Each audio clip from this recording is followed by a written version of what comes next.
There was a Wayne Cheselka and a Pastor Kyle at the Midland Valley Nazarene Church in South Carolina. Wayne Cheselka had some tapes that proved bribery that was happening in the North, and many other different proofs where you hear a Captain Ray Scott saying how that they are friends with the people on these tapes and he can't do anything about it.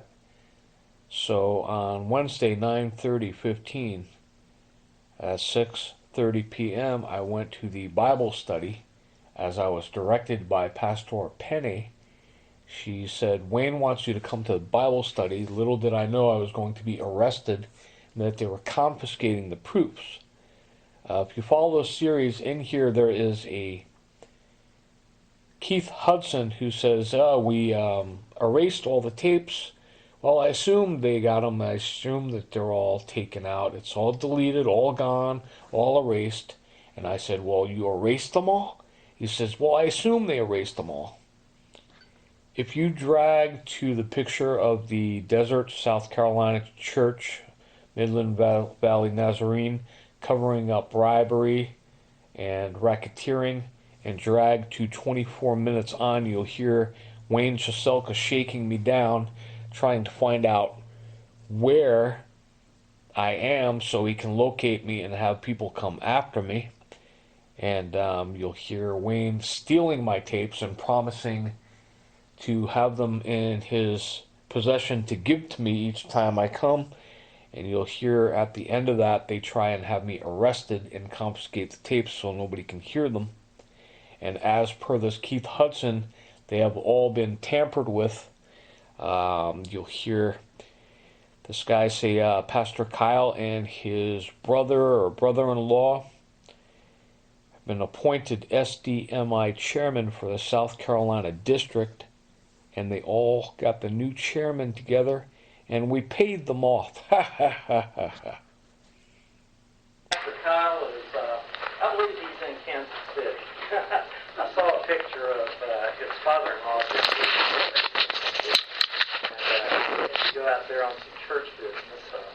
He was recently appointed the SDMI chairman for the South Carolina district. So they get all the new chairmen together every now and then and train them. So they were impressed just with the fact he had it. Once again, if you go to the picture of the desert, it says Midland Valley Nazarene covering up bribery and etc. You drag to 24 or 26 minutes, you hear this Wayne Cheselka trying to shake me down, me asking for the tapes for the third time. He was supposed to bring them to me. He keeps telling me week after week he's going to bring them to me, meet me at Waffle House. He's a no-show. And he's trying to shake me down, find out where I am staying so he can have people come after me. And you'll see later that they have the sheriff try and arrest me. I say, look guys, this guy told me to come here. He's got my property. And they said, well, go to the sheriff and pick it up. They know I get arrested if I go to the sheriff to pick it up. So the question would arise, why wouldn't this Wayne Cheselka give me my tapes back? You can hear one example of a guy named Ray Scott, who's supposed to be investigating this stuff, say, well, you know, I'm a situation, I've got a lot of friends on those tapes. Meanwhile, people are being murdered. My daughter writes about her human trafficking they're trying to get her. And you hear Ray Scott basically threatening her life. This is what happened at this Nazarene church. They said, yeah, we got everybody together and we paid them. And they were all mixed in with the evidence. So when I went to this Midland Valley Nazarene church, I said, my name is Doug and I'm from the north. And I read Mark 10:29-31. My daughter's counting on me to get a message to you guys. And he says at the end, when you walk out of here tonight, you're going to answer the question, who is first? Who is first? And that's where it picks up, where you On the other one, the picture of the desert, you hear the sheriff come. They make up lies that I was making loud noises in there and stuff. They just make up lies as they go along. The lesson is, well, I'll put it this way. When you walk out of here tonight, you'll be answering the question in your own mind, who is first? Who is first? So, What he means by that is after he said, I'm going to learn a lesson on who is first. Who is first? They had Wayne Cheselka outside, and he was talking to the sheriff. And the sheriff came in, and he says, Mr. Still, would you come with us, please? And you can take it from where it goes outside on the other one at about 26, 27 minutes. And you could hear it clearly. I'm like, I don't know what you're talking about. I'm just in the Bible study like I always am. What are they talking about in there? I don't know. I don't know what they're talking about. Let's review the tape. And you take it from there. That's the main focus. That's basically what happened. That's why they wanted me at this Bible study. You hear Wayne Cheselka continuously promising me these tapes, my property back, meet me here, meet me there, meet me Waffle House, come to the Bible study. And the guy says, well, when you walk out of here tonight, you're going to find out who's first. And you can hear what's going on outside if you go up to the other one. The picture of the desert, you can hear what the sheriff's doing. This is a very long series. There is a lot of information in it. I'd say take it slow and just take notes as you go along and pause. Thanks a lot, and I'll talk to you. By the way, when you see me, don't be afraid to ask questions. Try and get alone with me somewhere.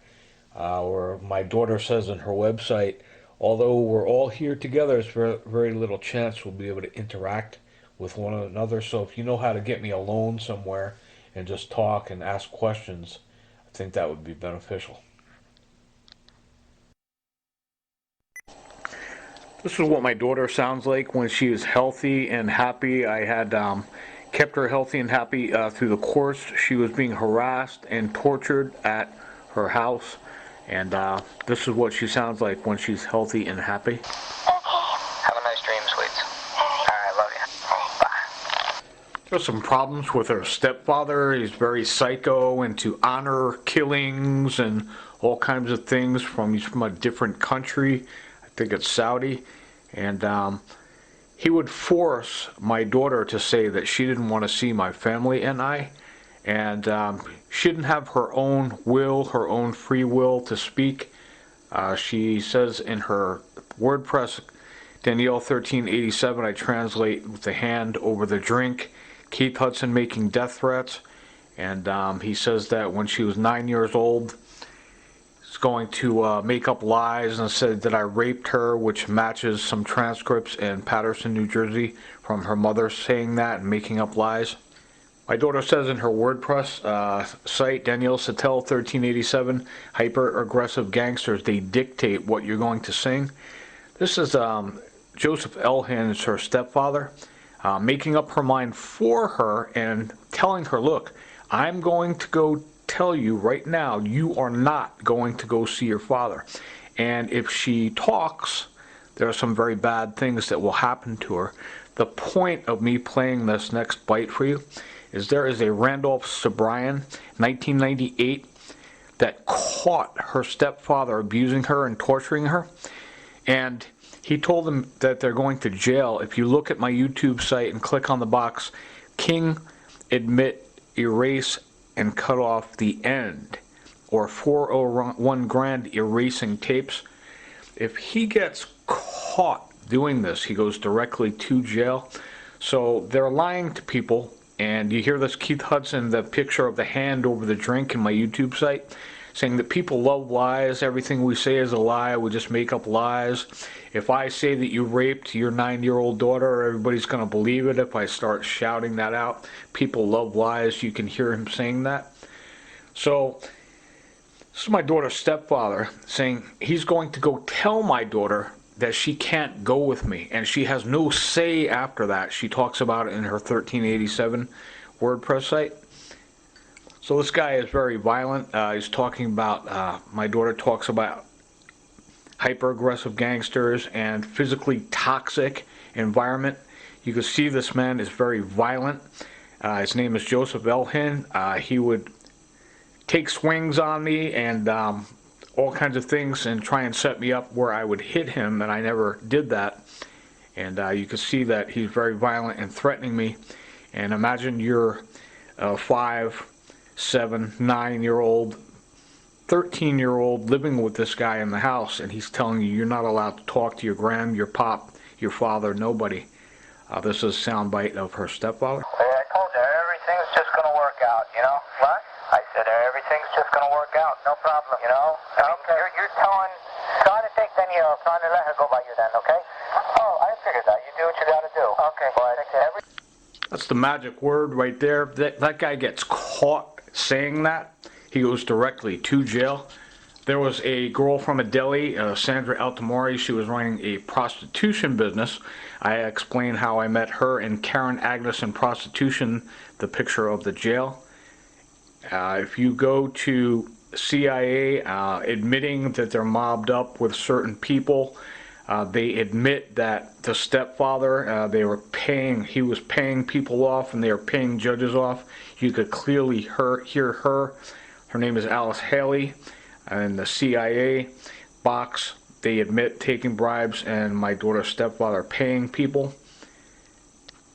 So imagine if you're, once again, a little girl and you're in that house, and then she explains in her website that people are always around her and she gets caught talking, what will happen to her. That was just evidence of the stepfather being abusive and going and saying, okay, he knows these are conversations before court. He knows when he goes to court he gets to jail. Once again, King, admit, erase, and cut off end in 401 grand erasing. You can hear them all erasing tapes. It's evidence that any tapes they get, any proofs that there's bribery, anything going on, they just confiscate the tapes and they erase them.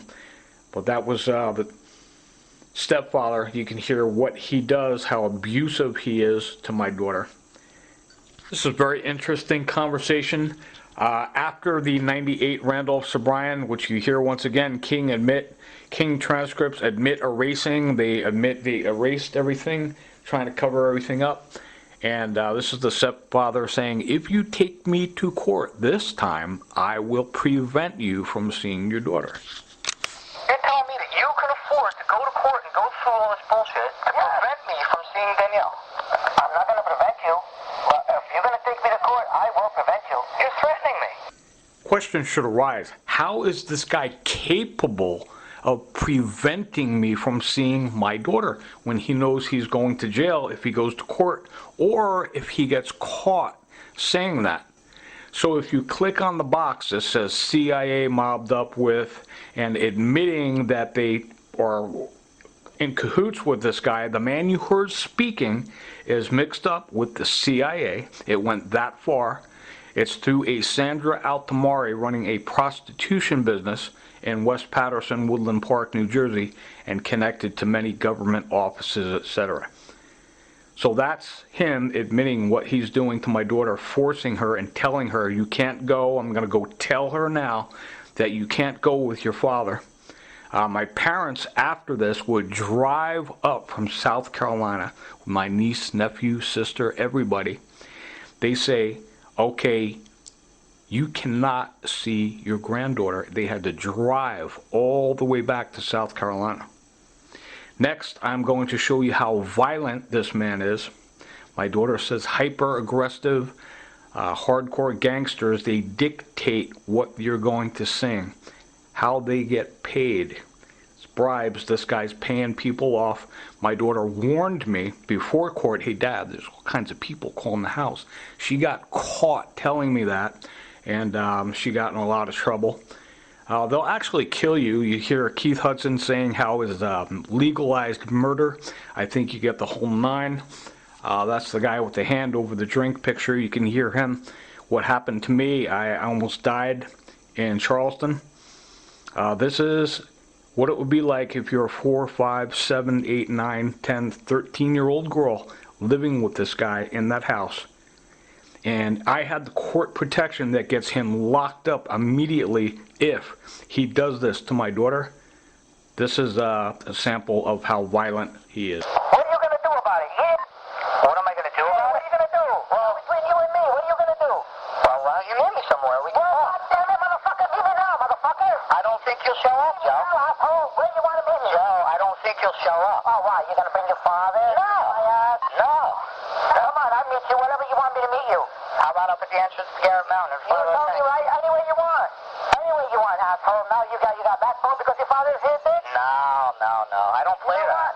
Yeah. Don't fucking call here no more, asshole. Okay? What happened, Joe? Take me to court. Goodbye. Hey, what happened? This is him. He has the papers in his hand that he has to appear in court. He knows he's going to jail. I'd like you to study, please, King, Admit, Erase, and Cut Off End and 401 Grant Street.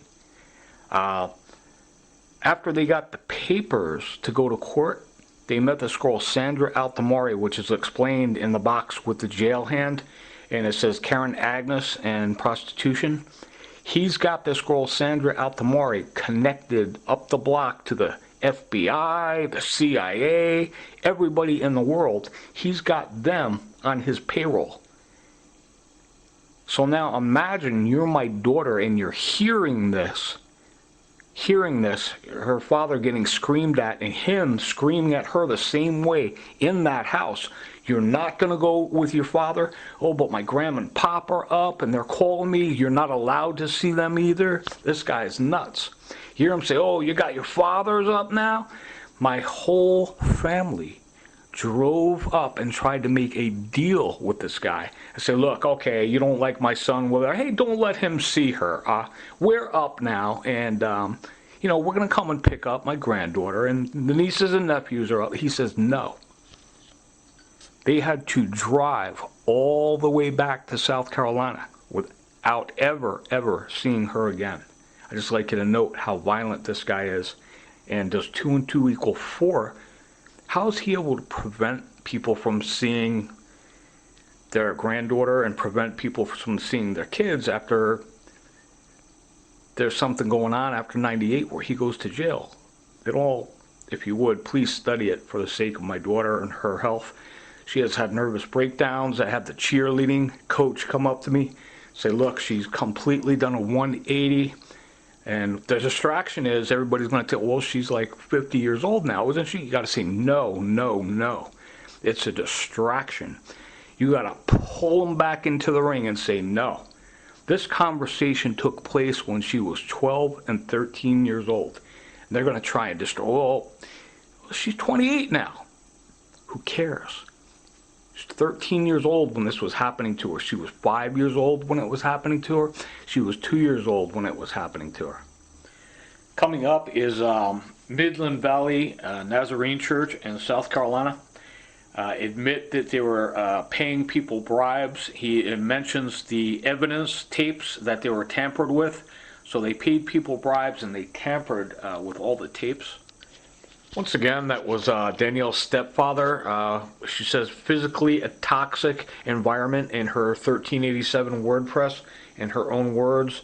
And you can clearly hear the CIA and the meeting that I had with them. Her name is Alice Haley, admitting that this guy that you just heard on these tapes, making threats, that he paid, and it's evidence of a bribe. This is a guy, if you look at the picture in my website, on my YouTube, of the hand over the drink, this is a murderer. He is a killer. He was hunting me. He had dozens of people hunting me down every night trying to kill me. I was being poisoned. You can hear him dumping all the poison and drugs into my food and water under the hand over the drink. If you click on that one, this is Keith Hudson admitting also that the judges and this guy that you heard, Daniel's stepfather on the tape, taking bribes and payments from him. Originally, you had some people in the north where I found out that they called the judges and it said mobbed up and the cops and the judges all work together. Yep. Once again, if you click on CIA mobbed up with so-and-so and You hear the CIA mentioning my daughter's stepfather and that he was paying them and paying judges and affiliated with people. This is Keith Hudson. Once again, he is a murderer. I barely made it out of Charleston alive. He says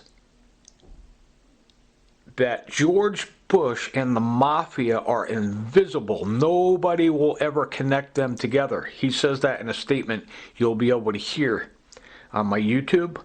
And now this is more evidence of him talking about George Bush. He says George Bush has sent people that are under him after you. You can clearly hear him telling the truth. Okay, Doug, you've been all the way up the chain of command to the White House, and George Bush is one of the guys that's torturing the shit out of you. That's what he was having his kingdom. He couldn't do it. He wouldn't be bothered to be busy. He has other people to fight with. Way down the line, millions and millions of miles away from George Bush. A lot of times these guys do is they lie and they make a statement that is contradictory. He says, no, not true. But it was George Bush's people that he sent that were millions of miles away that were under him, meaning so he's invisible, he has nothing to do with this. You could clearly hear Alice Haley in the CIA, if you click on that one, her stating who it is, and she is in the know because she is the CIA, and she's telling that my daughter's stepfather was mixed up with these guys and they were paying off the judges. The man you hear speaking, right now you can hear clearly what he's up to, and you can see if you click on the picture of the hand over the drink, once again, that is him. He is a killer. He is a murderer. He is an associate and working with ministry of Ken and Gloria Copeland. Ken Copeland, he plays a game. He tries to draw you into his ministry, acting like he's a really good guy. He's involved with racketeering, bribery, murder, human trafficking. This is what Ken Copeland is in support of. Now, Ken Copeland is playing a game. He's talking about a woman at HSBC that I was next to in a cubicle. And this woman was trying as hard as she could to sleep with me, get with me. I would blow her off every single day.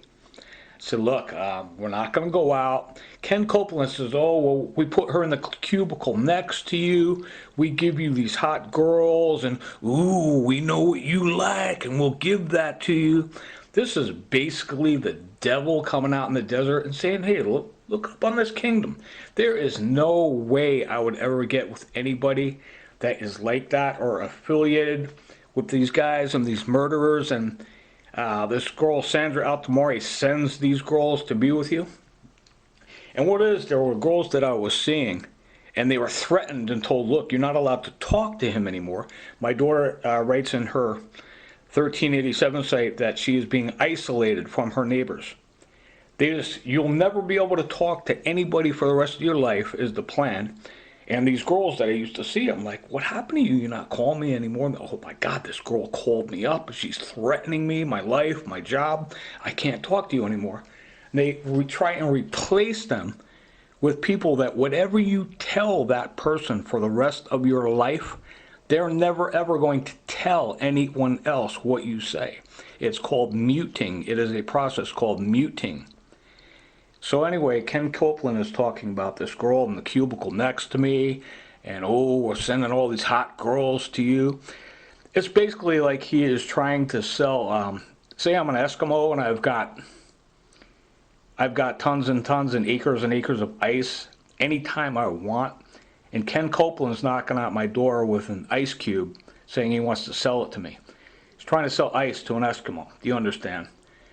So I won't be affiliated with anyone from the mob, any killer, any bribe taker, anything like that. Ken Copeland was just talking about that. And then he says, don't put your hands on me. What Ken Copeland is doing is that is a game. He's trying to suggest that he lies to everybody. And I go places and watch out. He'll hit you. He'll don't get too close to him. He'll punch you. He's a liar. This is the truth of Ken Copeland's friend, Keith Hudson, speaking on how they have people hit me and arrest me. You can hear clearly if you click on Burn It Town, the Burn It Town with the police car. What they do is they have people attack you, threaten you, hit you, and then arrest you and trespass you off the beach. This is Ken Copeland's friend, Keith Hudson, explaining how they have people attack you and then arrest you. On my arrest record, I've been arrested. I went to jail. I've been arrested for defending myself, and they make something up and say, to Doug's detriment. Yes or no? I just said I've been arrested for trying to defend myself after you guys come after me. You can hear this guy talking, sending a guy with steel pipes after me to try and kill me, poisoning me. Everything they're doing, and Ken Copeland is the biggest liar. You got to turn the channel when you get a Ken Copeland. He says, well, I believe in Jesus Christ. He can believe in Jesus Christ and confess Christ all he wants, but that's who Ken Copeland is, what he is involved in. He is involved in some cuckoo stuff. Praise God, we can control entire regions of people's minds. He is excited by, they send emails to people, thousands of people, emails to make up lies, and this is the situation, this is how I want you to think. Next you'll hear this guy, Keith Hudson, how they brainwash people and say black is no longer black and white is no longer white. It's what I say it is, and if you disagree with me, you are fired. So you can hear this Billy Royster saying, no, it's not that way. I promise you. He just heard a tape of murder, violent murder, being knifed down. And you'll hear this Aiken cop, Billy Royster, saying, no, I promise you that's not the way it is. That's what they do. They brainwash people. You could see, basically, like I said, a pear on the table. And I say, no, it's not a pear, it's an apple. This is an example, and I pray for our country. I heard someone on the television that I really respect that is really looking out for this country. And he was talking about how people do your thinking for you and be able to think for yourself, and we the people. Thurgood Marshall said, our whole constitutional heritage rebels at the thought of giving government the power to control men's minds. Thurgood Marshall said that. I had a meeting with Matthew Perry, who segregated the South, with Thurgood Marshall. He said, well, he didn't say that. Well, history books said that he did say that. So just how they control people's minds and lie to you. I told Matthew Perry the situation with my daughter, and they told him a lie. He says, well, you must have done something sexually to her. You can hear this Keith Hudson talking about, if I say that you raped your 9-year-old daughter, everybody's going to believe it. If I start screaming it out, people love lies. You get the point. Now, this is what they do, and I'd like to pray for our country, because this is really sick. He's talking about how they brainwash people. They brainwash people. Black is no longer black. White is no longer white. That's crazy. He says, we brainwash your brain. Black is no longer black. You'll hear him. Brainwash your brain and think differently than you've ever thought before. Black is no longer black. It's whatever the fuck I say it is, and if you disagree with me, you're fired. This nutcase just said basically what is happening to our country. My daughter says in her site that she is surrounded by unhealthy images.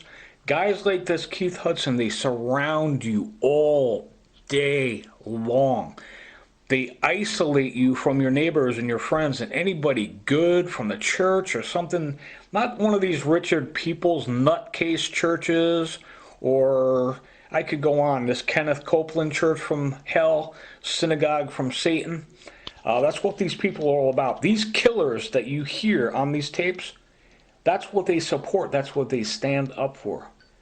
So this guy just laid it down. He says, we brainwash your brain. Black is no longer black. That's crazy. Who's going to submit to something like that? That is not the work of God. That is the work of the devil. That's what they are doing to our country. There was a guy that I was just admiring that I saw on the news. It says he's got to really pray for the condition of our country. That is what is happening. They get these nutcases. They are like satanic. You think about God. It's very simple. You know, you go to church, you worship God. These guys are from a different tree. They cannot produce good fruit. You got to cut the tree down. That is basically what is happening to our country. They just make up lies. They brainwash and try and control you. It's crazy. They'll take your kids away, try and get them addicted to drugs. Make sure that my parents drive all the way up there. They won't let them see my daughter anymore. And they're supposed to be locked up in jail, but you can see exactly the way they do this. I like to pray that this doesn't ever happen to one of your kids. And this is the focus of what they do, how they do it, and it's been exposed. And I just hope you can do something about it. And notice the thing he says, that black is no longer black. White is no longer white. And if you disagree with me, you're fired. That's what they do to my daughter. She says in her site, they dictate what I'm going to sing. I see black wallpaper on the wall and it's black, and 50,000 other people see it's black. And this guy's telling me, no, you're going to say from now on it's white. And you're looking at it, and he says, no, I told you it's no longer black, it's white. I just told you it's something different than what it is. My daughter says they dictate what I'm going to sing and how they try and control you, etc. You get the point. This is an example of it. I hope I did something for you to your benefit. You hear me say to this guy, Ken Copeland is trying to make it look like I go around hitting people. They hit you all day long. They beat the living daylights out of you. You can hear, if you click on the police car at Burn It Town, these guys coming after me, exactly how that works. And you hear the kids say, I'm going to whip your ass and the police are going to come put you in jail. You hear this Keith Hudson just admit. I said, you guys are arresting me. I'm defending myself, and it's to my detriment. He said, yep, it's true. I'd like you to make a note how this guy, Keith Hudson, who once again is an affiliate with Ken Copeland Ministries and other ministries, Richard Peoples Faith Outreach and Bel Air Road, he's a part of that. How he just said that we brainwash people and tell people that black is no longer black or you're fired. I went to Richard Peoples Ministries, and he was mentioning that he was friends with Ken Copeland, who I caught acting up. You hear the examples, and I would congregate with this Richard Peoples congregation, and he laid it down for me. He says, look, you are not allowed to tell people who you are. You're not allowed to tell people that you worked, that you're a loan officer, that you're the top guy, producer, that you had a house, cars, kids. You're not allowed to tell people that. Your identity has been changed, and you're only allowed to tell people that Jesus, you're only allowed to tell people about Jesus. This guy is a nutcase. Richard Peoples confronted me. I was in his congregation. He was trying to isolate me from his congregation and tell people lies about me and say, look, when you see this guy coming in, he's a drug addict, he's a recovering alcoholic, he's homeless, he doesn't work, and he just lies to people, and those people are not allowed to tell me the lie that Richard Peoples is telling them. See how it works? So then Richard Peoples says, praise God, when he comes to our church, our ratings go through the roof. Cut his ratings, cut Ken Copeland's ratings. They worship Satan. That is not of God. You tell me that Jesus Christ or the God in heaven, if you have any common sense whatsoever, Jesus Christ or God going to do that? What will God do if he catches someone doing that to someone else? I was in his congregation, this Richard Peoples. He was quoting people that I know that is a way they get you, they draw you in, they give you buzzwords, and then they come out. Basically, the serpent comes out and it exposes itself. He basically told me what he was all about, and he was going to waste a year and trick everybody and isolate me in his congregation. He was going to do all the talking, be the spokesperson for me, and I'm not allowed to talk to anybody. You think about that, that is insane. My daughter writes that she is surrounded by unhealthy images. That is how that works. These people come around you all day, and if you try and get away from them, they draw you into their church pretending to be Christ-like, and that's who they turn out to be. It's just a process of time. The quicker someone knows it, the better. And you don't want to have your kids going to church like that. It's no good. Now, this guy, he told me a lot of things you can hear in his own words. You can ascertain for yourself everything that he says and he's all about. If you look at the picture of the hand over the drink, police lying about everything and poisoning your food and water.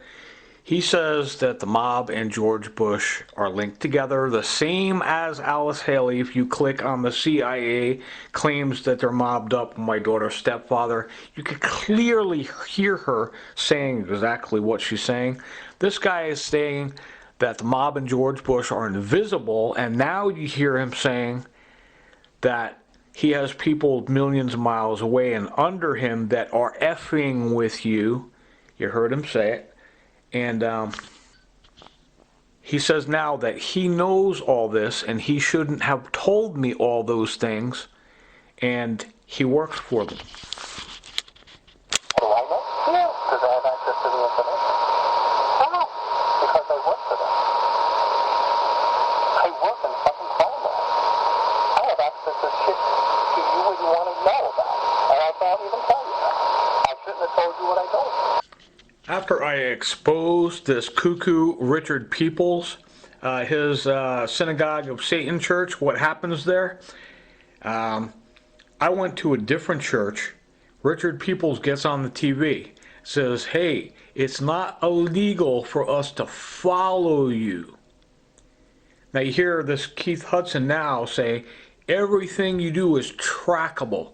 They track me everywhere you go.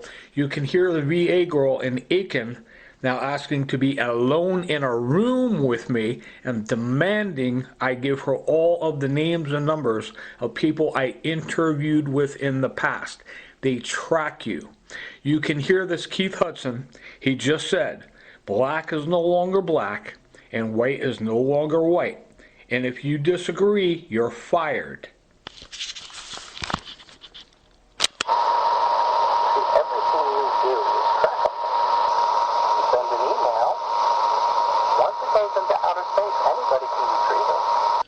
Now he's talking about how he barges into my email. He needs to find out who I'm talking to all day long and what about. Here this Richard Peoples gets right on the TV. He said it. Says it's not illegal for us to do this. We follow you everywhere you go. I did some research. One of the lies that this Richard Peoples and many other people are telling is, he takes drugs, he's homeless, he never worked a day in his life. And Richard Peoples was telling me I'm not allowed to tell anybody about myself. People are going to say, wait a minute, Richard Peoples is telling me that, and I see pictures of this guy, he used to do this, he used to do that. And one of the lies Richard Peoples, I found out, he's telling people that I'm an ex-drug addict and alcoholic. So what you do is when you hear that, you've got to call the dog out and say, hey, Rich, why are you lying? You know, you're my pastor, man. I come to church. You're supposed to be representing God. Why are you lying? Why are you going on TV talking about you're following people around? What kind of stuff are you into, Rich? That's what you got to do, these guys. You got to call them out and expose it.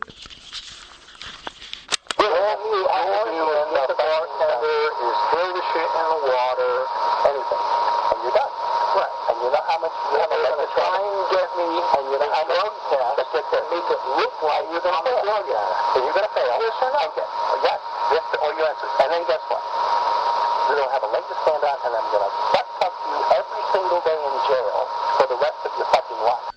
Now when you hear or see Rich Peoples, any of these clowns pulling this, say, Rich, I just heard an associate of yours. I just heard him on YouTube. I just heard the tapes. What the real truth is. Why are you going around telling lies about people, Rich? Now he has no more credibility. His credibility is gone. Credibility is everything. You've got to call these guys out and say, you know, I'm coming to your church, man. My kids are coming here. What kind of stuff are you guys into? You got to call it. Call it what it is. So the next time you hear Ken and Gloria Copeland or this Richard Peoples in North Bel Air in Augusta, I want you to think about this. When you hear their sermon, what they represent, what they're trying to cover up, what they support. And yeah, the knife will be planted, the gun will be planted. On you, and you're fucking, you know it's called legalized murder, and we can get away with it every single fucking day. So the next time you're at Richard Peoples' ministry, or Ken and Gloria Copeland, this is what they praise, this is what they worship. Now ask yourself a question. Richard Peoples will say, hey, who are you to call me Satan? The tree exposed itself. Now this is what Ken and Gloria Copeland stand up for in their ministry. What they're trying to cover up. They're trying to cover up that my daughter has been human trafficked. All these things that are happening. Richard Peoples and Ken and Gloria Copeland. We're not Satan. Okay, you're not Satan. You tell me if God does something like what you just heard. This is what Ken and Gloria Copeland stand up for. This is what they represent. This is what Richard Peoples stands up for and represents. Stuff like that doesn't come out of the Word. It's not in the Bible. That's John 10:10. You've got to identify what things are. These people are undercover. You don't want your kids growing up like that, under a ministry like that. It's John 10:10. They know it. They all have the flash drives. They all know what's going on. And they're trying to keep it covered up. This guy says that one of his tactics is he's got all these girls lined up. He goes and he pays them, like wherever I go, and they lie and they said I beat them and raped them. And he says, and you're a child molester. People love lies more than they love the truth. And that if he makes up a lie about me, people are going to listen to what he says, etc., etc. Now you go to the picture of the police car at Burnett Town. You hear them attacking me at the beach. You hear Dale Ursery coming up and saying, well, not only am I going to trespass you off the beach, and I've got your witnesses saying that they saw these guys attacking you, but I'm going to make up lies about you that you go around the beach sexually fondling 5- and 6-year-old little girls. We've got all these reports from minors that you go around the beach doing this. Listen to Dale Ursery in the picture of Burnett Town explaining. That's all these guys can do is just make up lies. And once you do this, your credibility's gone. Why would anybody ever just support these guys or anything like that? Once they lose their credibility, you've got to call them out. You said you have all these girls lined up. They're going to lie about me and say that I did this and raped them and beat them, and they were children. You're a child molester. And you know what that's going to get? Nobody's going to believe that, though. I've never done anything like that. Yes, they will. You know what? What? We believe lies faster than we believe the truth. And I don't care if it's a lie or not. You're a fucking child molester. If I scream that out in that restaurant, everybody in there is going to say, they're going to believe me and not you. And you know how much of a leg you have to stand on? None. And guess what happened? Prove it. Prove it didn't happen. I'm not afraid of the intimidation. You already should have learned that in the past 10 years. You don't want to go to jail today. It's not intimidation. I need you to change the way you think. Now you tell this guy, look, I'm not afraid of your intimidation. They're going to try and intimidate you to death. It doesn't work. Now the devil knows he's a defeated foe. He knows he's a defeated foe. He does what he does knowing that he is a defeated foe. Now if you can grasp the concept that you're fighting something that already knows it's defeated, it already knows it's defeated. It just keeps doing what it does, knowing that it's defeated. Now, you see the mindset and how scared this guy gets, and he right away pulls out, I'm going to put you in jail. Wow, this is bad. This guy can lock me up. He can expose a lot of things that are happening that are no good. And he pulls out, here's what we're going to do. We're going to put you in jail. I need you to change the way you think. I need to change your thinking. You heard him say earlier that we brainwash people. Black is no longer black. You get the point. Now you get Joyce Meyer up there. Your kids are watching her. So I need you to change your mind and change your thinking. What do I think about all day? It's in this book. Hebrews 11:1, Romans 8:18. I mean, you know the point. Psalm 11, Deuteronomy 30. I could go on all day long. I need you to change your mind and change your thinking. Black is no longer black. White is no longer black. What happened to Danielle when they started doing this crap? You don't love your grandma and your grandpa anymore. You can see them when you get to heaven. You don't love your dad. You're not allowed to talk to him anymore. That's the way they do this crap. These people are nuts. You tell me if what you're hearing on the other side of the fence, what these guys are into, how they act, you tell me if that's somewhere in the Bible. You're listening to John 10:10. Anybody that stands up for them, Ken Copeland, Richard Peoples, you've got to make a decision and say, wait a minute, man. What's going on in my church? What is my pastor into? Just be aware. Someone has to make you aware of what's going on. Now, if you see something really stupid,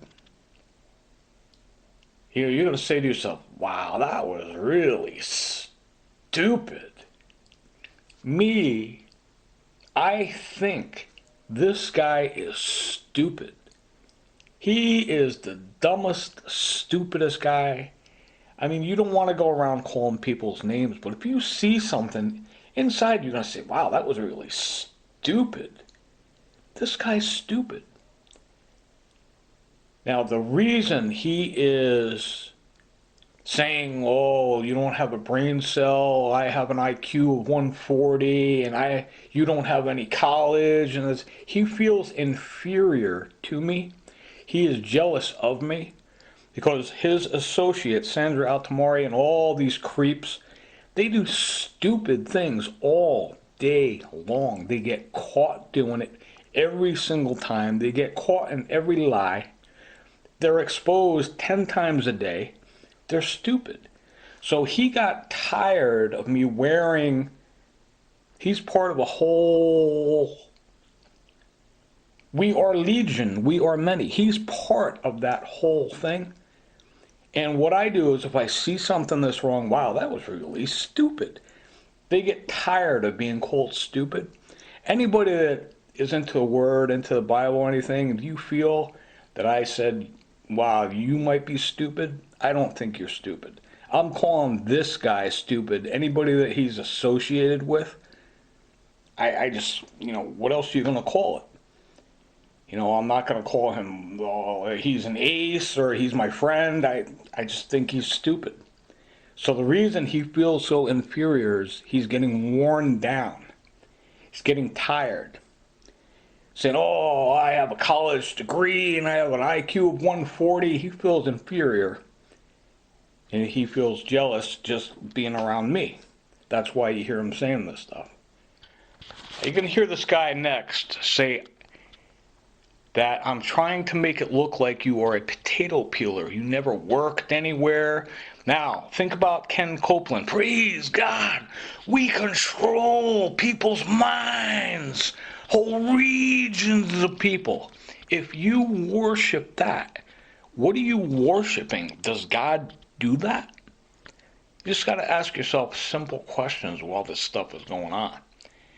So this guy says, well, you're a potato peeler.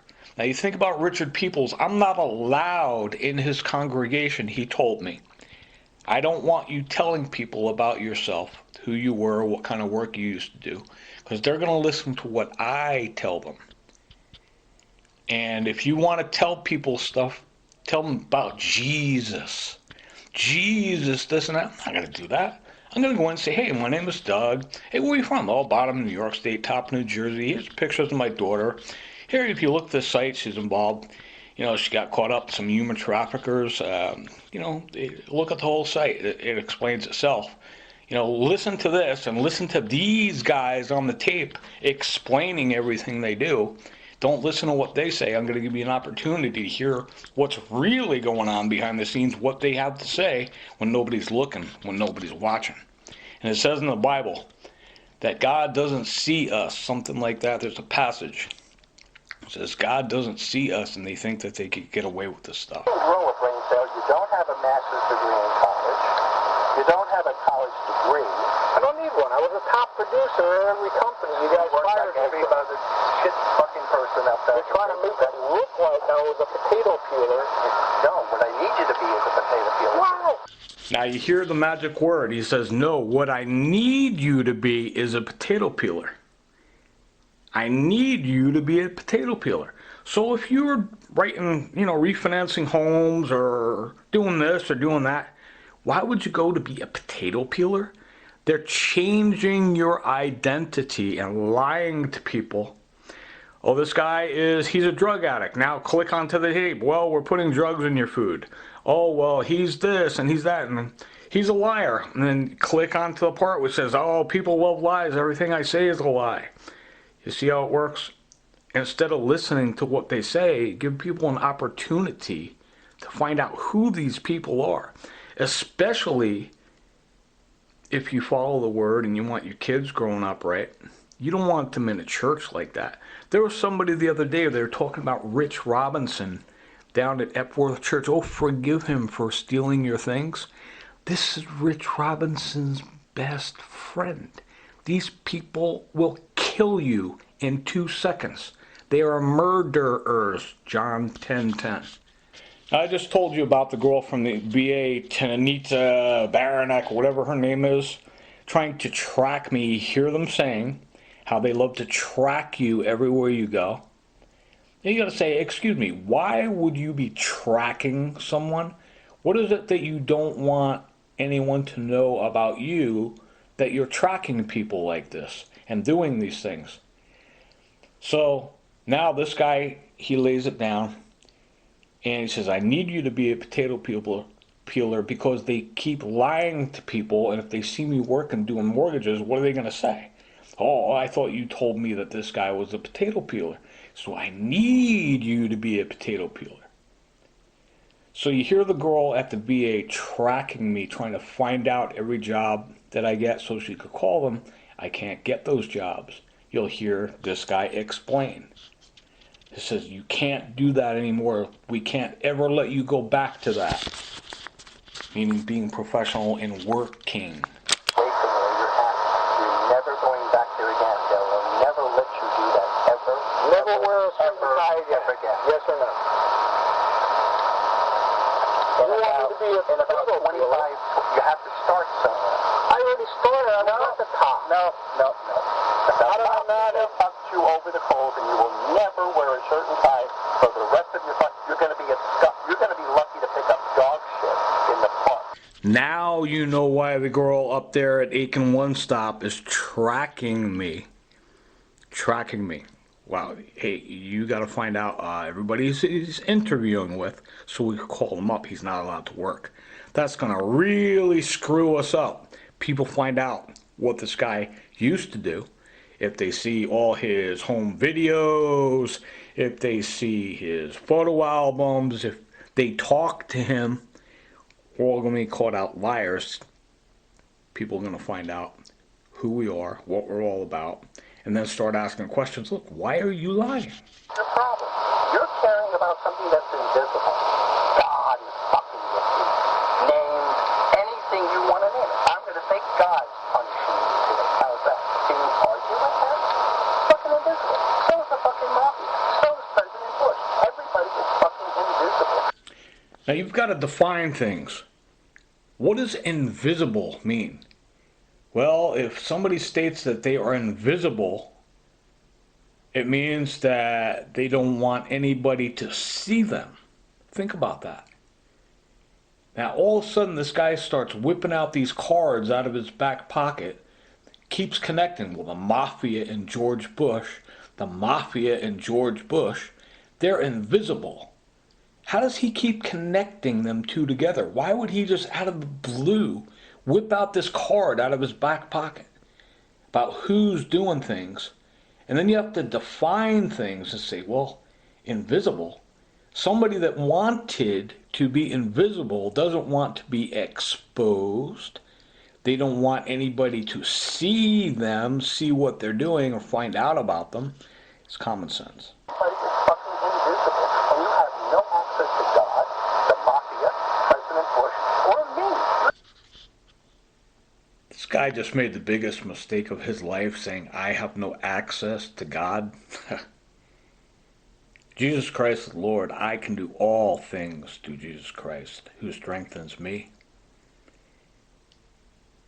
Think about what he says. When people speak to you, think about what they're not telling you. Then think about what they're telling you. It says, you have no access to me, George Bush, or the mafia. So now he's including himself in that. He already said, I work for them. When he mentioned before that George Bush had all his people below him effing with me. He said that earlier. Now he's saying it again, and I have no access to him. He's accessing himself. Thank God I was in the right place at the right time to record this guy. Thank God. He's giving you access to him.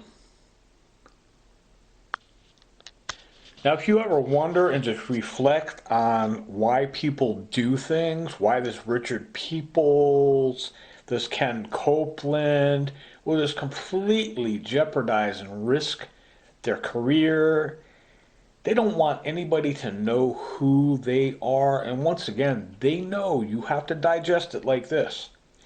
They know what these people are doing. They heard all the flash drives. They just don't want to be exposed. They don't want people to know who they are or what they do. That is the problem. You hear this guy saying, we're all invisible. Not really. Not anymore. Here's the problem. You know, your worst problem is in your mouth. You gotta know when to fucking shut up. Now, what do you hear? You hear someone that is suffering. You hear someone that's got a problem. He's suffering and he's got a problem. You'll hear Richard Peoples changing that around. You'll hear Michael Mitchell from Tobacco Road changing that around. My daughter says they change things around from what is real and what is truth, and that they alter thought by knowing and truth. They say they know, and this is the truth. They say that they have a relationship with you and they know you. Meanwhile, you would never associate with any of these people. The way it's done is Richard Peoples saying he knows me, and he'll lie to his congregation, isolate me from his congregation, tell everybody not to talk to me, and tell me I'm not allowed to tell people about myself. So if you ever heard me in a conversation with someone, You hear them, they're telling people lies about me, and they bring you down and tell people that you're a potato peeler. So me, what I do, and if you hear me telling about myself, I'm not bragging. I'm saying this is who I am. I used to do this. I used to do that. This is where I come from. And the devil gets mad. You're not allowed to tell anybody that. We've got you down as a potato peeler. That's what he says when he's, I need you to be a potato peeler. So I can go to the diner and peel potatoes. And everybody's going, what the hell are you doing? You used to write mortgages for HSBC. What are you doing? Well, this asshole wants me to go and peel potatoes. It's all common sense. It's common sense. My daughter writes all about it if you pay attention to her site. I am amazed. I've never ever seen anything that genius, that intelligent, what she did in that Danielle 1387 WordPress. He'll tell you one of the other problems that he's having is he says, whenever I talk, I'm bringing light upon myself. Now, when I talk, I'm bringing light upon the devil. I'm exposing the devil.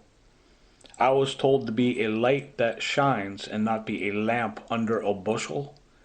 These guys need you to be a lamp under a bushel. Know when to fucking shut up. You bring light onto yourself the minute you open your mouth. Now, if someone told you, look, you've got to know when to shut up, you're bringing light upon yourself. It's sad this guy is that stupid that he's going to try and brainwash you, as he describes earlier. What he's saying, he's translating, he's telling his problem is, well, I committed a crime, and we don't want anyone to find out about it. So you've got to know when to shut up, because you're bringing light upon me and my little organization with the devil. Then he's saying how he is suffering, he's whining. I'm sitting there, this guy solicited me to have these conversations. I don't want to talk to him. Why would I want to talk to these guys? They're whining, they're suffering. That's why I got the shirt. It says, are you whining? That's completely the reason I got it. And I think I got a message about this, which was big significance, which is Jeremiah 50. You're crying, you're whining. I'm not crying and whining. You're bringing blame. Oh, the mafia did this and George Bush did that. Who would give you a shot? No, they told me that this is going on. Who is that? Give me a name and I'll run the... Now you see him being contradictory here. He says, well, who told you this? You told me this. He just told me 2 seconds ago. You heard him say it. The other day I was invited down to a place. They play music down there Wednesday nights. It's fun. They have a little karaoke. Everybody sits in, plays a different instrument. Sandra Kennedy down the block, her ministry said, we saw Doug in the back smoking pot. Before you say that, you better do some research. I mean, if you're making up lies about that, that's really sad because it's going to put a spotlight on you. On James Island, it would be about, I guess, 27 degrees, which is like a hot summer day to me. They were starving me in the north and not allowing me to have any food or shelter, which you've heard to be very evident, and how they're firing me from all my jobs, tracking me to any job that I try and get to. You understand the whole nine. I was outdoors doing 8 and 12 degree nights. That is deadly. And I could tell you exactly what it feels like when you start getting frostbite and your blood basically starts freezing inside. It's not good for you. So it was about 27 degrees in James Island. There was a spot where after they wouldn't let me in the shelter, I said, all right, bliss, blend, low, silhouette, irregular shape, small, secluded. You know, these guys were trying to kill me at night. You hear them coming after me, bang, bang, with the 25. There's Keith Hudson.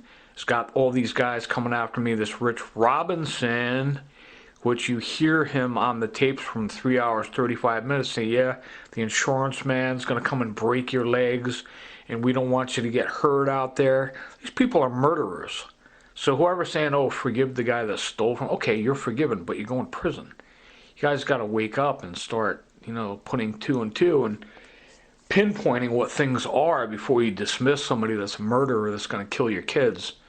There was a James Island Business Park. I like that name. It's for a reason. It has great significance to me. And I saw the James Island Business Park, and it had all these tapes on me. And I went in there at this James Island Business Park. It became my home. And I got a lot of work done and listening to tapes and writing transcripts, etc. So it was about 27 degrees. Somebody approaches me. You got to watch out. I learned the hard way. Each one of these guys was being paid to pick me up and bring me to their house. I get to the house. 3 or 4 of them start smoking pot. I'm like, look, guys, that's not cool. I'm not down with that. I've got to leave. And they said, well, if you don't stay in this room with us. I'm like, well, why would you want me to stay in a room with you where you're smoking pot? And they knew I was trying to find a job, and they all explained later, oh, it's to make you fail a piss test. So I would escape from that and say, okay, guys, thanks a lot. Well, it's going to be cold out there, Doug. Yeah, you're absolutely right. But what you're trying to accomplish is not going to work. So then you hear this kid, Brian, coming up and started giving me sandwiches. Buddy, what the hell is this lumps you put in my sandwich? Oh, it's pot, hemp, marijuana. You hear them clearly doing it. And then Sandra Kennedy was, oh, well, we saw him down at the Highlander in the back smoking pot. Why somebody would do that and say that, I don't know. That's really sad. But here's more evidence of what this guy was doing. He mentions how these guys would bring me to their house and purposely, 3 or 4 of them, start lighting this stuff up in the house. And I'm like, guys, I gotta go. They're like, no, stay, don't smoke it. Just breathe it in. Why would you want me to breathe in, guys? Look, I gotta go. Listen to the devil himself.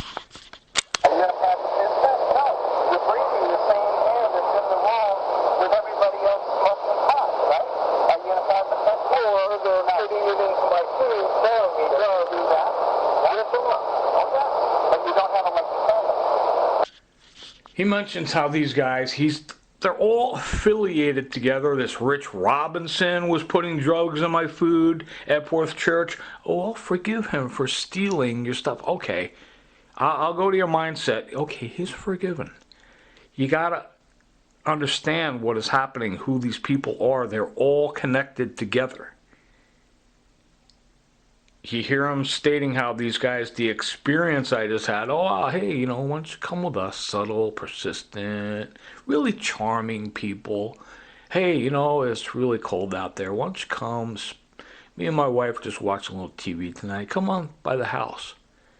They're going to bed. They throw a towel onto the couch. Hey, enjoy yourself. The hell is going on? That's freaky. They were looking for DNA samples, and they would take the DNA samples, and I'm not going to play this guy Keith Hudson now, but the house I was in, I caught on, I heard the guy whispering to his wife, saying, okay, after we got his towel, there's nothing on the towel, I'm not going to do that. I knew exactly what these guys were doing when they did that.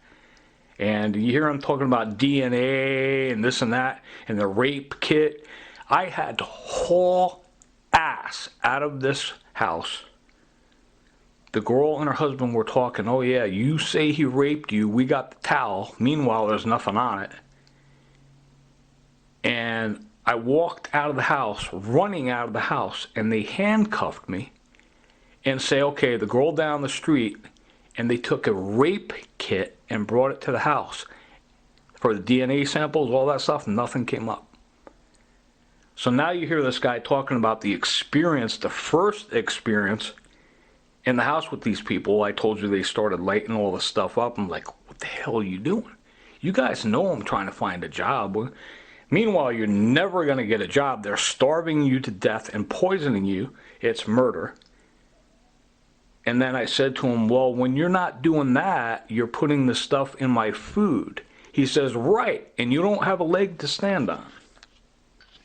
All these churches that I just mentioned, Ken Copeland, Rich Peoples, they all know about this guy. You'll hear his association with the church now. Get to the church guy, go to church, change. There's a church there. He goes there. He's friends with Rich Robinson, and they were both involved with murder and poisoning food. This guy and Rich Robinson were sending many people out to kill. They were paying people. Who was paying to them, they admit later.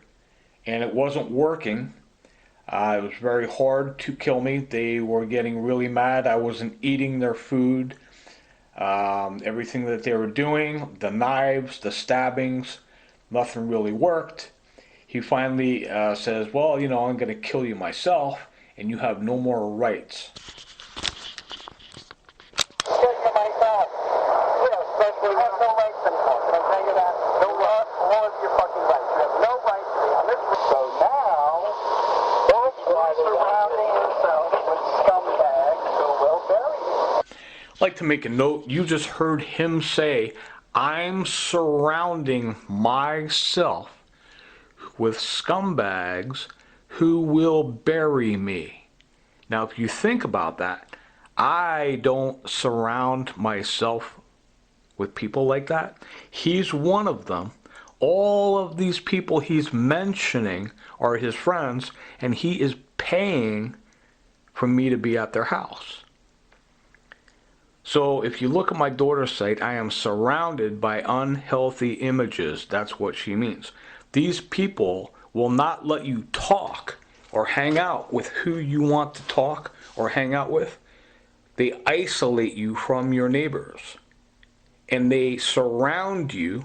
Anything you tell them, they don't tell anybody else. They poison you, kill you, knife you, try to hunt you down with guns. And it got to the point where they were very frustrated. You hear this guy say, well, I'm going to kill you myself. They tried everything in the book, and it didn't work. The reason I stayed there was to prove everything. I could prove what happened in the North and what was happening to my daughter. And that was the only way that I could be free, is if I could prove it. Also, another note, how he says, I'm surrounding myself with these people. They surround you. Why would I surround myself with people like this? You see them coming up to me at Langley Pond, and you're saying to yourself, now, what the heck would a guy like that be coming up to Doug and hanging out with him? So Rich Robinson, like this Peoples guy, would stand up and do a sermon at his dirty little filthy murdering death camp, Epworth Church.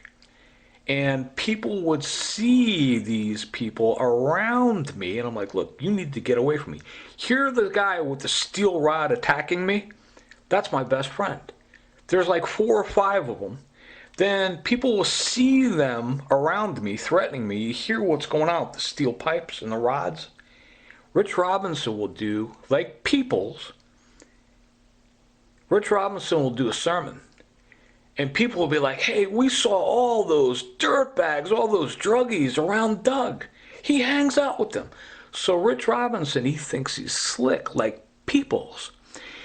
Well, he hangs out with them, but he doesn't do the same kinds of drugs that they do. So he's your spokesperson, and he's making a statement that contradicts itself. He's saying, well, he hangs out with them, which is completely off the wall. And then he says, well, he doesn't do the same kind of drugs that they do, stating I do drugs. And then each person at each church, just like Peoples, is saying, look, I'll do all the talking, or you are not going to eat any food. You hear the starvation at the shelter. Picture yourself in Auschwitz. That's what it was like at this place. You're starving to death. He says, okay, if you talk to anybody in my congregation, you're not going to get any food. I'll do all the talking for you. And I'm like, you're nuts, man. You're going to jail. That's what these guys do. They isolate you from your neighbors and then start making up lies about you. And people believe the lies. This is what it is. Thank God you have an opportunity to listen to the tapes. It's being blocked, and I'm being deflected from talking to people in different congregations. If you could tell 10 people to tell 10 people to tell 100 people to all tune in and listen to what's going on all those YouTubes, basically it would help this country. I think a lot. You hear how they're lying to people, brainwashing people, killing people, legalize murder, human trafficking, just everything under the sun.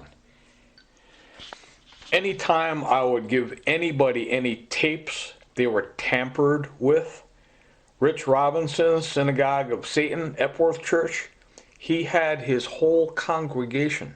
You can hear Stu Mosier. I would like Stu Mosier to be in contempt of court unless he produces 5 tapes of clear murder, exactly what was happening. I say, Stu, where are my tapes? Oh, I think they're at my house. I'll have to look for them. Every day I ask Stu for these tapes. Oh, they're at my house. They're at my house. If possible, I would like Stu Mosier to be in contempt of court until he produces those 5 tapes. There's another one of Rich Robinson's girls. Her name is Laura. Oh, I think they're at my house. I put them in my drawer. Never saw those tapes again. They were stealing the tapes. After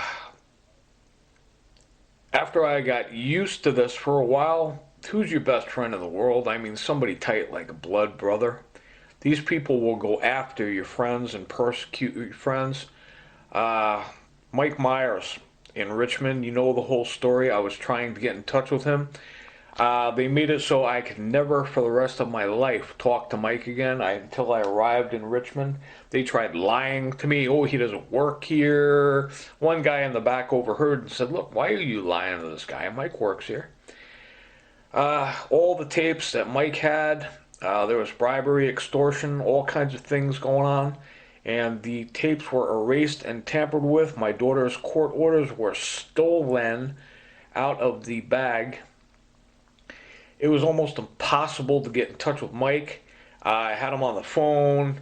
He was tipping me off what was happening to him, saying he wasn't allowed to give it back to me, and told that I don't need my daughter's court orders. She's 28 now. You don't need those tapes. What do you need them for? Finally, I got them back, and everything was...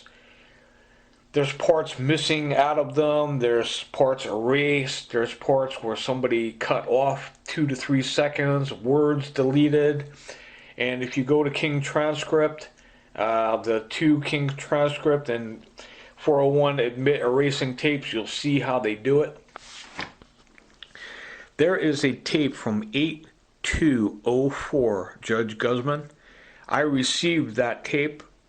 And if anybody heard that tape and just played it, the entire beginning is cut off. There is a John Epperly in Seton Center in the north. It says, arrested for carrying proofs of bribery. I'm telling him, I know you, you took a bribe, you're calling, and you hear this John Epperly saying that I'll go to jail if anybody finds out about that. Talk or go to jail. That part is deleted off the 8/2/04 Judge Guzman. My daughter's mother is, and just like that, that's the way it says. There's parts just completely deleted off. All the tapes are changed around. Someone got to my friend Mike Myers. They changed tapes around, erased them. And this guy, Keith Hudson, admits that they're just erasing and deleting all the tapes.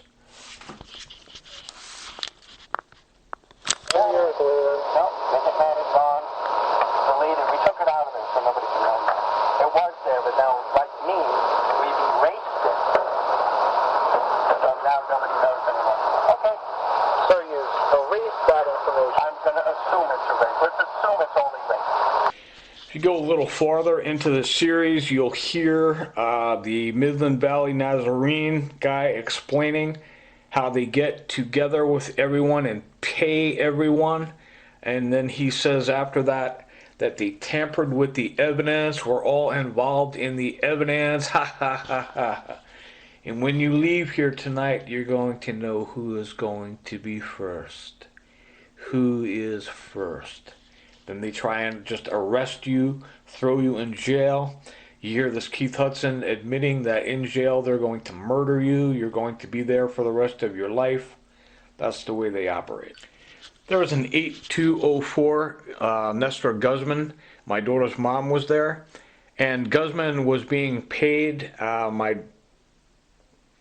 daughter's stepfather, you hear the CIA explaining how he was paying the judges and mobbed up with the CIA. On the 8204, Judge Guzman, I received, my daughter's mother says, well, I wouldn't let him see her when she was little because he used to do sexual things to her and he raped her. Now that part is deleted off of the transcript of 8204. Now this is a match. This is this Keith Hudson guy again. He says, I said that you raped my 9-year-old little girl and I lied my ass off.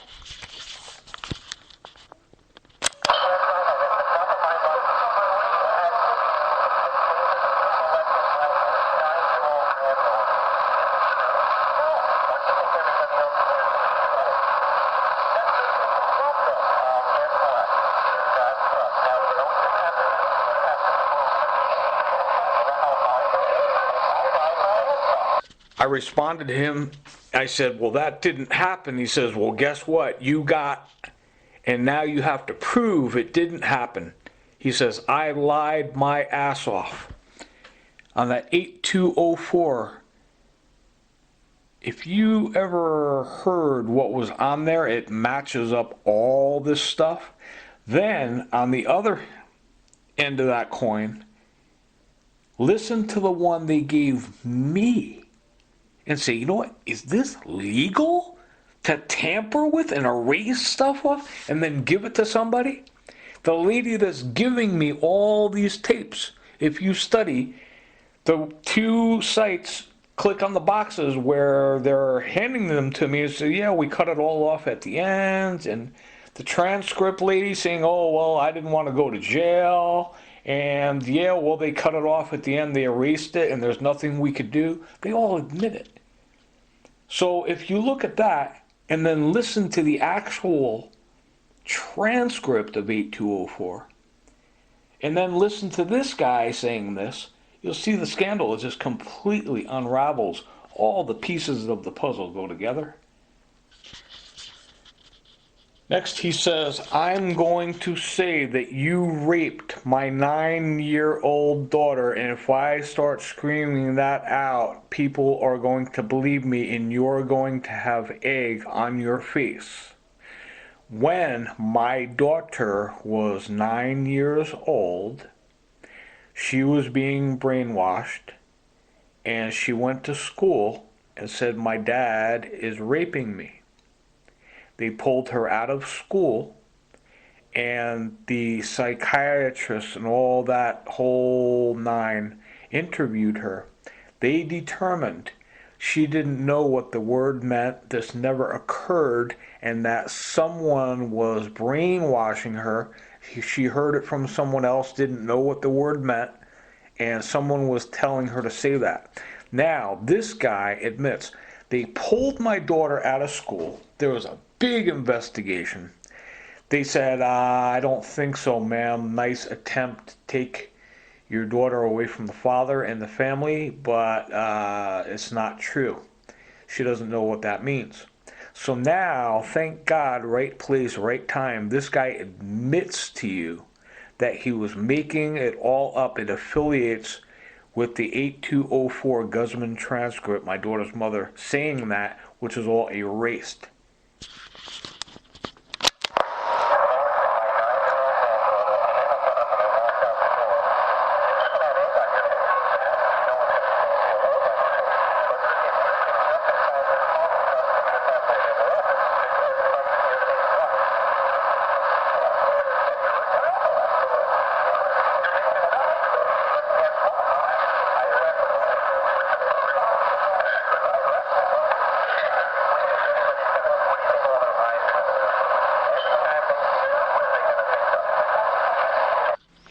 Now, you heard him earlier. This is the guy that's famous for saying that I'm lying about everything. People love lies. And I said to him, you're making it up. He goes, yeah, but every time I say that, what are people going to think of? So what he's saying is that they just repetitiously keep saying the same lie. Peoples is into that. All these guys are into that. Best thing to do is just expose them. This is the same guy that says he has all these girls lined up that are going to lie about me and said that I sexual fondled them, did this to them, that to them. He's saying that I'm a child molester. If you listen to Dale Ursey at Burn It Town, click on the Burn It Town, she carries the same lie. They handed the baton to her, and she says, well, we've got all these reports, all these children that you're molesting on the beach. You hear her say that. Next, he says that they're going to go down to the corner and get 11 little girls to say that I molested them. What this is, it's just like all the girls that I molested in town, everywhere I go, every club or bar, I'm fondling and raping all these girls. It's repetition, and he says he's got all these girls lined up, but we're lying. It's invisible. All these girls are invisible. They don't exist.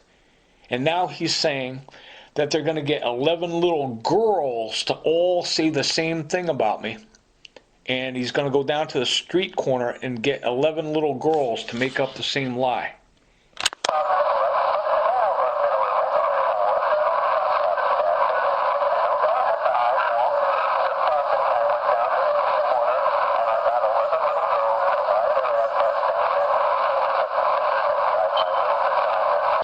Okay, exactly what he just said. He's going to go down to the corner and get 11 little girls to lie their ass off about me and said he was sticking my fingers in my little vagina.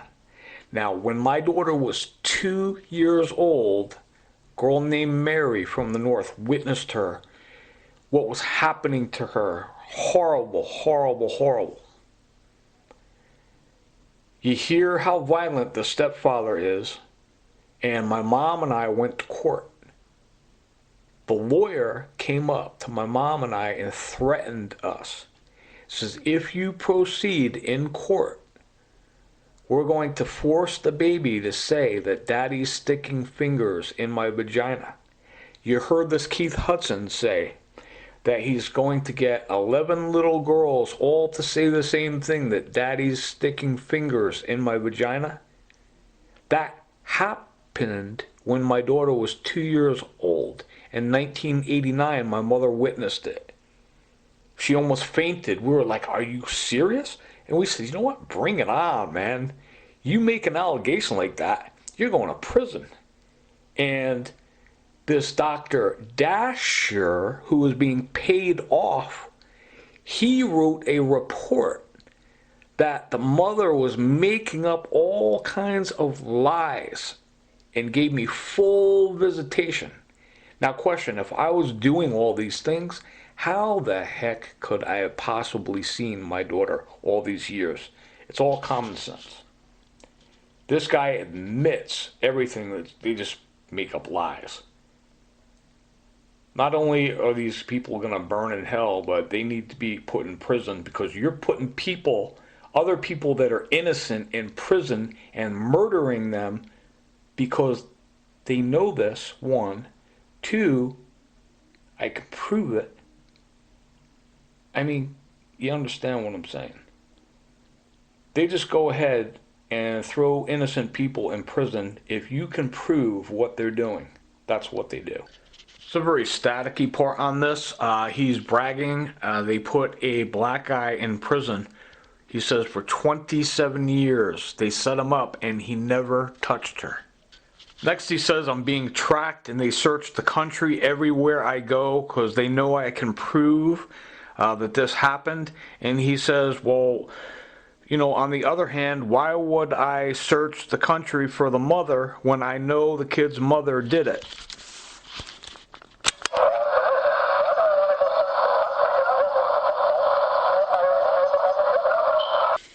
I said to him, how can you say that I raped my 9-year-old daughter when I never did it? He says, people love lies.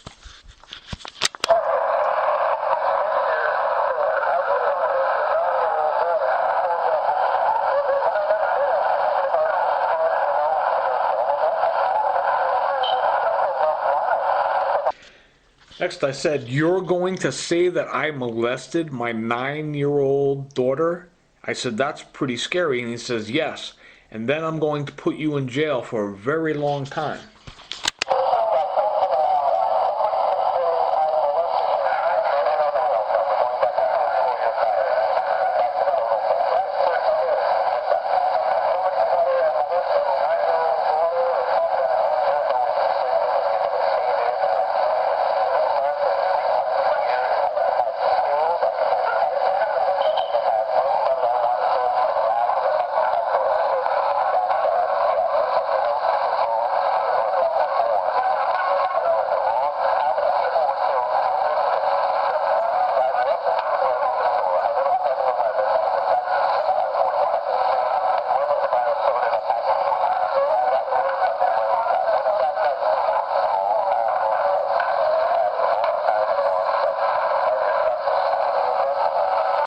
After he says he's going to make up lies, raped my 9-year-old daughter, once again it matches the 8204 Guzman transcripts.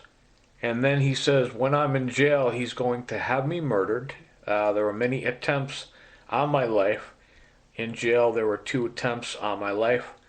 After jail, where they sent me, they had this little game where I couldn't watch TV. And there was a TV on the other end of the building, and they had this guy come, and I knew he was watching a program in the other building.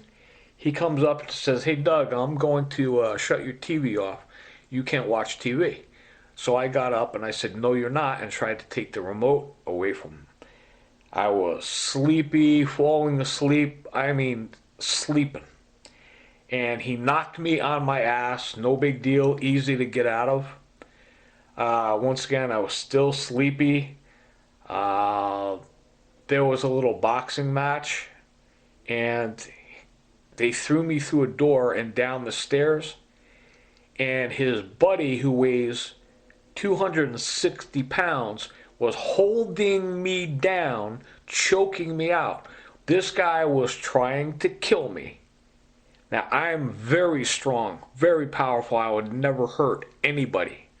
I would wrestle, get myself out of harm's way, and that's it. I could beat somebody to death. I would never do that. These guys, the witnesses that were coming in, the staff that finally pulled them both off of me, said, these guys were trying to kill you. I said, are you certain? He says, yeah. You were coming in and out of consciousness. You had it. You were going after the one guy, and you were going to whip his ass, and I remember that part. I was coming in and out of consciousness.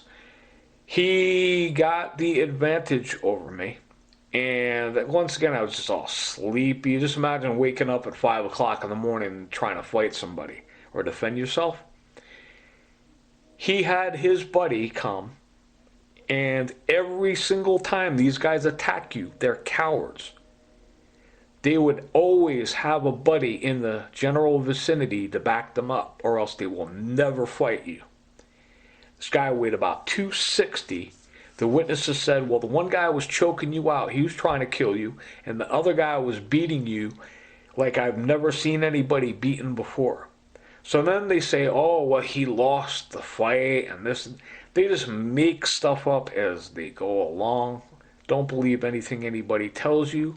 At this Richard Peoples synagogue of Satan, there's this creepy black guy. He says, why do you come to this church? We don't want you here, this and that.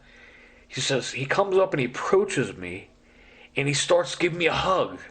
I'm like, what the hell is this guy doing? He comes up, just like jumps you. Says, I need to give you a hug for the camera. And I'm like, this is freaky as hell. What the hell? Now, the next day on TV, they say, oh, he goes around hugging guys. He's a hugger. Don't believe anything you hear. Don't believe anything that you see. That's how these guys do these things. There was a company I worked for, this Ron Craven guy. He had guys coming up to me, and when you're not looking, they grab your hand and start squeezing your hand so you can't let go, and they start shaking your hand. And people see that, and they're like, what the hell's going on? He's shaking hands with these guys? That's the way they do things. Don't believe most of the things that you see. Don't believe most of the things that you hear. Next, I want him to restate what he said in the past, just 5 minutes ago, about me raping my 9-year-old daughter. I said, how can you say I raped my 9-year-old daughter? He says, it happens every day. We do this to people every day. We say it, and you're done. And then he brings up, there's a black guy that was in jail. We set him up. He was in jail for 27 years. Never touched the girl.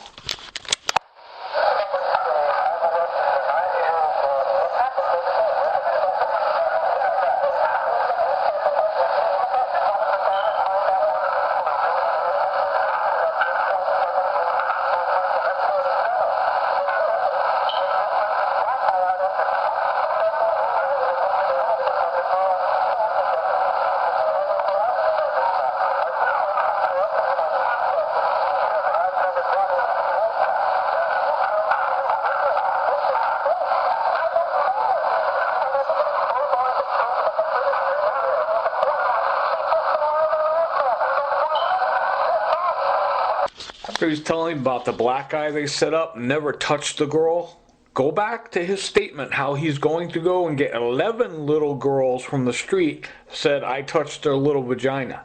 Now my daughter says in her website they're hyper-aggressive gangsters and they dictate what you're going to sing, how they get paid. She knows these guys are being paid off. She knows that we used to see each other for 13 years. All these people are calling the house. She's never going to see her gram and pop again. These cuckoos at this WBPI are saying, well, you can see your daughter when you're in heaven. These people are nuts. They put Joyce Meyer on. They put this Tommy Bates punk on. He starts making threats, and they all know what it is. They know it's human trafficking. They're involved in drugs and everything under the sun. This is what they support. They all heard the flash drive. They know what's on the flash drive. They don't all say, you know what, this is messed up. I'm going to stand up and do what's right. They can't. It's like satanic cult these people are involved in. Well, you'll be able to see your daughter when you're in heaven, and they're just nuts. Next, I told him, look, you're never going to get away with this. I've never done anything like that. He said, I don't care. I'm lying my ass off. And I'm going to put you in jail. You know how long I could keep you in jail? So basically, you've got to make a determination and define, okay, this guy is admitting he's lying his ass off. He is responsible for putting me in jail in the North, and he just admits everything. So if you can't do something about that, I mean, I just don't know what's going on with the country, because this is more proof. This is concrete. These guys admit every single thing they're doing. They lie, and then they come and they admit, they contradict, and you clearly get what I'm saying. But somewhere, there's some black guy out there that was in jail for 27 years, and these guys just set him up. You see the Walter Scott video. That man just woke up one morning, and got blown away from nothing. I went there. I didn't know why I was going there. My hotel was the Masters. Across the street, it said the sunny side, and I looked across the street. Someone said, you know, I hope the best for you, and I hope to see you on the sunny side of the street. I'm pulling out of my hotel, and I look, and this big sign that says sunny side. And I thought of somebody that is special.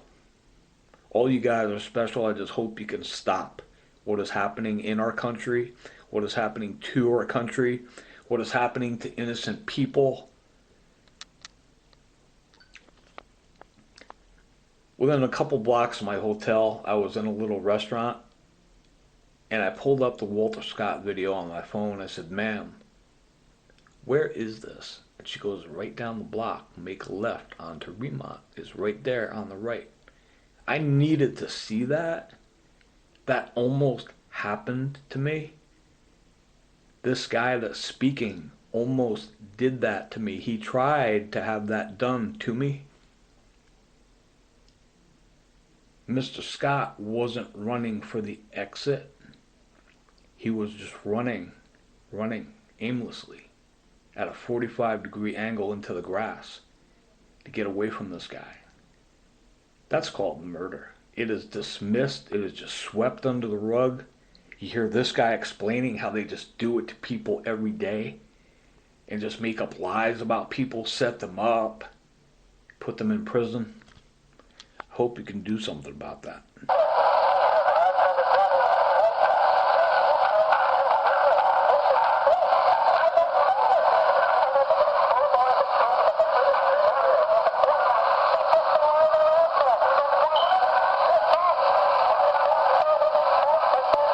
I told him, I'm trying to reason with this guy. First, there's nobody I would hang out with. I'm just there to record him.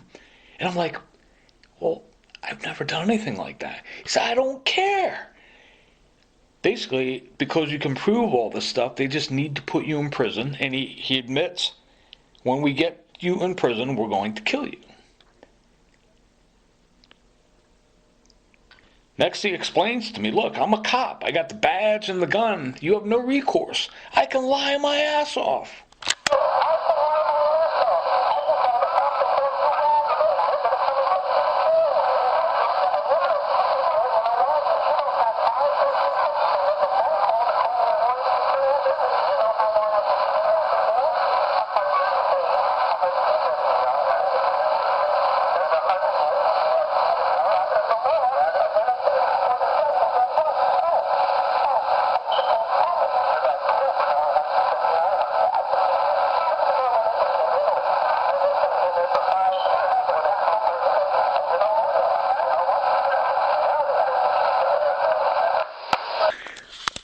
Basically, when you get this guy explaining how they just lock people up that are innocent, set them up, make up lies, doing all kinds of things, you get the whole nine.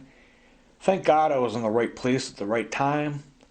I went to where Mr. Walter Scott was murdered, and it's on my heart because it almost happened to me, and when I saw that happen to somebody else, so when is it going to stop? Now that's just the surface. You see this guy planting a taser on Mr. Scott. I'm basically right now recording this guy in the Huddle House.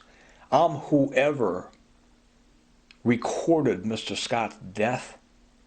If somebody didn't record that, the news would have reported, oh, this crazy guy, Walter Scott, stole the man's taser and they had to gun him down. I don't know. I mean, you understand where my heart is. Just thank God that I had the recorder and can stop this guy from doing what he's doing to the next 100 people. And whoever had that recorder going on the Scott death, maybe he'll be able to prevent that happening from the next 100 people, if you understand my mindset. Next, he explains to me that that's just the way it is and it's tough luck. And I'm not allowed to talk about it. And he says, if you talk about it, I'm going to fire you. My daughter says in her site, I try as hard as I can to tell.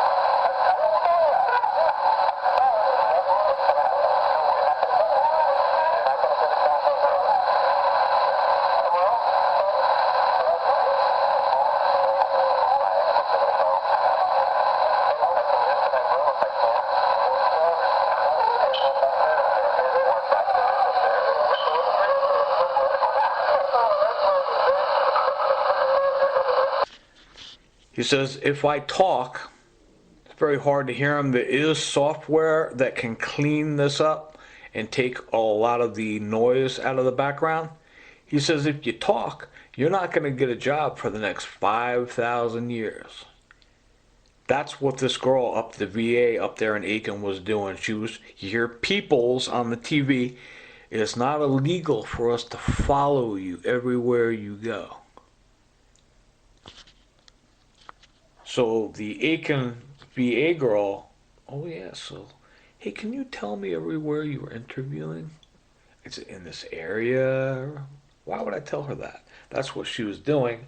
Now you can go to point A and hear all these guys explaining how they do it. Now while this is happening, you've got to watch your drink. You hear this guy admitting they put stuff in your drink. I have a coffee and there's a guy behind me. I could feel him. He's getting ready to dump something in my coffee and I'm not going to drink that coffee. He has something in his hand. And afterwards, this Keith Hudson says to him, this guy's name is Fred.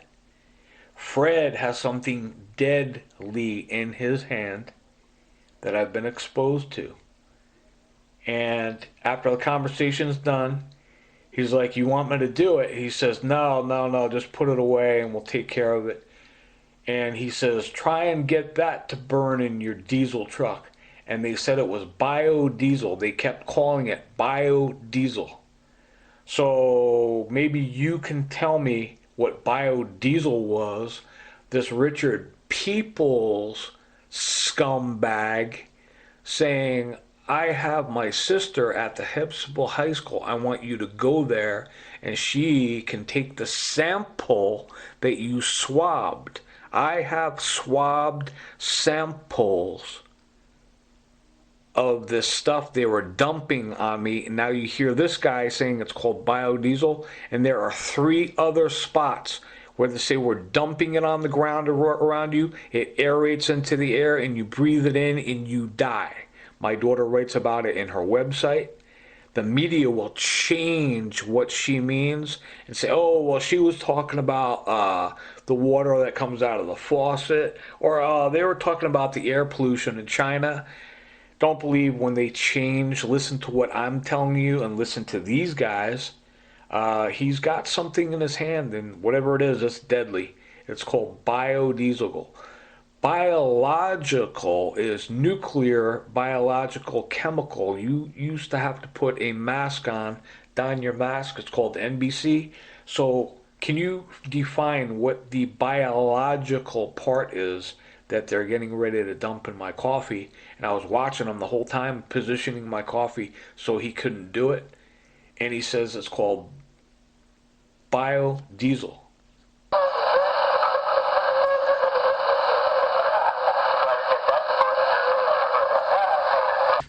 So after this Richard People sent me to Eccl High School, they had cops there.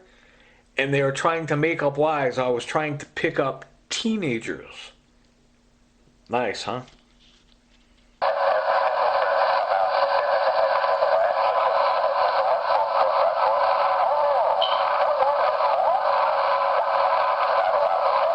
He says to me, I'm trying to tell you that you're not allowed to talk, and you're saying back to me, oh, I'm not allowed to talk. Could you imagine the mindset of these punk-ass little punk billies? These people are nuts, and they're doing all this stuff, and you're not allowed to talk. So imagine the mentality of somebody that comes up to you and tells you you're not allowed to talk. Basically, at any given moment, I just bitch slap the heck out of this guy. He is a murderer. Basically, the funniest thing is just bitch slap the heck out of him. Him and his buddy Fred, they're murdering, they're killing people. I'm not the only one. They did it to Walter Scott. They did it to this one. They'll do it every single day if you let them. Now, the brainwashing, kooky stuff, black is not black. Basically, you just got to bitch slap the heck out of people like that and say, are you out of your mind? Expose it. This conversation took place at Huddle House Camp and Folly, 9 April 11. Next, this punk ass Keith Hudson says you're going to be leaving South Carolina very soon. They had these punks come after me with steel rods. This is what happened. So you get jackasses like Ken Copeland and his little bitch ass wife saying, "Oh, don't put your hands on me." It's psychological, number one. And he's trying to lie to the general public that everywhere I go, I put my hands on people. It's completely the other way around. This is these guys murdering, and in gangs. That's the only way they operate.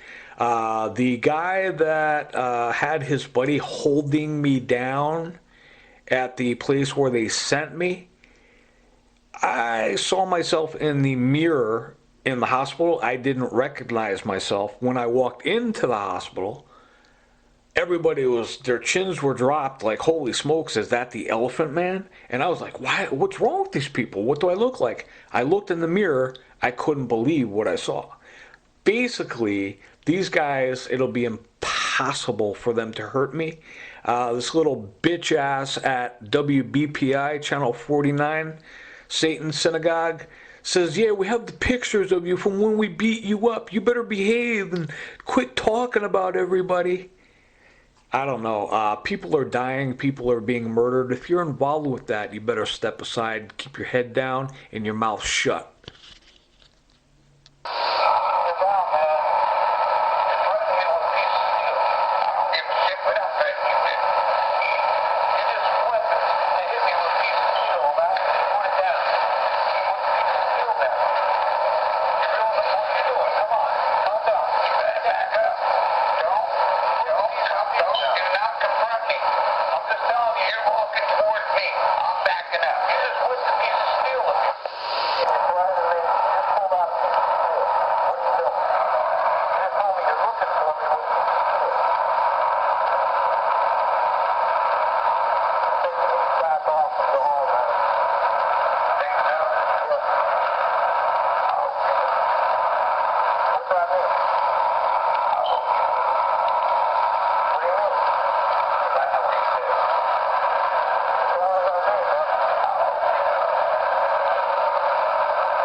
He just said, I know where you live and I stole your bag. Now go to Rich Robinson.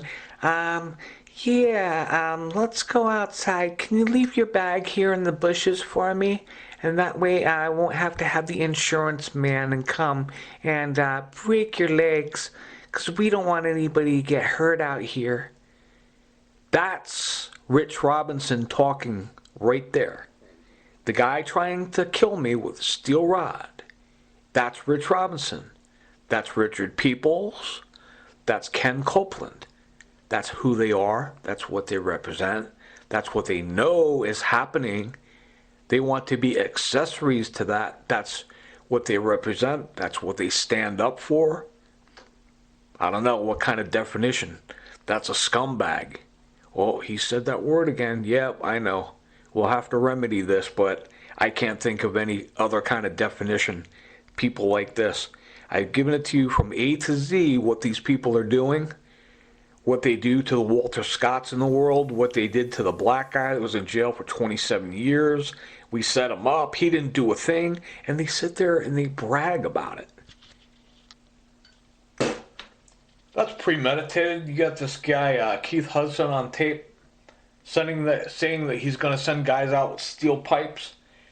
Now, he says in the beginning, just like this punk where they were holding me down where I was, and the girl at BPI bragging about that, how I lost, and he's the big hero now. You got to listen to what they don't tell you is they had the one guy holding me down. I was going after this punk that beat me senseless and laughing my ass off. This guy is not going to hurt me. I was laughing my ass off. Completely ineffective and going after him. He was going to get 10 times worse than what he put on me. What happened is he told his buddies, oh, listen, I can't handle this guy. I need you to jump in. He had his buddy choking me out, holding me down while he was beating the daylights out of me. The witnesses came, and I said, can you describe that to me again? They said, no, no, no, no, no. This wasn't a fight. These people were trying to kill you. I've never seen anything like it. I've never seen anybody beaten like that. So you've got to listen to basically the tapes, what's really happening. I gave you the example of this freak from hell from Richard Peoples coming up to me and like give me this hug. I'm like, what the hell is this guy? Some freak. So I need to give you a hug for the camera. And I'm like, what the hell's going on, man? It's from A to Z. That's what it is. You know, once again, I feel like the kid or whoever took that Walter Scott video, I pinpointed exactly where he was, and from his camera eye, thank God he recorded that. You know, maybe for the next 100 people, next 1,000 people like me that these guys do this to, will look back on me one day and say, you know what, thank God this guy recorded this stuff. Because basically if you put a spotlight, if you notice the spotlights I put on them, they stop. They stop doing it. They're like little kids burning their hand on a hot stove. Ooh, that's hot. They don't want to do it anymore. So once you put the spotlight on them, they stop. They stop doing what they're doing. They don't ever want to do it again. So after this, the person that's doing this is this punk cop, Rich Robinson at Eccl Church. People go to prison for stuff like this. I go to see him. He calls me in. Once again, I would never surround myself with people like this. I know he's doing this because he's stating it every day on tape. So he's got the Stu Mosier who needs contempt of court and gets prison unless he produces 5 tapes which has clear evidence of murder, everything that's going on. This Rich Robinson's got from his choir, Laura, oh, I left it at home, it's in my drawer. They won't give you the tapes back. See how it works? So then this Rich Robinson, he gets really cocky and says, yeah, we hack into your email, we send people emails from you. Now my sister's all upset and aching. Oh, I just got this email from Danielle, it's crazy. I go, Karen, she is not sending these emails. It says she doesn't love us and she doesn't ever want to see us. Stop emailing her. And I'm like, Karen, you don't understand. I've got all these guys on tape, what they do. This Rich Robinson is involved with all these guys. He's involved with this Ian Malone, that is keystroke virus, and Terry's bar. Oh, he was at the bar? Yeah, I'm drinking water, and Ian Malone is there to put this biodiesel product in my water. And he states how he is hacking into people's accounts, and they get a little pop-up box, and when you exit off, now they're recording you, and they love Bank of America. I hope you guys can do something about that. That's what it is. They come to me, and when they're not trying to kill me, they try and impress me and brag about what they do to people and how it's a billion-dollar industry. And after they rob you, they go to non-extradited countries. You hear this kid, what's his name, Stan Motley, in the Chicago picture, stating how they like to threaten jurors' children. And these people, there's no prison you can contain. You need to send these people back to hell where they came from. This is outrageous. Could you pay attention to that one Chicago picture where it says Cameron admit rat poison, Stan admit threaten jurors' children? I cannot be treated for anything. There's basically 1 and 2 things. If you look at document 5 on my flash drive, it's a grievance where I was. They are denying me medical treatment. And the Stan is bragging He says, you can't even get the flu, man. You can't go to the doctor. We got you screwed. As you go to the doctor and you tell them what's wrong with you, and they're going to set you up and put you in the triage thing and lock you into a mental institution. That's what he's talking about. Put him in prison for 27 years like the black guy they set up for what he didn't do to a little girl. That's what these guys need. Put them all in prison, 27 years, going around doing this to people and bragging about it. There's a conviction in any kind of godly person or any kind of normal person. You just wouldn't be able to do these things, or you wouldn't be able to brag about them. Thank God I had the recorder, and they are bragging. Let them brag. Let them tell the whole world exactly what they're doing. Expose them. Lock them up.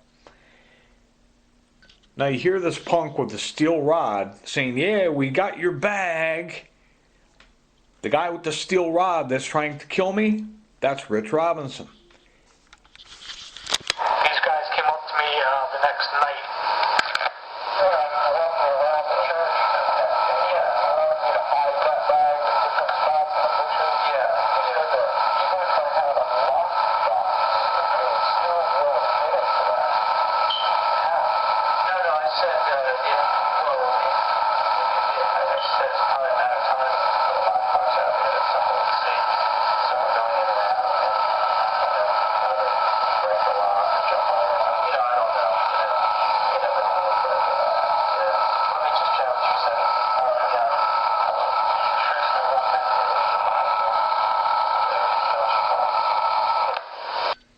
I repeated back to Rich Robinson what he said after these guys attacked me with the rods and stole my bag. I said, hey, you wanted me to leave my bag in the bushes, and you were saying something about you were breaking into my lockbox. And he says, no, what I was saying is, if these guys he's talking about is the guys with the steel rod, it's hard for them to break into your lockbox. I had a lockbox that had my daughter's documents in it, and he demanded keys to it. I said, well, Rich, I don't know, buddy. That's kind of strange. You need keys to my lockbox. He broke into the lockbox. It was empty, and that's what he's talking about with the lockbox. And leaving the bag in the bushes, or the insurance man's going to come. He says, no, I told you to leave your bag in the bushes, and it's going to be hard for these guys to get in your lockbox, or the insurance man's going to come and break your legs, and I don't want anything to happen to you out there. That's what he's talking about. The guys with the steel rods are his insurance man. Basically, they're the biggest punks in the world. In the beginning of the attack with the steel rods, these punks, what they do is they say, hey, buddy, you see that person over there? You see that one there, that one there? They're all witnesses. They're doing it so you can't hit them back. I am not doing what I would like to do to this man with the steel rod because I go to jail. Now you hear me just very cool, just disarm his mind and say, come on, knock it off, just calm down, blah, blah, blah. And I'm trying to take the rod out of his hands. You're coming towards me, I'm backing up, this, that, whatever. So I know anyway, even after I didn't do anything to him, what I enjoyed doing to him, cops come and threaten to arrest me anyway. You could hear Joe Beeks after this guy comes up to me again at 18 minutes 35 seconds of 3 hours and 35, say, yeah, I'm sending guys after you with steel pipes. What kind of an America is that? I mean, what the heck is going on with these guys? I hope you could do something with these proofs.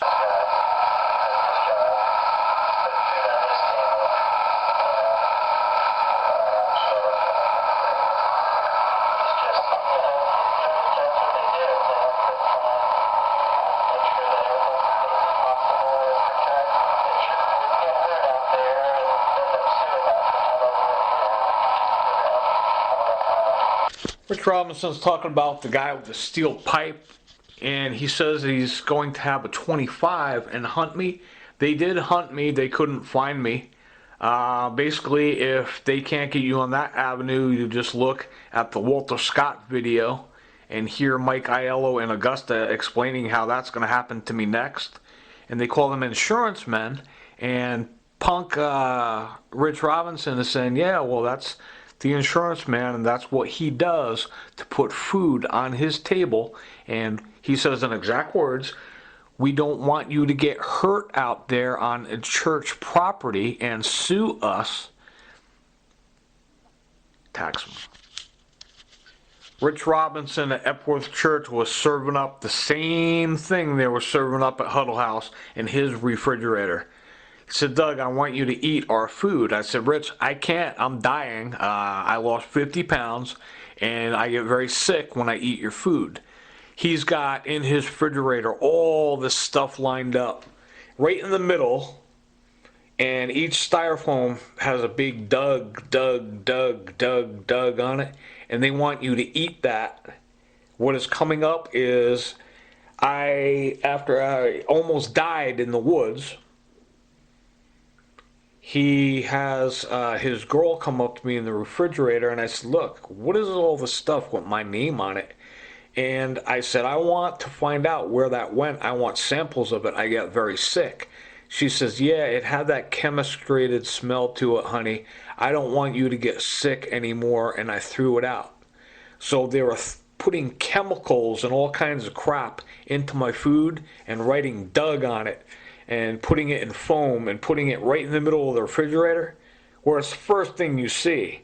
You open the refrigerator, it says Doug. They want you to eat it, and they're trying to kill you.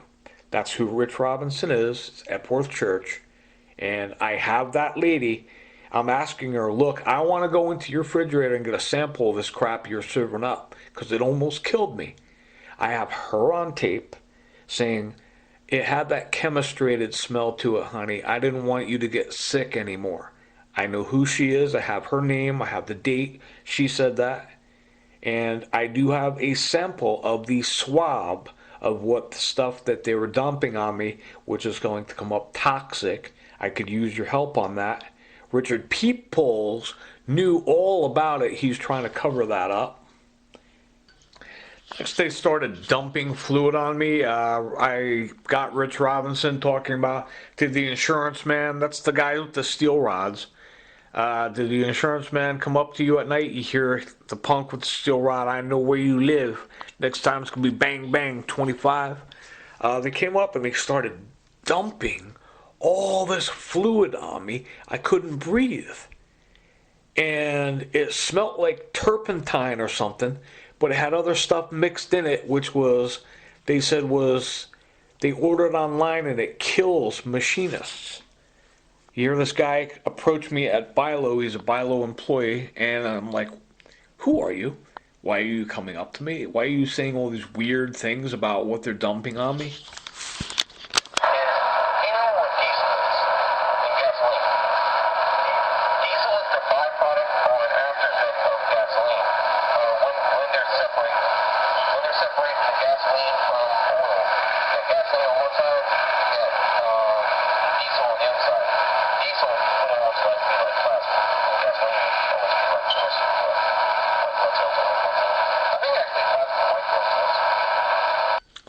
Says it does something to my body, and he said, imagine a 2-year-old on the end of one seesaw and a 35-year-old on the other end of the seesaw.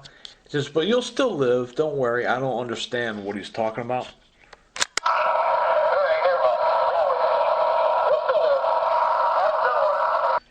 There was a bar, another bar, I would go for water, and the bartender's name is Greg. He is involved in murder. He's explaining exactly how I'm dying, how they're pouring this stuff on me, and he says that it aerates up into the air and you breathe it in.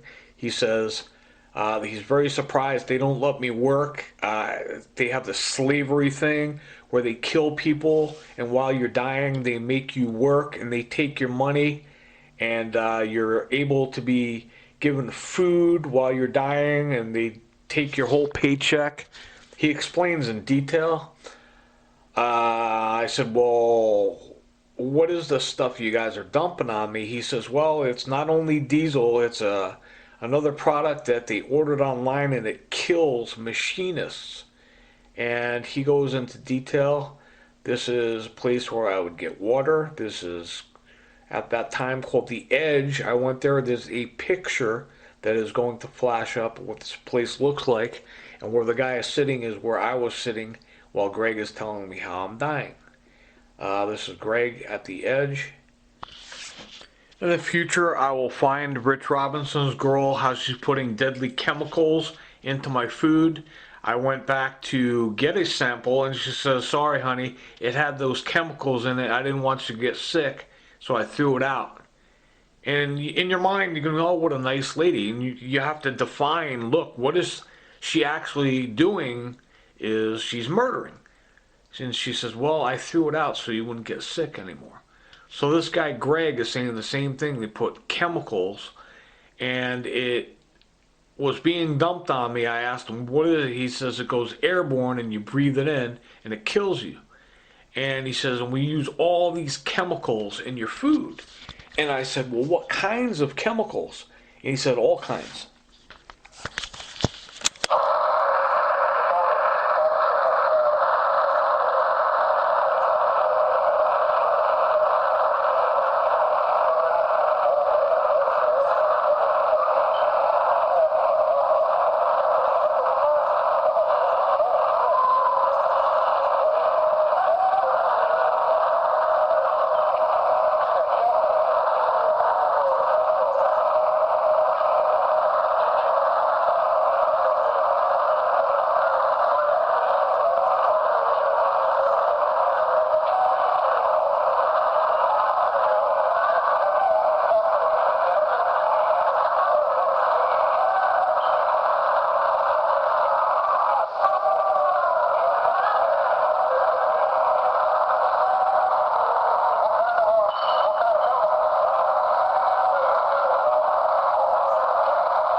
I asked him, what kind of chemicals are you using? And he said, all kinds.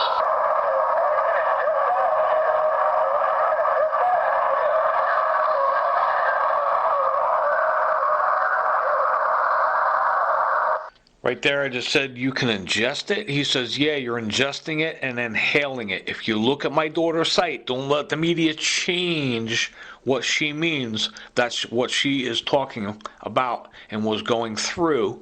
My parents went through the same thing in their refrigerator. Now, if you go back to this Keith Hudson, he's talking about what Fred's got in his hand, putting in my drink. It almost killed me. It's one of the things they were using to kill that wasn't working fast enough. That's when they got the guy with the 25 to come. I was gone and out of there before that happened. You hear Keith Hudson and his buddy talking about a biodiesel product they were throwing in my coffee. This guy John from Bilo comes up. He was a Bilo employee, talking about the diesel products they were dumping on me. And now this kid Greg is talking about it. And he says, yeah, it's kerosene and diesel and a bunch of other things. Kerosene, diesel.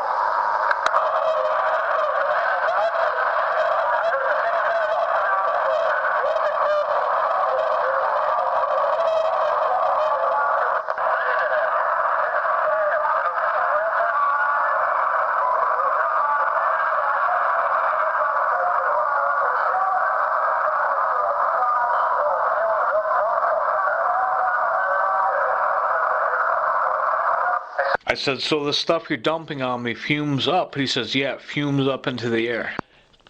I next said, when you guys aren't dumping it on me, you dump it around me, and they must put it in a certain area. And he says, yeah, and it dissipates into the air and it's all around you.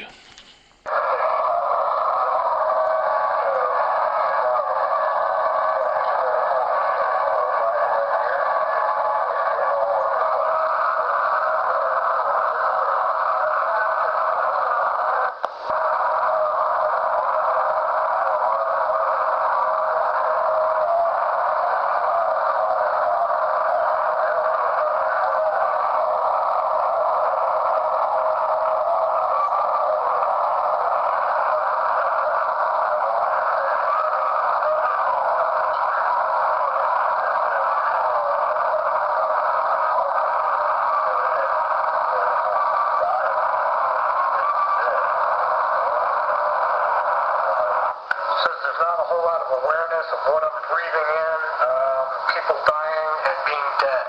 Sounds like torture kind of deal.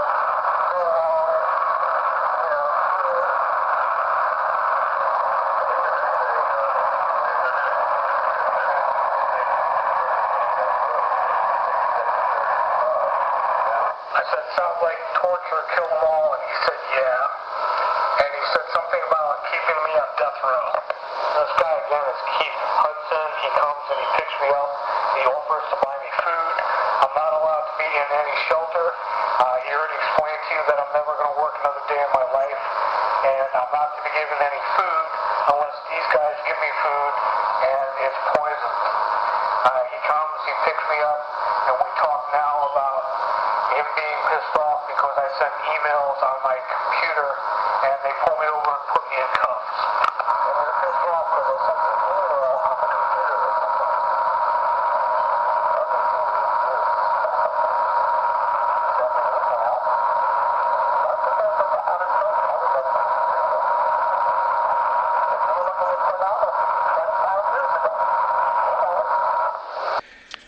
I would send emails to people begging for help, try and have somebody come and pick me up out of there. And I would get confronted, and he would say, there's no talking, you're not allowed to tell anybody. These guys are nuts. And now we have that too. It's that whole thing. This is hypnotized. This is how we hypnotize. This guy just mentioned that they hypnotize people. Says this is how we hypnotize people. I don't understand. Now you hear this camera on saying we put rat poison in your food. I said, why? He says, to kill you. Slow kill, man. And it was killing me. I felt like I was having heart attacks. And I tried to explain it to a couple people, saying I don't know what to do. This guy Stan, you hear him saying, if you go to the hospital, we commit you and we don't treat you and you die anyway from what we're putting in your food and drink. So that's what this kid Stan Motley's talking about. If you go in the picture of Chicago, he's saying you can't even get the flu and I'm ready to knock him out.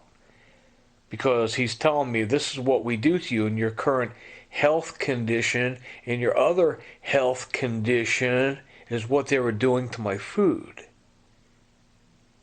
So my mom was crying her eyes out, saying, Doug, they're putting it in my food.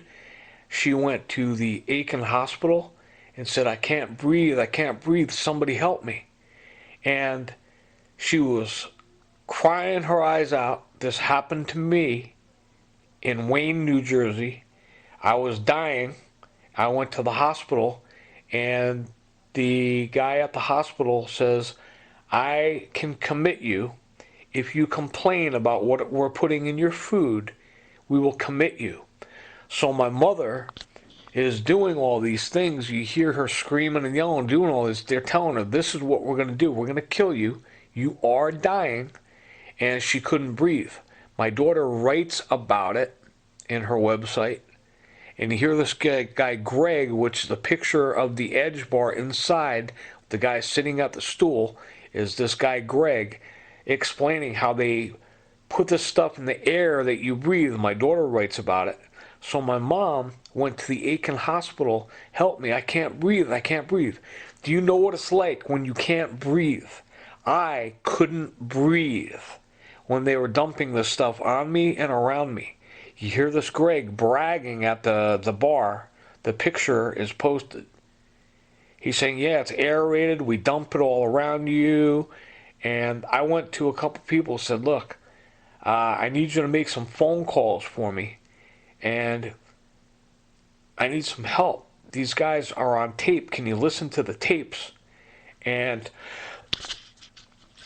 they found out I was trying to talk. That's what this kid Stan Motley's talking about in the picture of Chicago. You can't even get the flu and go to the hospital because they lock you away. So my mom went to the Eccl hospital. She's like, help me, I can't breathe. Imagine in your mind, this happened to me. You can't breathe. It's like being underwater. This is what is happening to my mother and father. They put stuff in their food, in their refrigerator, and you can't breathe, and you get chest pains. So if you look at the CPO picture of this Joe Cantwell, the girl in Casey, she says to me on that tape, you can listen to it. She says, if you come in here and complain about chest pains, we EMS you out of here. And that's why the ambulance was outside. So my mom, once again, went to the Eccl hospital, help, I can't breathe. And she was trying to tell them what was happening to her. And they threatened her and say, look, if you tell what is happening to you, we're going to have you committed to a mental institution. That's what my mom was going through. Please understand what they were doing to people. Recognize, understand. After I tried going around the neighborhood handing people notes, somebody, you've got to make some calls for me and get me out of here. I'm dying. I'm having heart attacks. This guy, Keith Hudson, comes up to me and says, we know your heart hurts and it's killing people. And he goes on about the killing.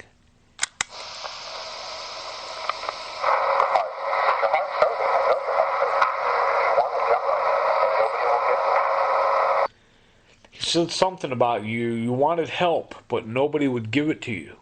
That's what this Stan Motley's talking about in the Chicago picture. So your current health condition, you can't even go to the doctor. You can't even get the flu.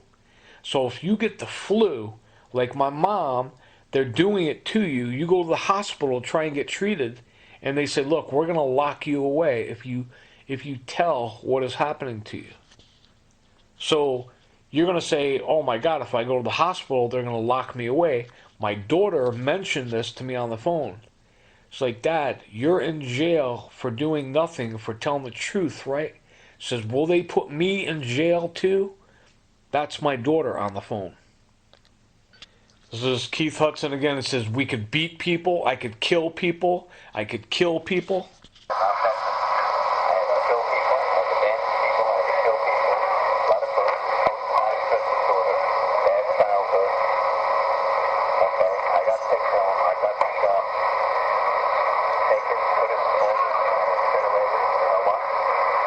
This conversation is taking place 9 April 11 at Huddle House. Is there any way possible to get the cotton swab that matches what these guys were dumping on me and take it to the lab? If you look at document 5, if you have that flash drive, I have been denied medical treatment for years and years and years. What they were putting in my food was rotting my teeth out every day. It wasn't like I was just walking around going, oh, okay. 3 times a day I would make emergency phone calls for 3 years that no one was able to hear. I was writing letters, sending faxes. No one was able to see or hear what those were. I've been denied medical treatment. There are 2 situations. If you would look at the picture of Chicago and listen to all the details of that and see if you could get back to me on that. Thanks a lot. Danielle, I wonder how you're doing, babe. I think about you every day, and I love you, babe. Call Grandma and Pop if you can.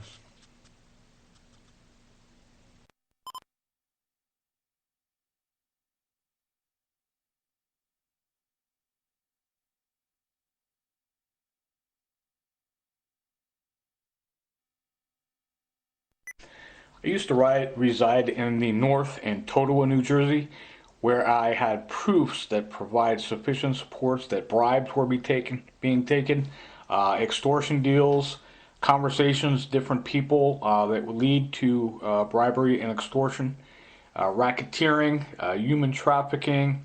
A lot of things were being uncovered, a prostitution business in the north where a lot of politicians were participating in that activity.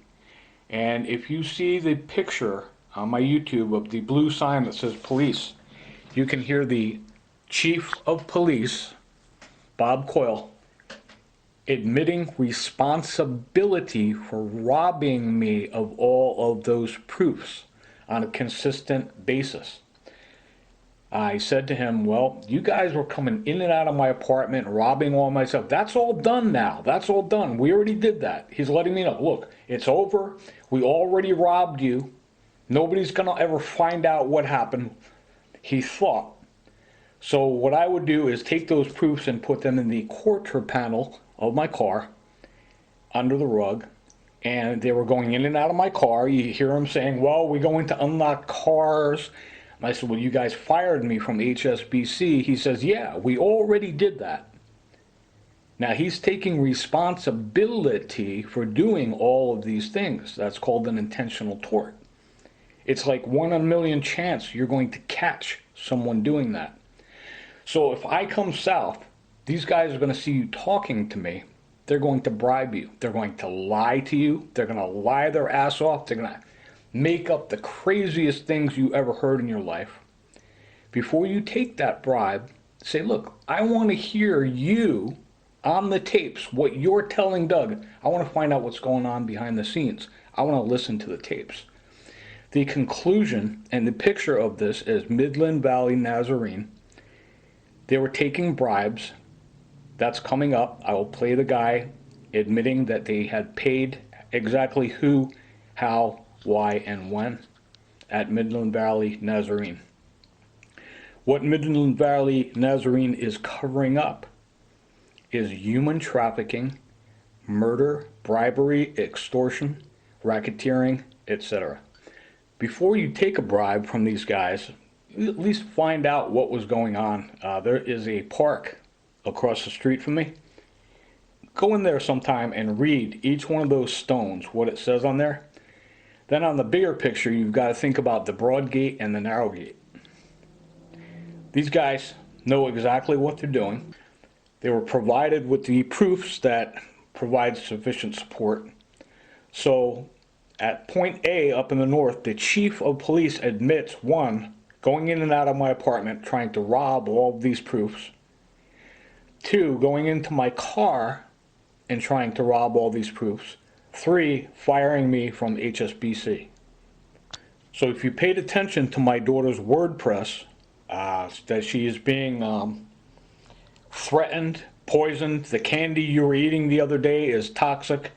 More importantly, what message sending, physically toxic environment, where I will get this one guy that I came to down here saying he's going to have my daughter beaten to death. Beaten to death. I think that the Holy Spirit led me to the Midland Valley Nazarene. I saw a sign on Whiskey Road, and I went. I said, hey guys, how you doing? I'm new in town. And I read Mark 10, 29, 31. My daughter's up north. She's counting on me to get a message to you guys. And I read Mark 10, 29, 31. It says, if you must leave your family for my sake and the gospel, you will receive 100-fold, mothers, brothers, sisters, fathers, with persecutions. And I said at the end, it said that those who are last will be first, those who first will be last.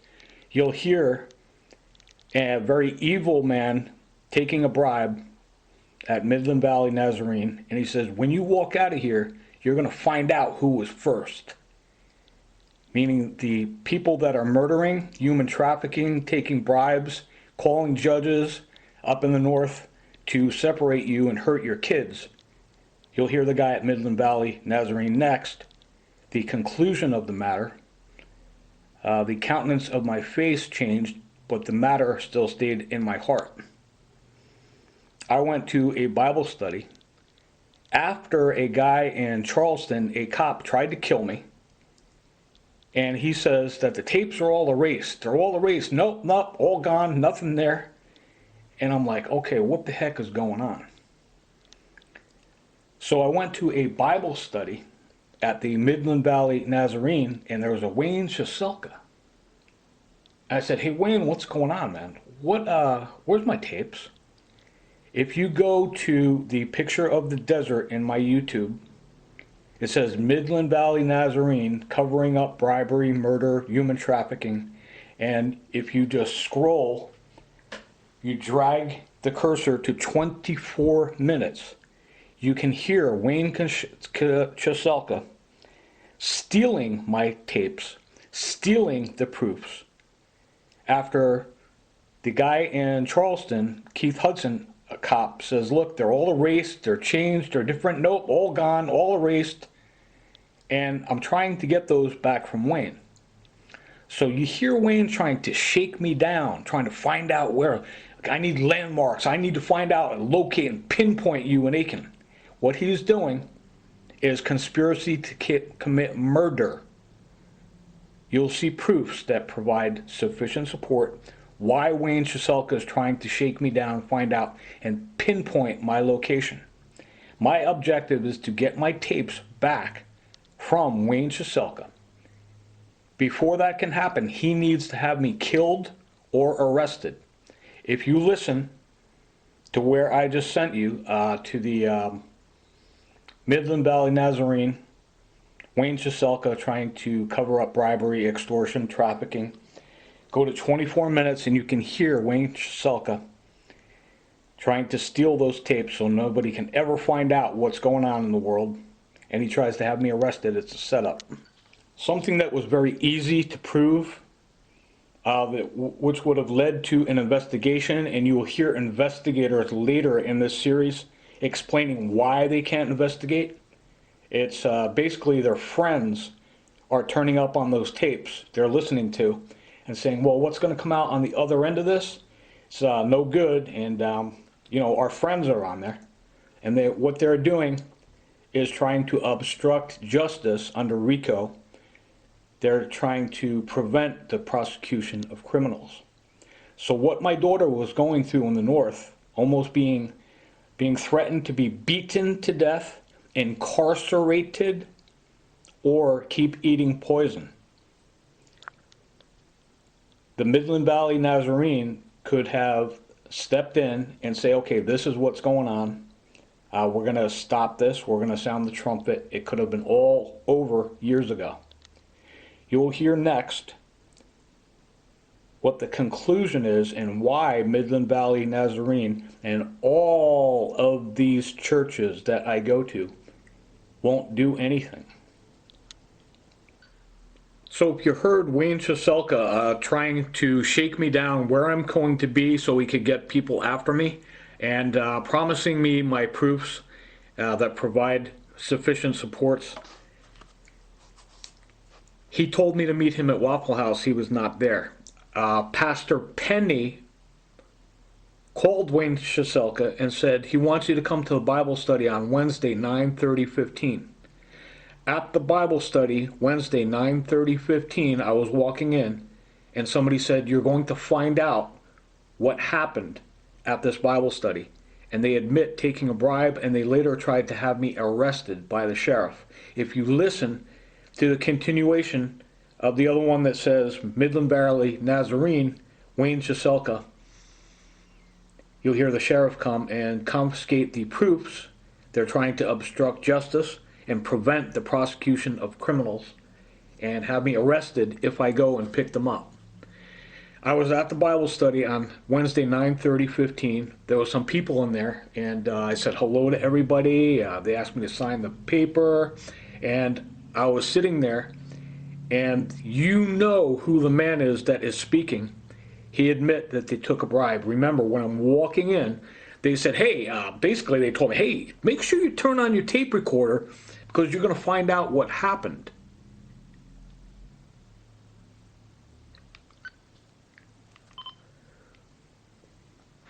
So I'm sitting in this Bible study, and you know once again who the man is that is speaking. I don't know who he is. And he says that Pastor Kyle and his brother-in-law were appointed SDMI chairman for the South Carolina district, and they get all the church people, all the new chairmen together and pay them. They paid them bribes with your tithe money. He was recently appointed the SDMI chairman for the South Carolina district. So they get all the new chairmen together every now and then and train them.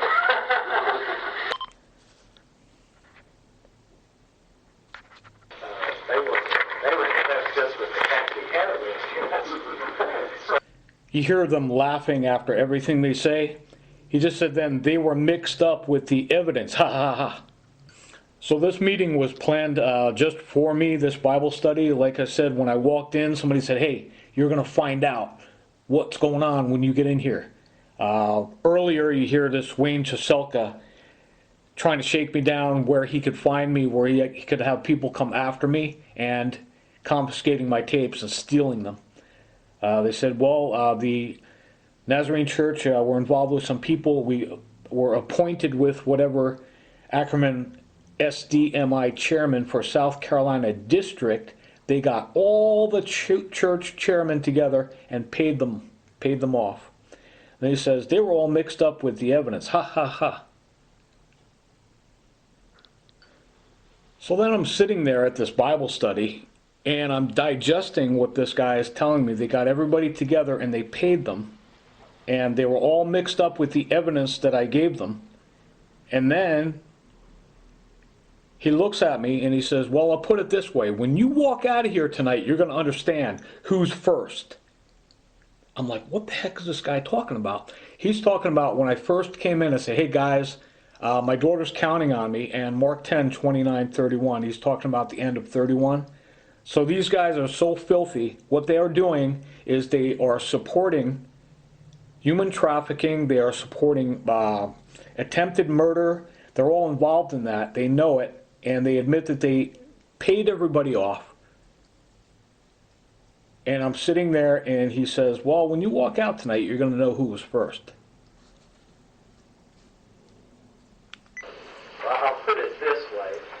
When you walk out of here tonight, you'll be answering the question in your own mind, who is first?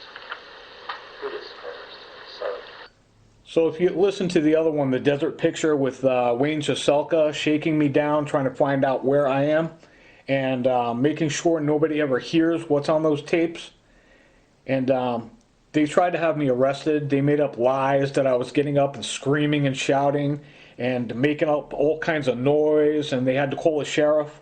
So you see what really happened now, and the sheriff was like, what the heck's going on? I said, look, this guy's got my property, he's got proofs, and they want me to go down to the sheriff, and they know if I go to get my proofs, I get arrested.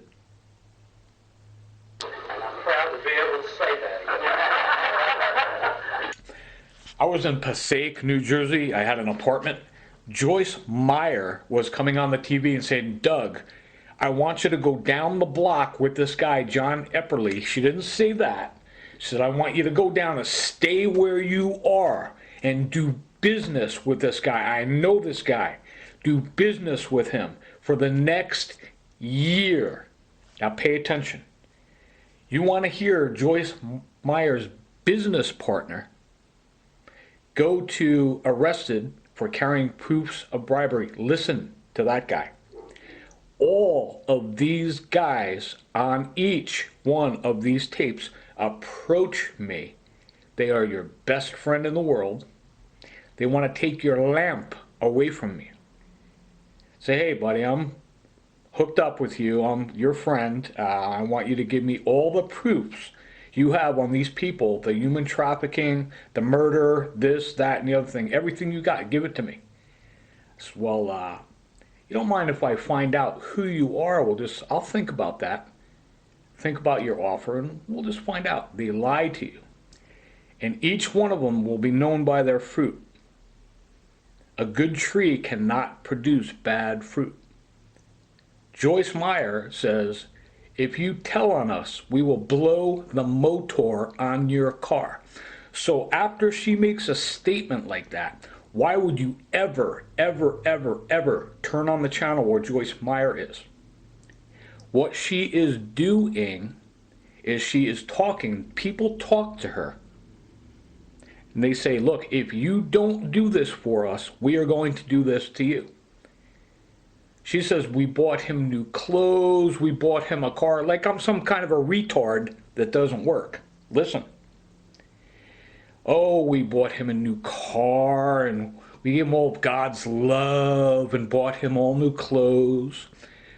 When people are speaking, what is it that they are not telling you. Joyce Meyer is not telling you go to the chief of Totowa. Says, yeah, we did all that. So you guys put sugar down the tanks of my car? Right, but that cycle is over now. And you guys were coming in and out of my apartment and robbing? Right, that's all done now. It's all done now. And you fired me from HSBC? Right. Yep, we did that. That's what Joyce Meyer is not telling you. So after Joyce Meyer is trying to trick me to spend a year of my life with this guy, John Epperly, if you drag it to 14 minutes, you'll hear John Epperly saying, look, we know you got the proofs. Talk or go to jail. Which one is going to be? That's Joyce Meyer's business plan for me. You got to cut down the tree and just get these people out of your life real quick. That's who they are. They will be known by their fruit. So now Joyce Meyer is on saying, oh, he doesn't work and he asks me for money and I send him money all the time. Watch this. The other thing Joyce Meyer, when she carries on like that, like an idiot, oh, we bought him new clothes and God's love and Jesus loves you. They're nuts. These people are nuts. What Joyce Meyer is not telling you, she stole all of my suits. She is involved with all these people. If you have to search like a needle in a haystack, listen to what I'm telling you. Joyce Meyer makes threats. And what she's doing is she's trying to torment you. Oh, we bought him a car, and he just doesn't want to work. Oh, God's love. Don't listen to anything. As soon as you hear her say, look, we are going to blow the motor on your car if you tell. Just turn it off. Why would you ever listen to anybody like that? They have no more credibility. No more credibility. You just got to shut them out. On 1/4, January 4th, just a couple months ago, at 9:55 a.m., I went across from Greg's Gas. What is it? Route 1 is that Richland Ave, the Aiken one stop, and I am a veteran. And when they see me coming, they are told to lock me up. Set him up, lock him up at all costs. Do anything that you have to do. You're going to get him locked away into a jail. I go to the desk. Girl Stacy says, I know who you are. You're a veteran. Sign here that you have PTSD. There is a barrier here. So I looked at this girl Stacy. I said, what the hell are you talking about? I went out to my car. I got my recorder because it's game time. I went to the veterans girl. She's got a body language that stinks. She's getting ready to set me up. Her name is Tanita Baranek from the Veterans Administration. And the first thing she says is she wants to get me alone in a room.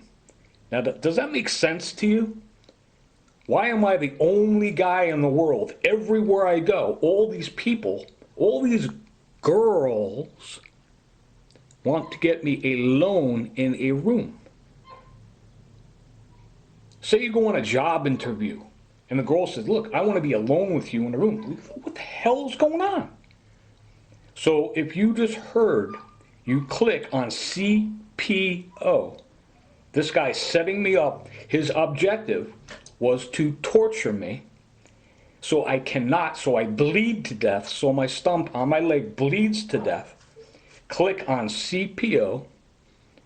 That guy, Joe Cantwell, threatening my life when I got there. And I'm driving all over the world trying to get a script for a leg. So the objective for Joe Cantwell and his little scumbag friends are to make sure you're in pain and you are going to suffer. And everywhere you go, these people are going to lock you up. You can't get a script. You can hear it clearly. So I go in on 1/4 and this Stacy says, hey, buddy, make sure you go out to your car and get your recorder because it's game time.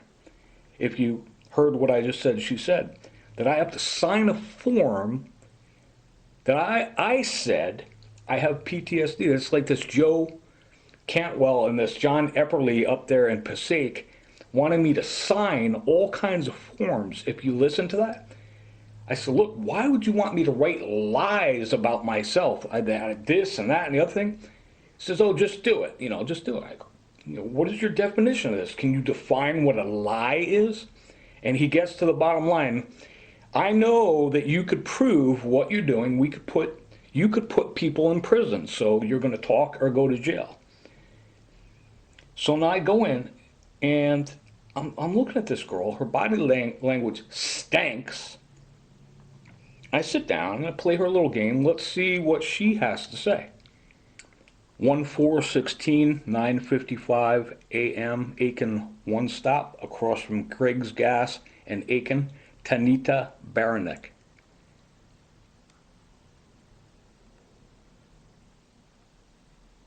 Let's talk another one. No, let's stay here. You sure? Yeah. Okay, I don't want to sit. Are you comfortable doing here? Sure. Okay. So what is the reason that you're Just I'd be able to find work. okay.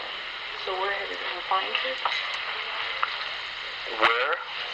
Anywhere where I think there might be an opportunity.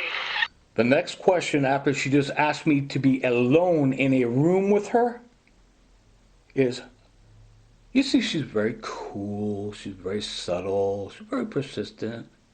Yeah, tell me everything, Doug. Tell me where you're applying so I could call everywhere you're going, and you're never ever going to work another day in your life. Go back to this Keith Hudson. So she just says, oh, and so, where have you been applying to? So right now, if you listen to the way I handle her, that's the way you handle a person that is doing this.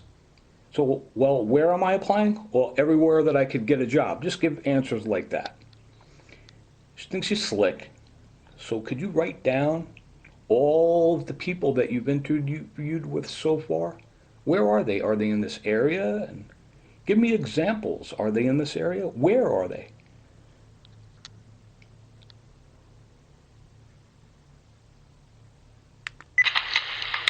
Give me an example. In this area? Yeah. Where in this what employers have you been applying to? Anyone that I think that there might be an opportunity for employment. Okay, do you have a current resume? You heard the experience that I had with this Stacy at the front desk. Stacy wants me to write down that I have PTSD. Now, I'm going to say for the 1000th time, if you were me, how happy would you be every single day? Every single day I wake up. I go to bed happy, I wake up happy, and these people lie about you. Oh, he's depressed and suicidal. He dialed our suicide hotline. I was alone in a room with him, and he came to me and told me he was going to kill himself. That's what these scumbags are trying to do. You don't want to be alone with them. When I'm not groping girls, rubbing up on them, raping them, you got to listen carefully to this Keith Hudson. It's invisible. It's all a big lie. Well, who are these girls that it doesn't matter. They're invisible. People love lies. We just make up lies. So now you go. And this Tanita Baranek, she thinks she's very cool. She's very, laid back. Hey, babe, tell me where you've been applying so I could screw you. She needs to find out where I am applying to. Give me examples. Are they in this area, Doug? Well, why are you applying? Well, Tanita, I'm applying so I can find a job. Well, where are you applying? Well, anywhere I think I could find a job. Well, can you give me examples in this area? Yeah, everywhere that I'll find it. She's never going to get the answer. They basically want you to write down all of the places that you just interviewed with so she could call them and tell them, don't hire this guy. I'd like you to make a note right now, draw a little star asterisk and write down Wayne Mitchell from SLED. You'll find something very interesting with Wayne Mitchell from SLED. He's doing something this girl, Tanita Baranek, is doing. He heard death and murder on tapes. People being knifed down, and the people that are doing it stating that they're doing it, and that they're threatening all the witnesses with their job. So this guy, Wayne Mitchell, up in Sled, heard those tapes. You are soon to hear Wayne Mitchell say, well, I didn't hear anything that was prosecutable. We don't handle crimes like that here. But by the way, I need a name, phone number, and address of all your witnesses that saw that when you got knifed.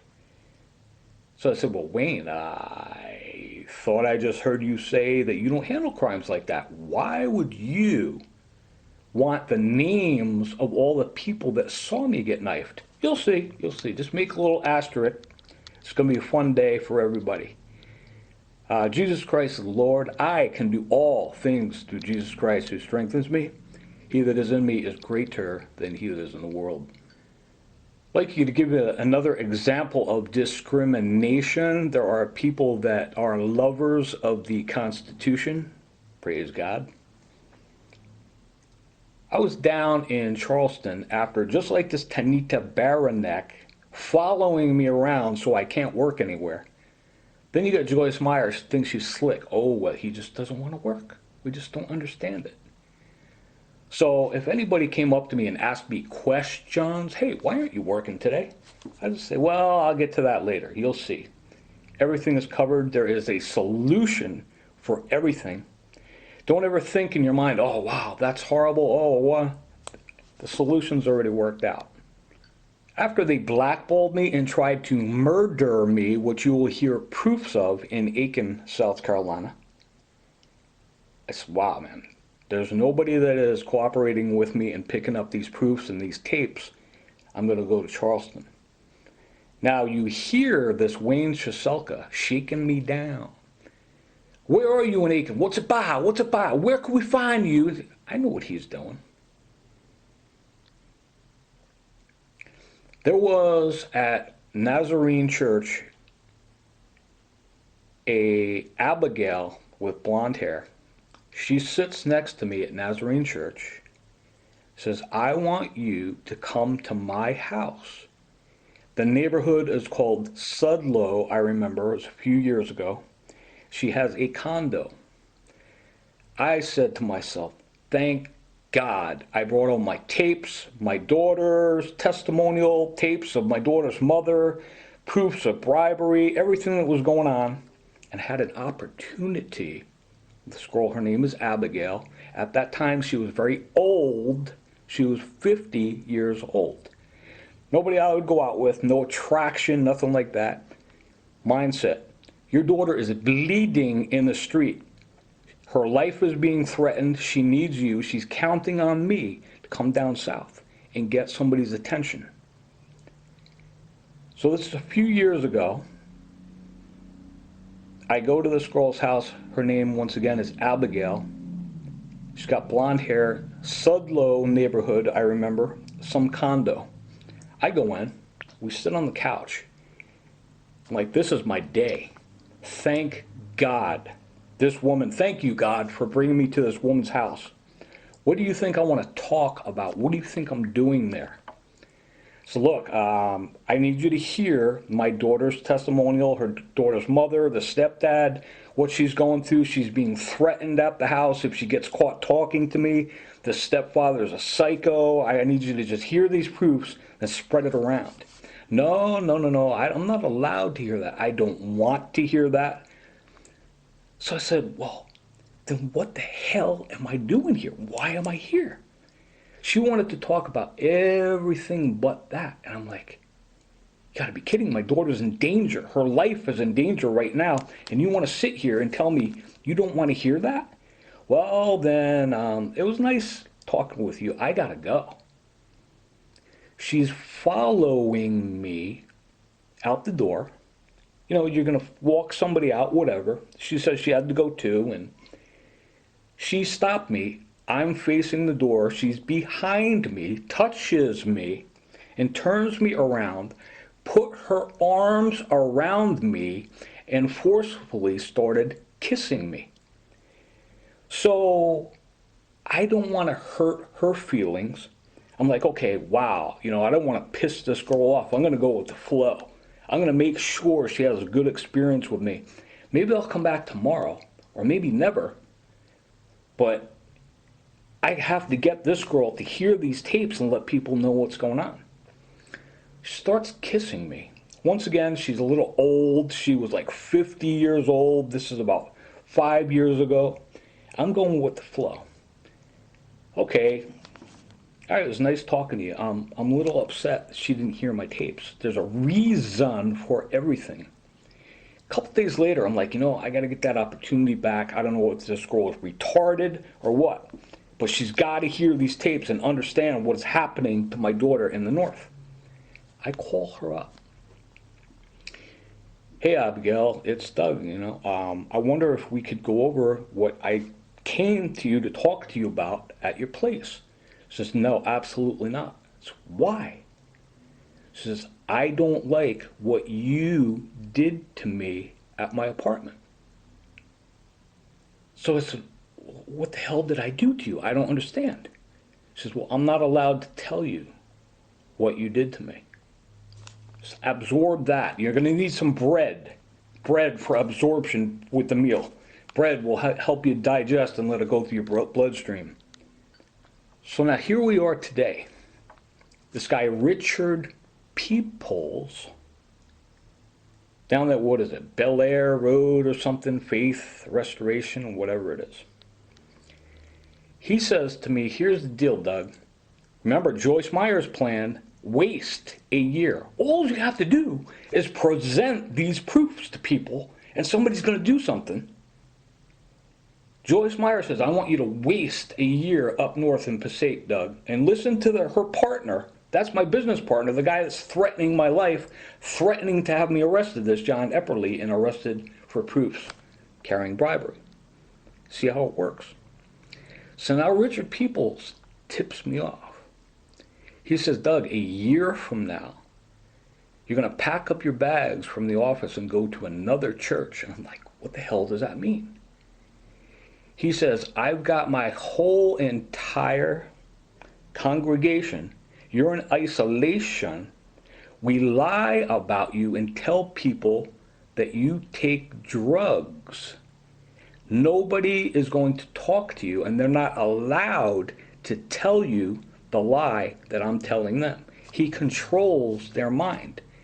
So here's the deal with this guy. They make up lies. He rapes his daughter, takes drugs, fondles girls. You see how it works? So I said, holy crap, man, I don't want to hang out in this church. And there was a guy behind me. I said, hey, buddy, open up this YouTube and look at what is happening. And he said, holy crap, there's a scandal going on. So then I said, well, it's time to leave this guy, Richard Peoples. What a dirty animal. And I went to another church, and it was a really nice place. Richard Peoples says, hey, Doug, we know where you are. It is not illegal for us to follow you to another church. So I said, holy crap, what they're doing is trying to keep this information away from the congregation. And the way it is doing it, if you go back to that dirtbag at this Midland Valley Nazarene church, yeah, we get all the chairmen together and we pay everybody off. With your tithe money, these nutcases are keeping human trafficking, murder, all this stuff they're doing under the rug by your tithe money, and they're bribing people and paying the money to keep quiet and control the whole congregation. So now I went to Barnwell.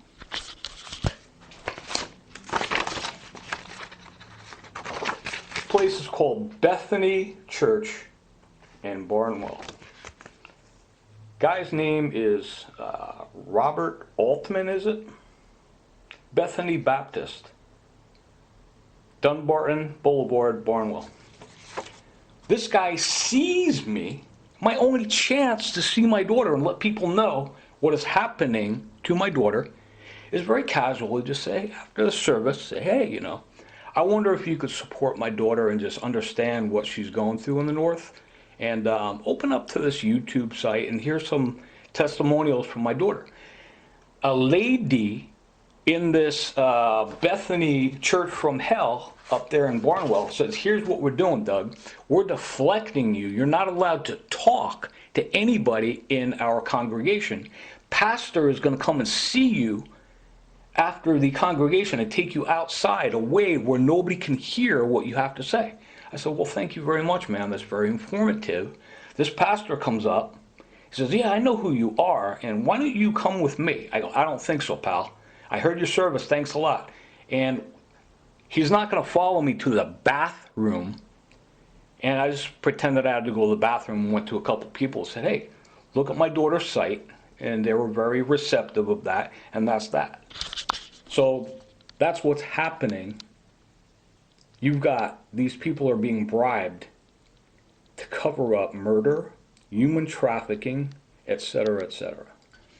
So if you listen to the Keith Hudson lies, the way they distract, they started to distract everybody by telling everybody I peek in girls' windows and I go around fondling girls, raping 9-year-old kids, and I'm a pedophile. That was one way of distracting everybody. So now this Peoples guy, he was telling me, basically he's trying to torment me. It doesn't work. I told you what he explained to me, the way they are deflecting all this information away from their congregation. They're paying each one of these guys, each one of these pastors, to make up lies and say, oh, the guy, he takes drugs, rapes his daughter, whatever they want to say. They just make it all up. But before you believe what they have to offer you, say, no, no, no, I want to hear what's really going on. I want to hear what you're telling Doug on the tapes, on the website. This is this guy, Keith Hudson again, how they're drugging my food. Basically, they're drugging your food and saying, well, he's a drug addict. And I said, well, you're drugging my food and you're trying to make me look like a drug addict. Right, and you don't have a leg to stand on. The bartender is throw the shit in the water, anything, and you're done. Right. And you know how much you have a leg to stand on. Try and get me and you know how drug test that gets it, make it look like you're going to fail. Drug addict. And you're going to fail. Yes or no? Yes. Yes to all your answers. And then guess what? You're going to have a leg to stand on, and I'm going to butt cuff you every single day in jail for the rest of your fucking life. Whoops. So how, this is where I need you to come back with your brain. Right. It's a little fucked up. I don't know why your brain doesn't, you have a disconnect when we're having a conversation. Because once you have a conversation, you're not soaking in what I'm trying to give you an example of. This has nothing to do with you. It has to do with anybody.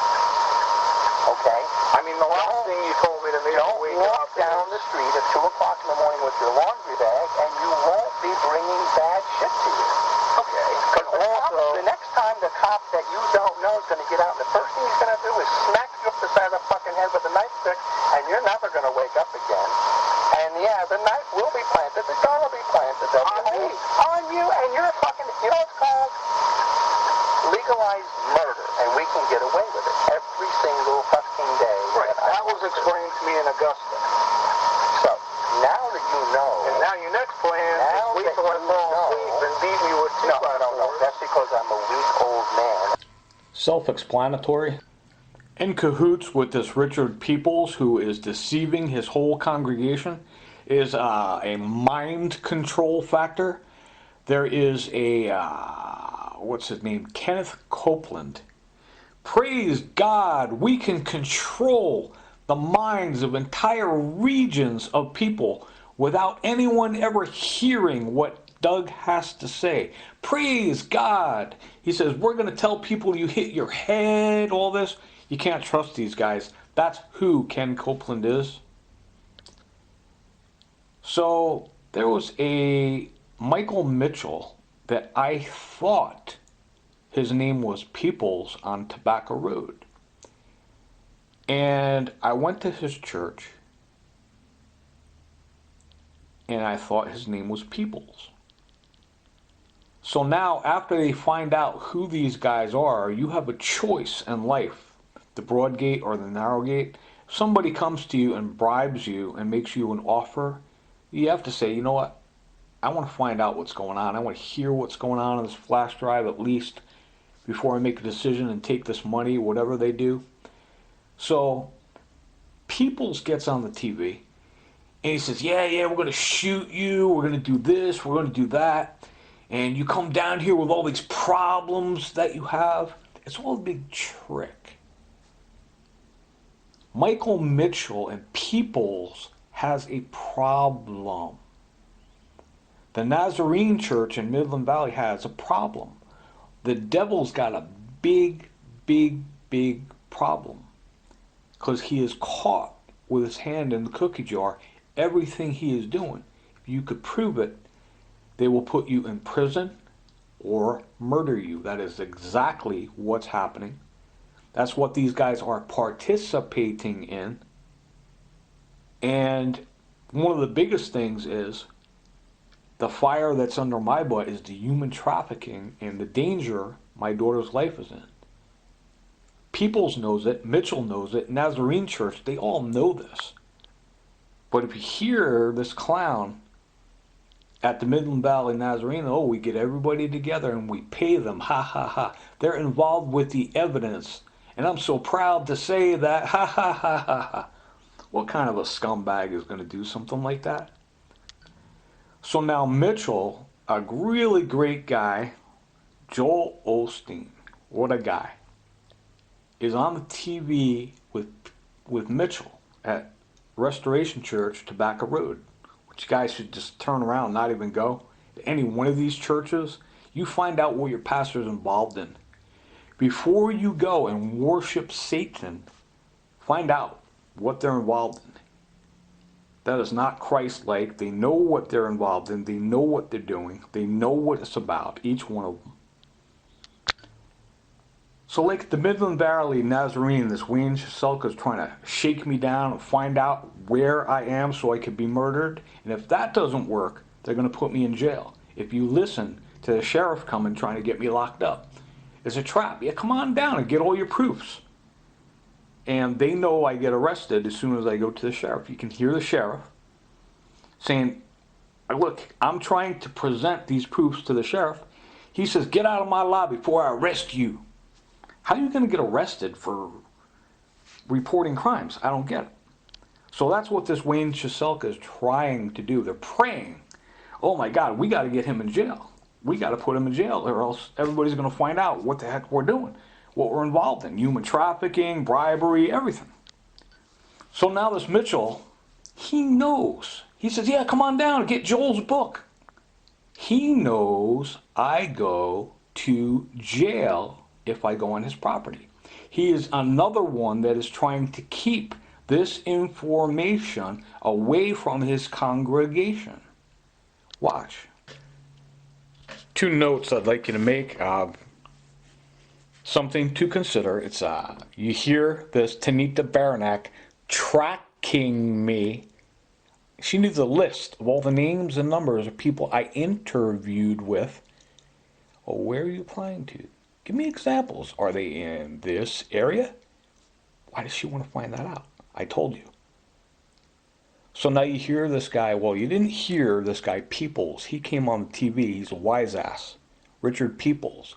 Hey, Doug, it's not illegal for us to follow you to other churches.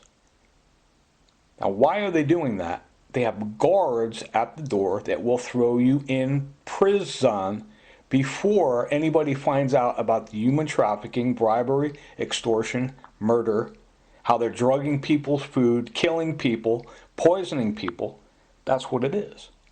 Your congregations need to know that. Try and get it to the congregations. What is happening to people's children? This could happen to their children. Look what happens when I go to Michael Mitchell's camp over there in Tobacco Road. Very interesting.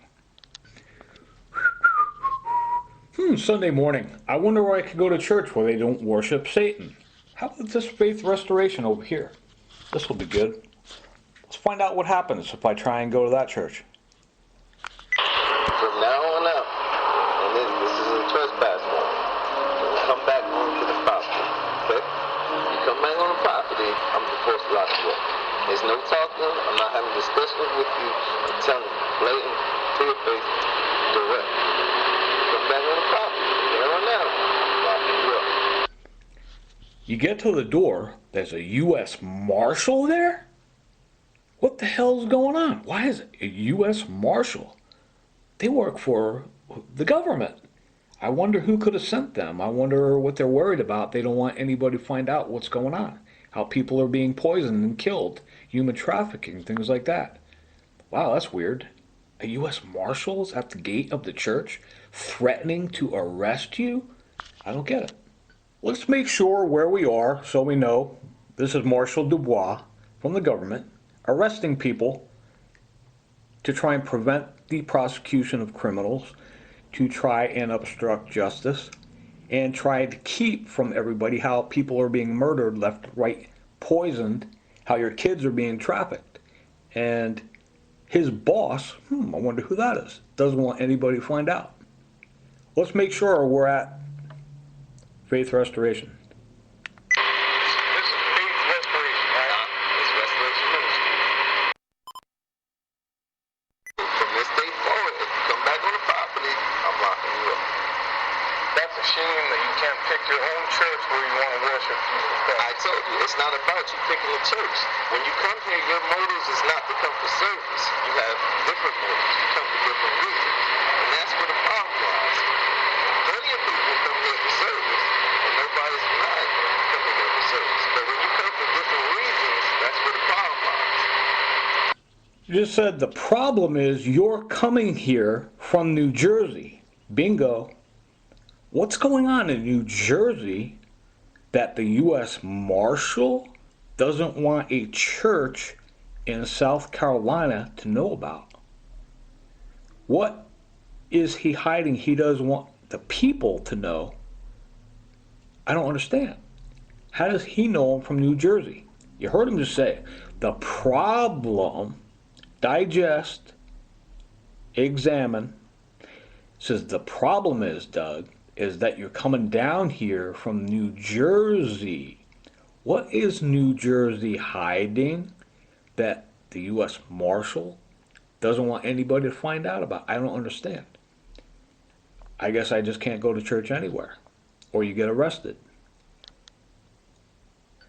Now, that is pure discrimination.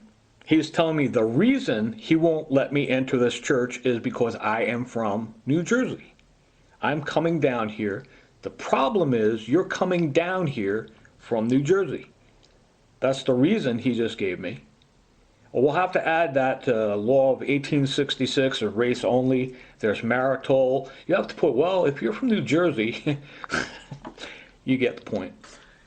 So now after Michael Mitchell's first attempt to try and get me come down, it's like a lure. I use a Rapala for bass fishing on the pond. It's like he's putting the lure up on the pond. He wants me to come and bite the lure so I go to jail. The only way these guys can survive is, one, if you're dead or you're in prison. There's nobody you could talk to in prison. There's no way you could prove what is happening. So Mitchell gets back on the TV. He's with Joel Osteen. Yeah! Hey, I told you, come down and get Joel's book. Joel's down here. Why aren't you coming down here? Michael Mitchell knows I get arrested if I come down there. So 1/4/16, you hear this Tanita Baranek tracking me so I can't get a job, demanding I give her all the places I interviewed.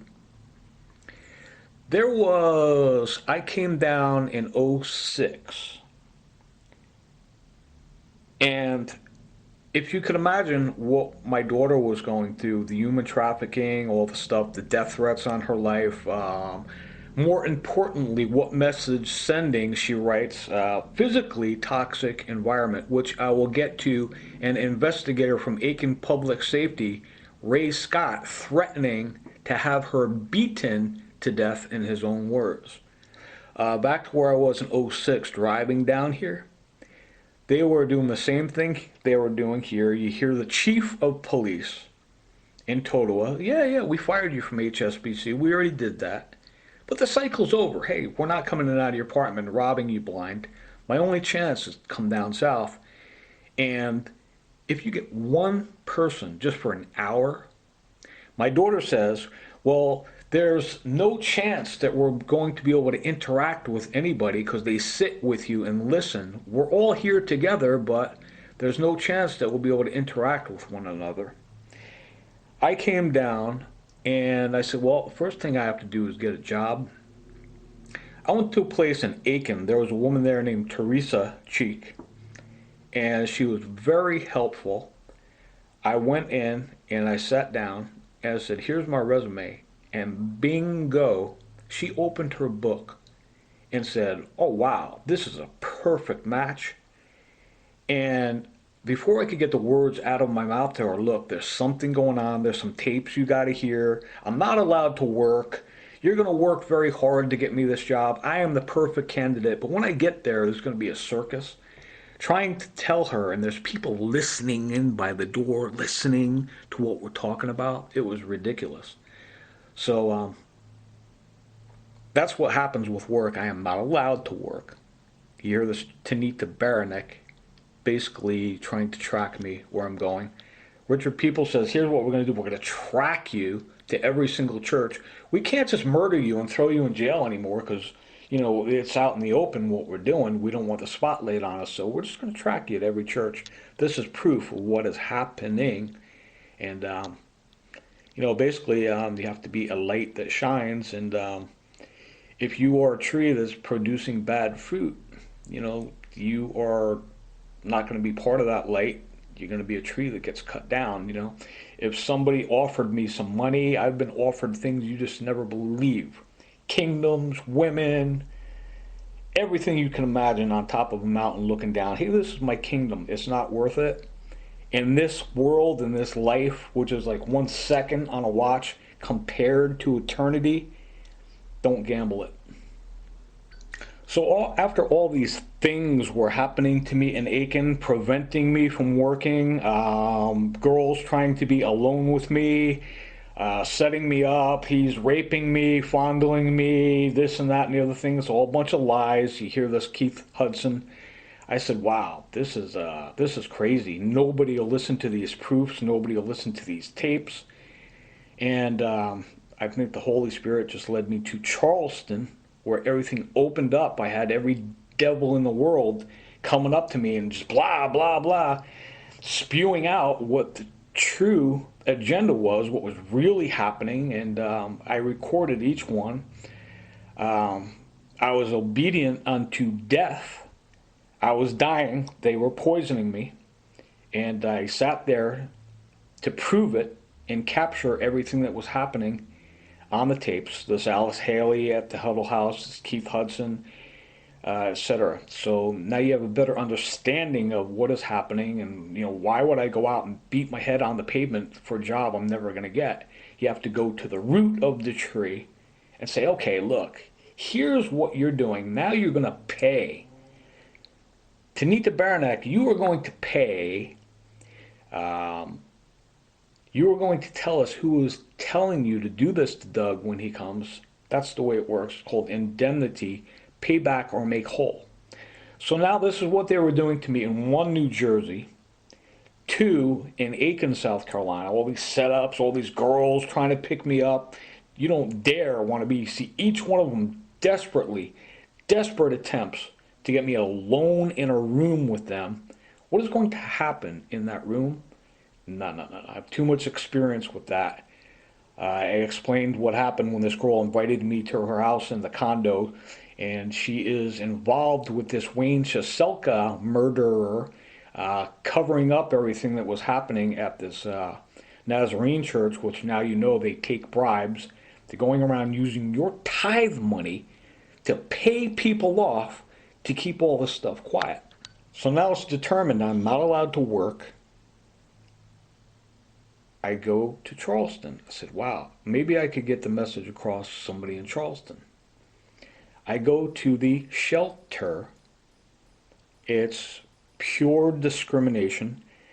The commander at the shelter, they states his name, saying, I understand that you are a veteran. One, I understand that you are first online.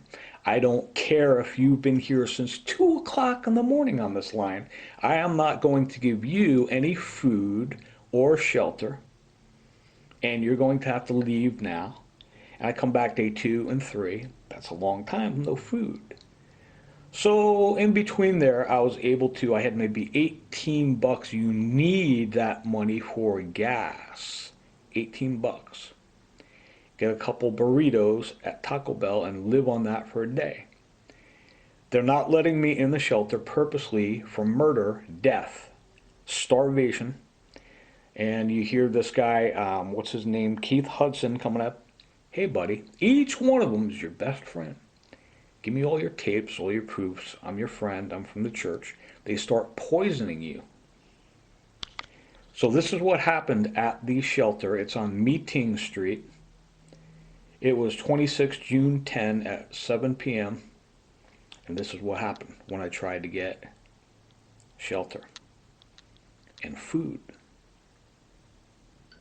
26 June 10, 7 p.m. I go to the shelter and I'm first online. If you're as hungry as I am, you're going to be first online. The CO at the shelter who's in charge approaches me, says, you got to get out of line. Why? Says, you can't have anything to eat. I said, so you're telling me I'm a veteran, 1. 2, I'm first online, and I got to get out of line. I can't have any food or shelter. He says, right, you have to go.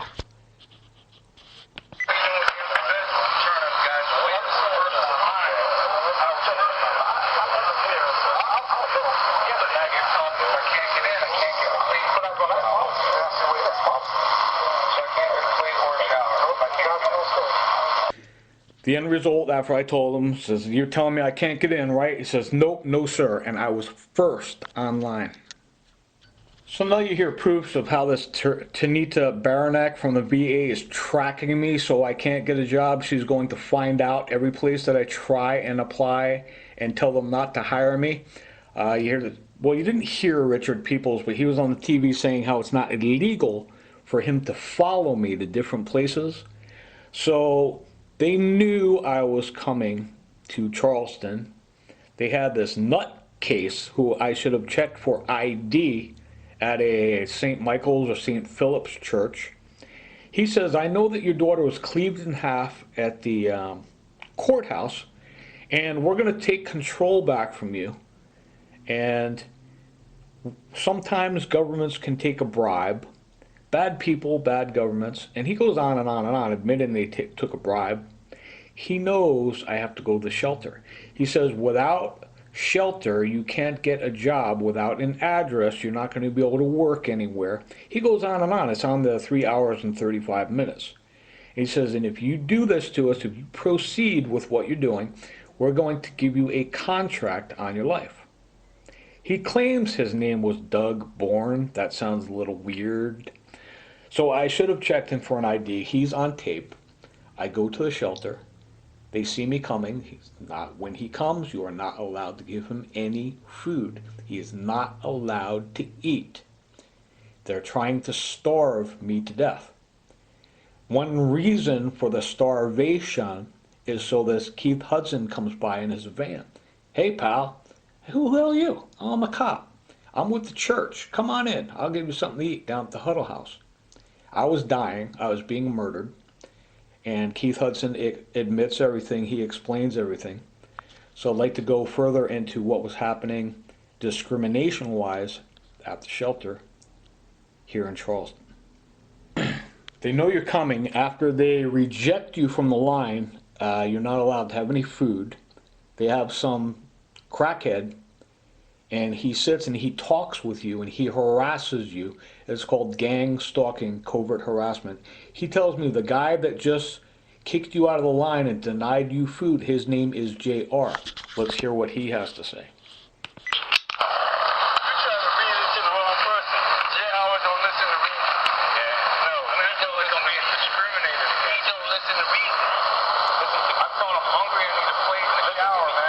He don't listen to reason. He don't care about you hungry. He don't care about you needing a shower. He don't care about you needing a place to stay. Right. He don't listen to reason. Let me ask you. So I go back to the shelter. I try and find the CO of the CO and said, look, these guys are discriminating against me. They will not let me have any food. What's going on? Before I go to the news and everything, you know what happens when you go to the news? They just ignore it. My daughter says the media has influence on people. They don't even know what they're talking about. And they said to me, well, you have to go to the VA and see Aaron Smith to get in here. If you want food and you want to eat something, it's been a couple days and I'm not going to give you any food, you have to go see Aaron Smith, the VA, down in Charleston. So, well, why the hell would I go to the VA to see Aaron Smith? You're right here in front of me now. There's other veterans that are here. You're letting them in. You just kicked me off the line. And why would I go see Aaron Smith? Okay, I could play Aaron Smith at the VA in the future. I said, they won't let me have any food down at the shelter. And they told me to come see you. So I said, why would I come see you? Says, I want you to come tomorrow at 9 o'clock into our mental health clinic. And I said to her, well, I don't understand. Why would I do that? I'm here to find work. I could prove they're not allowing me to work in Eccl, South Carolina. And I was just down at the shelter. Why would you want me to come at 9 o'clock in the morning to your mental health clinic? I don't get it. What's going to happen there when I go there? And they're telling me, look, you are not going to eat a breadcrumb until you go see this Aaron Smith. So what they're doing is they're setting you up. You hear them drugging, murdering, human trafficking, everything else. If you could prove that, you're going to jail. So they're going to discount that with a psychiatrist that's going to lie on paper. Hear this, Keith Hudson, people love lies. We make up lies. Lying, lying, lying. You hear a psychiatrist in Passaic County, the friends with the judge, under arrested for carrying proofs of bribery. The bottom line, if you drag that to 14 minutes, I said, I have ironclad proof you guys are doing this, is talk or go to jail. Talk or go to jail. That's what's happening. So now, you get pretty hungry after a few days, no food. I need that $18, which is down to like $12. I'm rationing like $5 or $6 for gas. And I'm not going to go buy a burrito at Taco Bell. I'm going to go to the shelter like every other human being, like every other veteran deserves. Get into the shelter. Here's what happened at the shelter. It's a pure case of discrimination. The guy says, I am discriminating against you personally. And he states his name. Let's see what he says. This got to the point of ridiculous, trying to starve me to death. This is day 4, being first on the line at the veteran shelter. They're telling me not only can you personally, you're the only one, we're not going to let you in. I researched, there's always 12 to 15 beds open. I said, okay, well, can you give me a plate of food? He says, no, not a damn thing, nothing.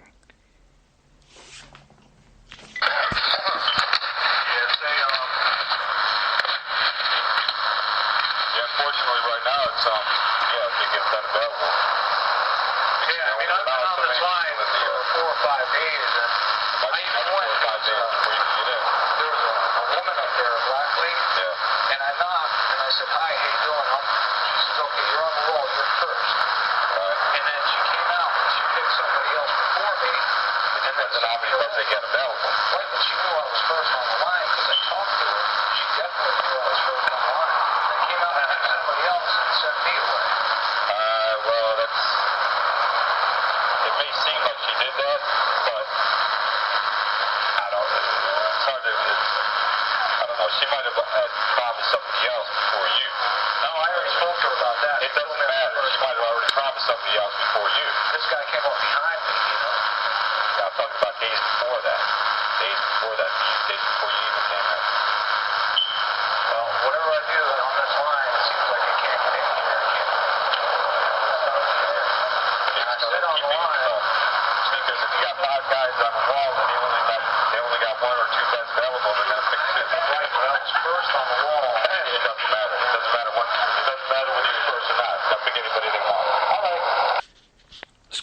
recognizing that he knows I am first online every day, and he says it really doesn't matter. I can pick whoever I want.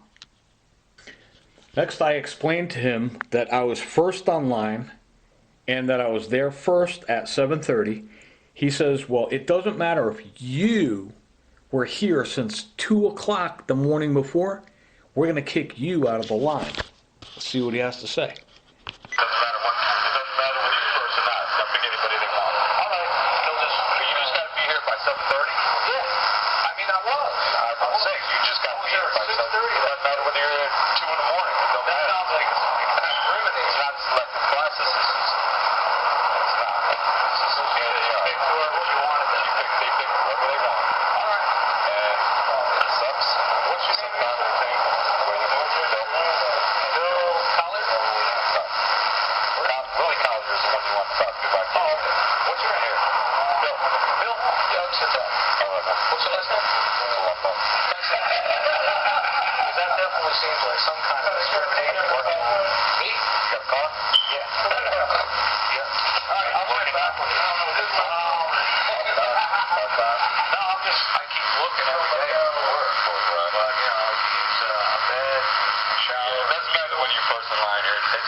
I got his name.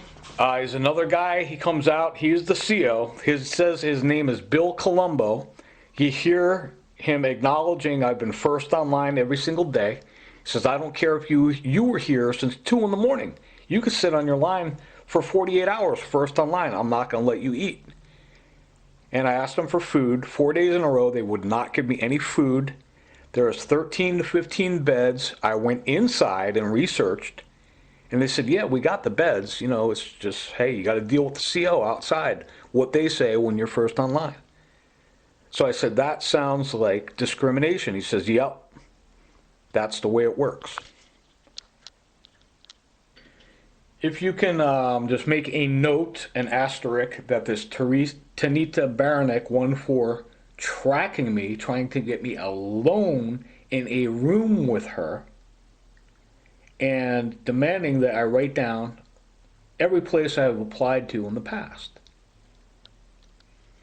This happened to me at the same place I got hired at a United Insurance down on Washington Road in Augusta. I go to United Insurance, and a guy approaches me. He says his name is Ron Craven. He says, I am the Mafia, and I am affiliated with a Sandra Altamari from New Jersey, and you are fired for stealing money. This was on my first day at United Insurance. So now I said, well, Ron, I don't understand. How am I fired? I just got here. I've been here a couple hours. I'm fired for stealing money from you. I don't understand. I don't get it. He says, you'll see. The purpose for me to be at a job is so they have access to you where you can be harassed. People can hit you, set you up, say that you're not doing a good job. And Ron Craven says to me on my second day at United Insurance, he says, when you go to Eccl Public Safety, my brother-in-law works there. He's going to see you, and he's going to tell me that you went in there, and I am going to fire you for stealing money. So I said, well, why would I go to Eccl Public Safety? They knew I had the tapes and proofs of what was happening in New Jersey in my daughter's court orders in my apartment in Eccl. If you look on my YouTube, it says King Transcripts and 401 Grand Street, Passaic County, New Jersey, admit cutting off the ends of tapes and erasing tapes. That's what they would do. They would need access to my apartment and have to steal or erase the proofs that they were calling the judges, asking for money, bribery, extortion, racketeering, the whole nine. and they needed access to my apartment. And I found a note on my apartment counter that says I was here to fix your dishwasher. Now, I went back into my files. There were tapes missing. My daughter's court order was stolen. And tapes are changed around and erased. So now this Ron Craven told me, well, when you go to Eccl Public Safety, you don't know you're going to Eccl Public Safety. He's already telling you. So I had to go to the police and say, look, the apartment guy is coming in here and he doesn't belong in here. I had words with him. And he says, look, Eccl Public Safety is fixed. Every time you go there, they're not going to do anything. We have access to your apartment and we can do whatever we want. The guy's trying to get me to hit him. He's in my apartment. I come in every day to see his truck out front. He locks himself in my bathroom. I said, look, you got to get out of here. He says, go call the police, see what they do. So now on 8/4, August 4th, I go down and I see a Ray Scott. I said, hey Ray, here's what's going on. These guys are robbing my apartment. They're stealing from my apartment. And he says, well, first thing you need to know is Ron Craven knows a lot of people. That's the guy down at United Insurance. Says, when you go to Eccl Public Safety, I didn't know why at that time. It's because they were breaking into my apartment, stealing from me. He says, my brother's going to be there. He's going to tell everybody. When he tells me that you go there, I'm going to fire you for stealing money. Like, what? So now Ray Scott says to me, well, Ron Craven's a friend of mine. And I thought that was very interesting. Let's see what Ray Scott's got to say. I was at this United Insurance down in Augusta, and this Ron Craven started making death threats, saying he was going to have me stabbed to death. They were coming in and out of my apartment, stealing and erasing tapes. On 8/4/08, I went to Ray Scott at the Eccl Public Safety, and I reported Ron Craven. I told him that it was premeditated murder. There were some tapes of everything that was going on for him to review. And let's see what Ray has to say. I don't know. We're talking about premeditated murder. That's what we're talking about. I know a lot more than local, and that's what they've done in 7 years up in the north. Right. I have a lot of information to give somebody legitimate. Let me push your mom got a phone number? Phone number? It's 803. Cut it off right there. That was 8/4/08. I was telling Ray that my life was in danger. Ron Craven was making death threats. He wanted to call my mom. And what they do is they threaten my parents and say, when he gets up by you, we want you to beat the living shit out of him and call the police and say that he hit you so you can get him incarcerated. My mother is confronting me about going to the detectives, and you're not allowed to tell them when people are coming in and out of my apartment. I could easily provide that information, but first, what is happening, how they get my parents to do that, is they tell my father, here's the deal. Your wife is getting very sick from what she is eating. They tell my mother. Your husband is getting very sick from what he is eating. We don't have to go into detail. They are to be given immunity for what they were doing up at the house, making threats. You'll see what's going on, how it all is interwoven together. But my parents, they basically got guns to their head. Like my daughter says, they are hyper-aggressive gangsters that dictate what we will sing, how they get paid. These people would call my parents 20 times a day, and my father would go downstairs and have to take the call. He'd come up and tell me, you were just here, you just did this, the mafia doesn't want you to do this, you're not allowed to tell the detectives, you're going to get fired from this job. And Once again, they tell my father, look, this is what's going to happen to your wife if you don't do this to your son. They tell my mother, this is what we're going to do to your husband if you don't participate and do this to your son. They're to be given immunity. You heard me just tell Ray Scott on 8/4/08. Okay, here's what's going on, mate. You got premeditated murder.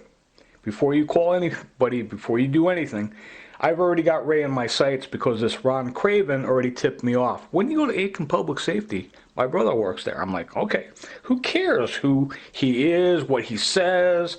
I'm just going to do what I do. If you stab me, I'm going to tell the police. If you break into my apartment, I'm going to tell the police. I'm going to do what I do every day on a normal routine, what you're supposed to do. And let's see how these people react, and if they're doing their job, and if they're liable. So on 8/5,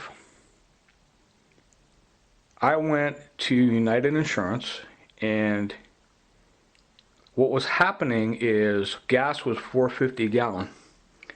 This guy Ron Craven calls me on a Wednesday. And he says, yeah, I want you to go all the way up to Batesburg. And I'm like, buddy, you told me I would be making $1,400 a week on this job. I would have never taken this job, got involved with you. I think you're an idiot. And I can't do it because I don't have the gas money. He's trying to pay me $500 a week. Gas is $4.50 a gallon. And he told me he was going to pay me $1,400 a week. I would have never even went there. Says, here's what I want you to do. I want you to go into the consumer's money from your bag and take out a $20, $40, $60. I will give you that money. And when you turn in your money, Friday turn-ins at United Insurance, I, that morning, will give you that money back. I said, well, Ron, I don't know, buddy. I took the test. I am compliant with the law. And I know that that is not the correct thing to do, to be taking consumers' money out of the bag. He says, look, this is between me and you. I'll give you the money. Now, on 8/4, I went to Ray Scott. I said, look, this guy, Ron Craven, is threatening my life. Says he's going to have me stabbed to death. And it's premeditated murder. You heard me tell Ray Scott on 8/4. On 8/5, I go to United Insurance. A good guy, really good guy from Evans, Brian Lundy. Go in and said, Brian, I don't have the turn-in money because Ron told me he was going to give me the money. And he says, look, you just went to Eccl Public Safety. Ray Scott and all these guys are dropping dimes on you. The alarms went off when you went in there. You're not allowed to tell anybody. I told you that on your first day. So Brian's all upset. Oh, you don't have the turn-in money. What are we going to do? It's a big game. We go to see Ron. He says, you're fired. And remember, he told me on my first day I would be fired from stealing money. So I saw Ron at a Walmart and caught him. Said, Ron, you told me to go into the consumer's bag and take that money, right? Or I would be fired. He says, yeah. One of you guys got those tapes and received them and heard them because it says on the DOI, Department of Insurance, oh, Doug Cheselka misappropriated funds, this and that. One of you heard the tapes of Ron Craven, who should never be allowed to practice insurance in South Carolina after what he was doing, telling people to take money out of the consumer's bag. He admits forcing me to do that. He says, yeah, well, you shouldn't have told, and I told you to do that.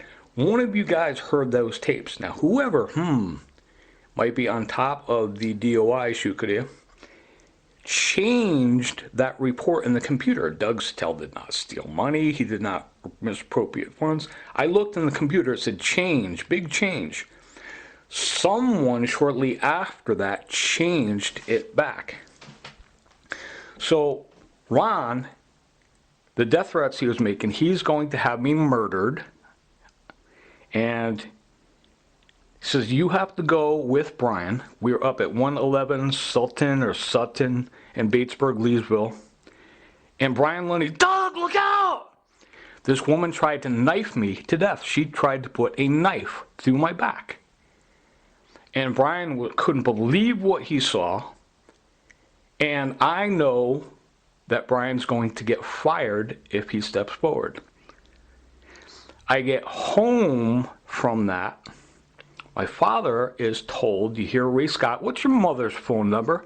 They call my parents. They need access to you where you are to have you killed, murdered, slapped in the face. And if you try and defend yourself, they call the sheriff and have you arrested. So my father doesn't want to do what he's doing. My mother doesn't want to do what she's doing. They're being forced to do it. So my father says, here's the deal. Everybody at the job saw the guy with the knife try and knife you down, but that guy doesn't want to lose his job. We're going to fire your witness. So now you hear me on 8-4 telling Ray Scott, okay, you got premeditated murder going on here, mate. You got this Ron Craven is threatening to have me stabbed to death, etc. Oh, what's your mother's phone number? I told him, don't do that. My parents are being threatened. They're being threatened to do things that they don't want to do. They are victims. So now you get home from reporting this to Ray Scott after Ron Craven warned you, and my mother is given a message to give to me saying if you go back to the police department, they're going to throw you in jail. My father is told to tell me, okay, we know you just got knifed down, there was an attempt on your life. But the guy that saw the people try and knife you down, he's not going to say anything because he wants to keep his job.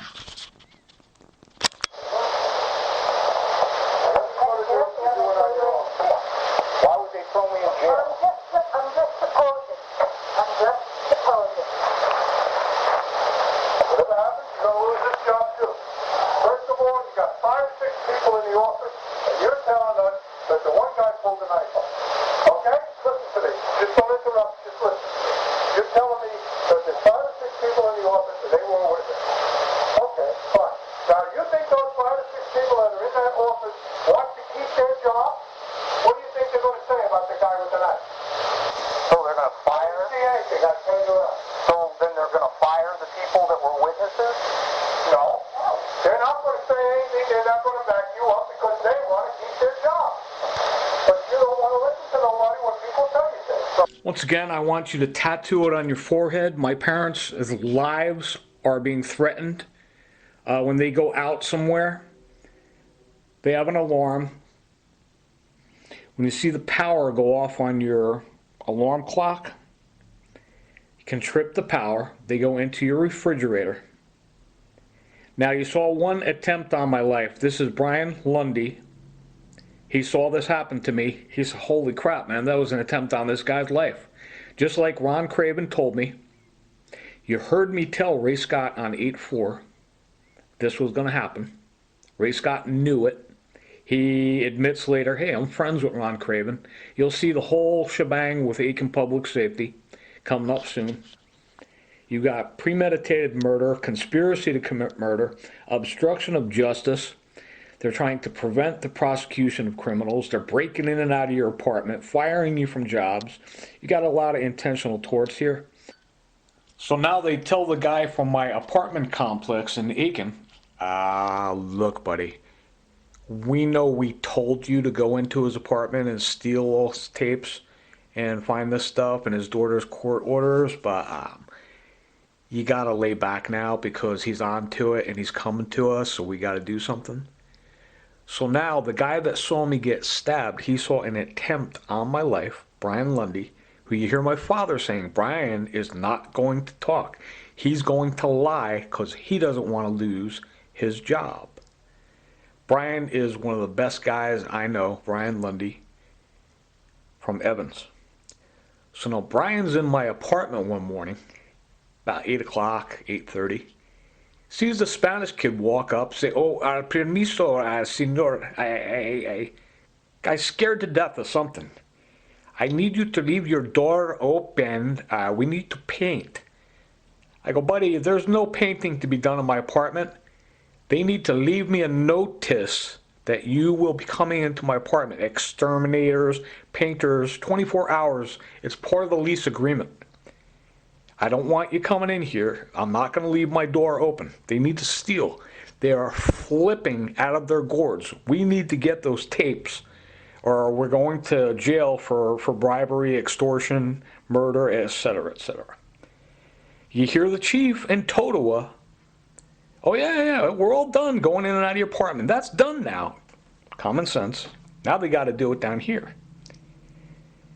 These guys are like a child reaching out and burning their hand on a hot stove every time, and they're trying to make everybody, oh, you shouldn't do this, and you should look the other way. These guys are scared to death. They're a bunch of little kids. So now Brian's like, what the hell is that all about? I go, this guy wants me to leave my door open so they can come in and out. He's not a painter. He's some asshole. So Brian's like, wow, that's weird, man. I've seen him get stabbed. I've seen him this and that. And a guy wants to leave his door open. What the hell is going on?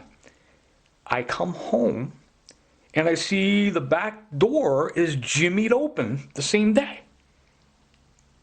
I go back to the Eccl Public Safety. This guy, a race guy, is obviously involved in this. You'll see his threatening my daughter's life. I don't know if he's that good of a cop. So now, you just go through the routine, do what you're going to do. Just record these guys. It's Ron Craven, my first day. We're going to fire you from stealing money. Now you know how that happened. I wonder if you could change back that report that's on me from the DOI. You guys heard those tapes. It's up to you. Whoever had them, it's worth money to you. There is a reward. When I give them out, I expect you to keep them and hold them and do the right thing with them. So now I go back into Eccl Public Safety. You go to the front desk, and they're waiting for you. They're just going to have one of this Ron Craven's brother or whatever. Like he said in the beginning, this guy's name is Billy Royster. Hey, Bill, how you doing? Doug Stell. I'm out of Jersey, whatever. Yeah, these guys are breaking in and out of my apartment. He comes over. He says, oh, wow, yeah, your back door is jimmied wide open. He knows the history of the painter coming that wasn't a painter.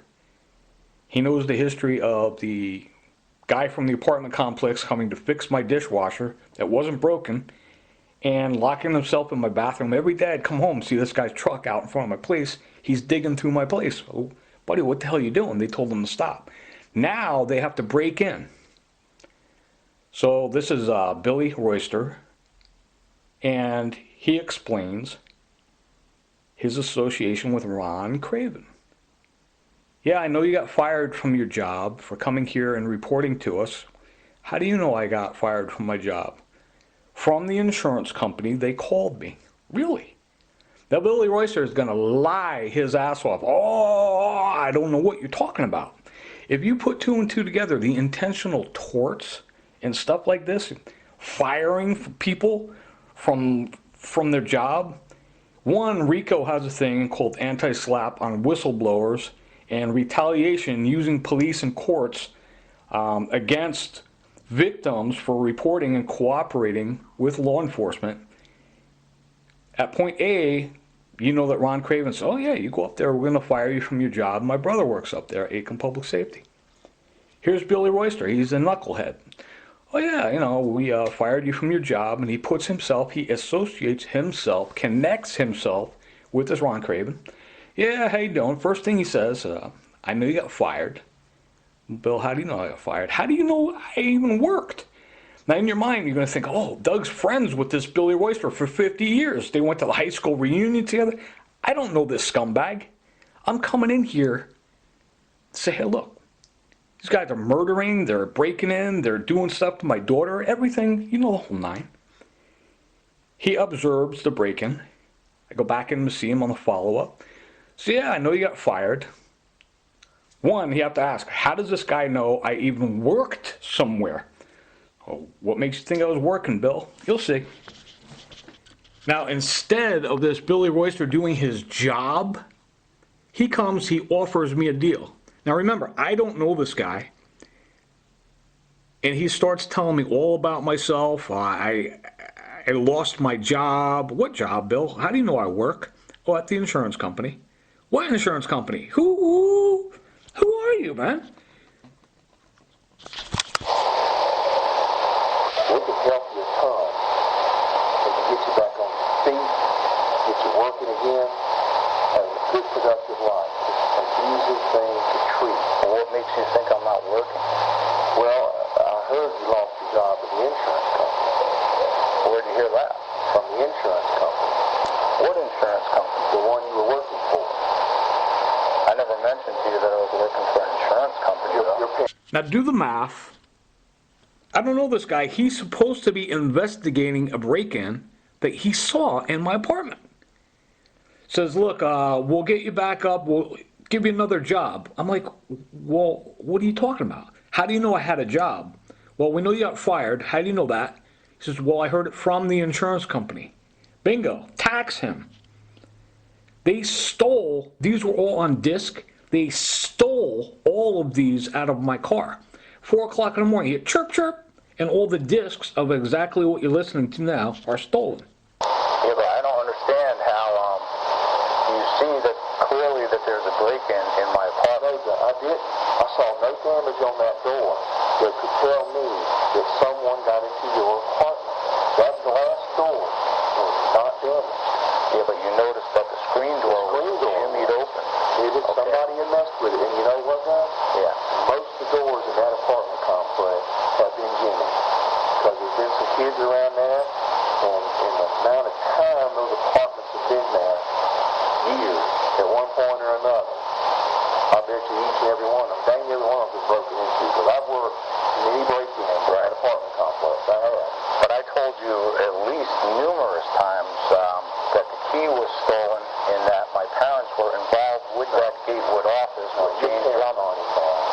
Sure they are. Are not involved. I sat down at your parents' house and had a long conversation with them. Right. And they're concerned about you too. Well, they can be concerned, but I told you at my apartment that I had tapes on them, that they were threatening me, that they were, they had me arrested by the West Columbia Police. They were involved with the Eccl, FBI. No, they're not. And I come home and my father tells me, he says, you were just at the Eccl FBI, we're going to kill your daughter. No, sir. No. I promise you, no, man. Listen to me. You heard the tapes of my father saying the guy with the knife, this and that. He heard them too. He heard them, and he's saying no, no, no, no. He heard them. You heard me just tell him now. I played the tapes for you of all these things that you just heard. He's saying no. No, sir. No. I promise you, no, man. Listen to me. Sir, I promise you. I promise you. That's not the way it is. That's the way you think it is, sir. Now, you clearly heard the tapes of my father saying when the guys knife you down, we're going to threaten your witnesses. He heard the same thing. You heard him tell you, yes, I heard you play those tapes for me at my apartment. And he's saying, no, it's just the way I think it is. Now, you heard this stuff. They're trying to tell you you've got a banana on a table. And he's swearing to God that it is a pear. You've got 1,000 witnesses now that hear, oh, no, there's a pear on the table. And Billy Royster is trying to change it into a banana. You could clearly hear. So now, let's get to how he is associated with racketeers trying to obstruct justice and trying to prevent the prosecution of criminals. Now, I caught Billy in a lie earlier.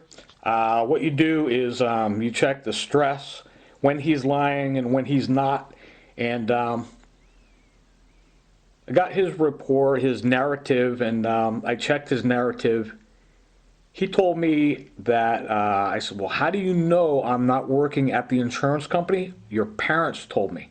I know he's lying. I checked that, and I said, well, okay. He exposed the deception.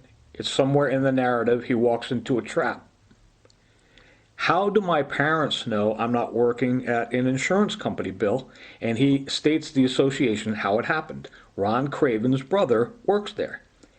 I said, Bill, how do my parents know I'm not working at the insurance company? And he tells the truth. They don't. Guy here's name is Shonder. His brother works at the insurance company. That's Ron Craven. Billy Royster knows this because he's best friends with Ron Craven. He's best friends with Shonder. So is Ray Scott. at the insurance company. I don't understand. No, they told me which one you were working for, and the man that has the office next door to me, his brother, worked for the same company. Chandra? Are you talking about Ron Craven? Ron Craven. Larry Chandra, who works here, and he's his brother that works there. So who's his brother? Somebody worked there last name of Chandra? I never heard of anybody named Chandra that worked for the insurance company. That's him playing stupid right now. It's basically this Ron Craven. You'll hear. What Billy Royster is going to try and do is say, oh, well, his parents told me he wasn't working at the insurance company. You'll hear him tell the truth. I force him to tell the truth.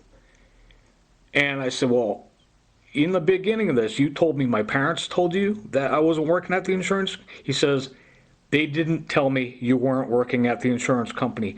I told you you weren't working at the insurance company. But you told me in the beginning of this conversation that they told you I wasn't working there anymore. I said you weren't working there anymore. I didn't say they said. I said you weren't. Yeah, but you said you had a conversation with them and they told you I wasn't working there. Make a note.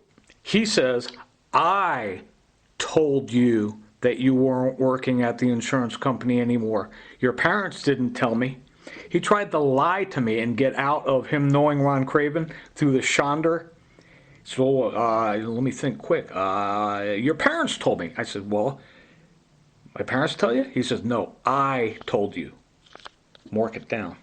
How did you find out I wasn't working there anymore? Because one of our other detectives has a brother that works for the same company. What's his name? Chandra is the last name. And he just admit to you, I, Billy Royster, told you you weren't working at the insurance company. He just admit again. Well, how, Bill? Guy named Chandra, I work with him. I'm not going to give Eccl public safety information like a jackass. Oh, yeah, I work down at United Insurance, and I'm not going to do that. I'm going to let them do all the talking. And this is another job I got fired from because there was an attempt on my life. Ron Craven is involved in that. Now you can put two and two together, the intentional tort. Discrimination, or whatever it is, civil rights. Ron Craven's firing me. Billy Royster admits he's going to let murder happen and break-ins in my apartment because he's friends with criminals. Ron Craven, there's the association. Ron Craven and Chandra.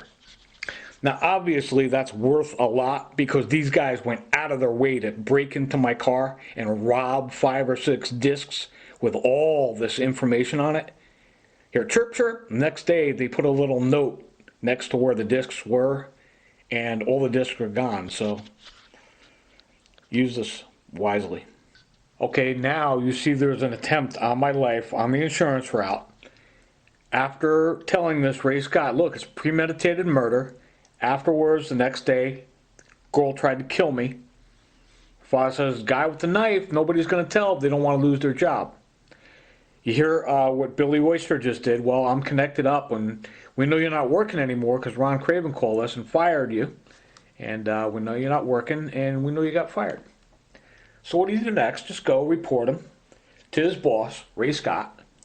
And Ray tells me that he knows a girl from the north named Sandra Altamari who is involved in murder, racketeering, drugs, human trafficking, all the whole nine. And he says that one of her hangarounds, he's going to go up north. He's wanted for murder in South Carolina. And he's looking at me, I'm like, what the hell's going on? He knows this girl Sandra, and he's going to go pick up a guy and extradite him for murder in South Carolina. Here's proof that Ray said that. You'll see what he is doing afterwards, what he really means. You're going to send the guy north to extradite one of this girl's hangarounds. You know his name? You were going to send a guy north.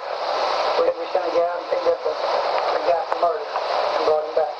That was one of her hangarounds? We told him, yeah. Okay, now there's proof that Ray Scott told me He knows a girl named Sandra Altamore, and one of her hangarounds, he has to go to New Jersey, pick him up for murder in South Carolina. There is murder happening in South Carolina now. Ray Scott's involved. He thinks he's slick. Now, if you ask him, he just stated that he sent somebody and extradited a man that was wanted for murder in South Carolina. He has to go to New Jersey to pick him up. What is he telling me? Says all these knifings and all these stabbings, it's going to happen because he has to extradite somebody from New Jersey to South Carolina for murder who was one of Sandra Altamore's hangarounds. One, that never happened. Why did Ray make that statement? Because there's attempts on my life. Billy Royster's involved. You see his connection with Ron Craven. Ron Craven sending me out on the insurance route, having me knifed down. I told Ray on August 4th, my first day there, look, it's premeditated murder. These guys, I have them on tape stating they're getting ready to kill. And now Ray says, yeah, we're going to go and get somebody and extradite him, one of her hangarounds, wanted for murder in South Carolina. You see what he's doing? Now say, Ray, there better be a record where you went to New Jersey and you extradited somebody for murder in South Carolina, because you're going to jail, Ray, for conspiracy to commit murder. You'll see him threatening my daughter in a little bit. I reported Royster to Ray Scott and told him I was stabbed the next day after I reported to you. Hey, what's going on, right? Now, I told Ray Scott next, look, I don't know what you're trying to pull. August 4th, I came in here. The next day, Billy Royster came to my house, and there was an attempt on my life later that day, and this all connects up with this Ron Craven. You heard me tell him it's premeditated murder. And now I am reporting Glover and Royster. So look, the same day that Glover and Royster came to my house, August 5th, after I told you on August 4th, premeditated murder, I was stabbed. He says, yeah, well, there's nothing we could do because you didn't document it. Here's more proof that I told Ray Scott that there was an attempt on my life, after I told him it was already premeditated murder August 4th.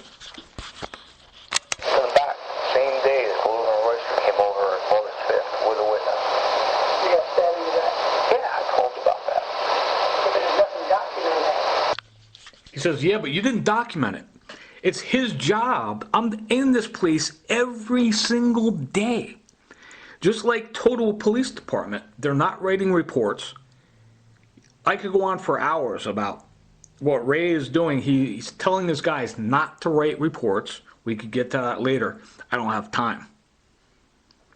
But you heard me just tell him, look, there's an attempt on my life. He says, well, you didn't document it.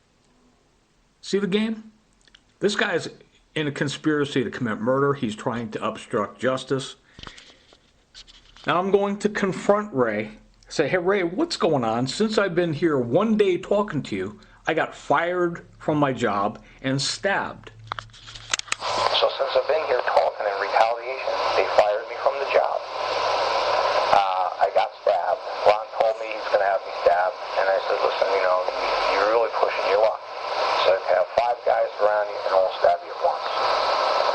Go up to Batesburg, same day, Royster and Glover pulled their little act at my place. And I got knifed in the back. Ray Scott, next I tell him, look, here's what's going on. Billy Royster and this Ron Craven and your guy Shonder, Ron Craven is like the mayor of this town, and they're all trying to cover up. There's attempts on my life. You hear me tell him August 4th, look, it's premeditated murder. I've got tapes of these guys telling me they're going to kill me. This is going to happen. All witnesses are going to be fired from their job. And I said, look, Ron Craven's involved. And Ray says, well, Ron Craven is a good friend of mine also. He also knows me. He knows a lot of people. He also knows me, and he smiles. Ron Craven is like the mayor of this town. Ron Craven, this town, he knows everybody, is what I'm trying to tell you. Says he knows a few people, but he also knows me, with a big smile. Next statement, Ron Craven's friend Ray Scott, after he admits his association that Ron is also a friend of his, he says, I am in a situation where I can't do anything. I can't go to the judge. I can't do any subpoenas because I am in a situation, Doug, with someone within those tapes. There are friends of his. So Ray Scott is going to let bribery, extortion, human trafficking, and murder, which he's involved in, and he is trying to obstruct justice. You hear him next say, I am in a situation with somebody within those tapes. But I can't go to the judge. I can't get any type of paperwork on warrant, subpoena. I got a situation where, say for instance, if I got somebody that didn't take, You got money. You understand? You got money. He just said the magic words, the whole conclusion of the matter, why this Ray Scott was never doing anything. He says, look, Doug, here it is, man. I'm wasting your time. I'm having you come here every day for 7 months. I got Royster, Glover, everybody in my department threatening you and stating they're firing you from United Insurance and their association with Ron Craven. And he finally lays it down and says, look, here's the situation, Doug. I'm in a situation with somebody within those tapes where I can't do anything. And I freaked. I said, look, this is about money. These guys are taking bribes. That's what I meant when I said to him, look, this is about money. Like, you better do something, Ray. Now, Ray is completely involved in the scandal. There'll be a lot more of Ray threatening my daughter's life next. Now, you just heard Ray Scott from Eccl Public Safety make a statement that proves he is one in receipt of tapes which prove bribery, extortion, conspiracy to commit murder, all kinds of things going on. He says, well, the bottom line is I'm in a situation, there's someone and people that are within those tapes, and I can't prosecute now. And I said, Ray, this is about money, man. You know they're taking money. So you heard him make that statement. It one proves, okay, he's in possession of these tapes. He's listening to them and makes a statement that he's in a situation, people within those tapes, he can't do anything because they're friends. Come back to Ray. This is 3 February. And I said, hey, what'd you do with that stuff, all those tapes I gave you? You heard him just admit that he listened to them. He's in possession of them, and he's in a situation, people within those tapes, he can't do nothing. So now I ask him, hey, what'd you do with that stuff? He says, well, I didn't listen to him. He's thinking, what am I going to do? What am I going to do? All of a sudden he says, hey, did you hear about that little kid that got killed? Little girl beaten to death? I don't know. I got a little girl, Ray. What are you suggesting? What do you do with that stuff? I haven't listened to it.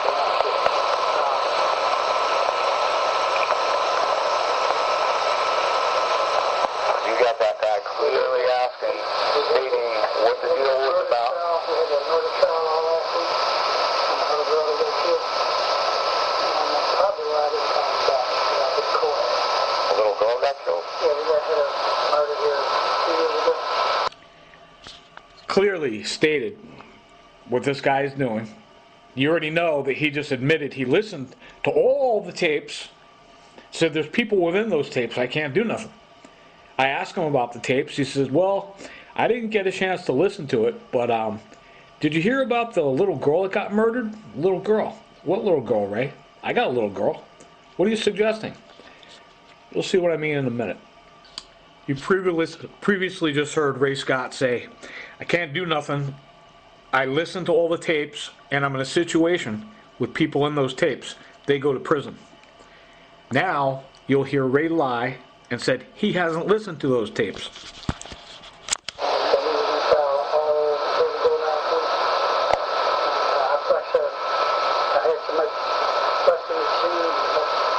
haven't listened to it.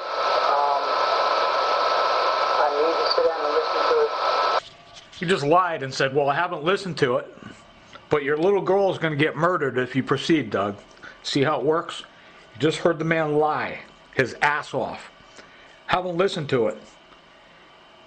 Well, how come last week you just told me you're in a situation with somebody within those tapes where you can't do nothing? Now some little girl's going to get murdered? I don't know, Ray. What are you up to? Remember how I'm asking Ray earlier in this conversation, hey, Ray, I gave you tapes. You told me you were in possession of them. You told me you listened to them. Then you stated that you're in situations with your friends that are on those tapes. He says, well, I didn't listen to them. And then he starts bringing up the little girl's murder. What the hell are you talking about, Ray? What are you suggesting? Now, out of the blue, here he is again, saying, Ray, you got to do your job. I'm going to stay on top of you. This is my daughter. And he comes up with, some cases are emotionally draining, especially when little girls are beaten to death. But let him explain.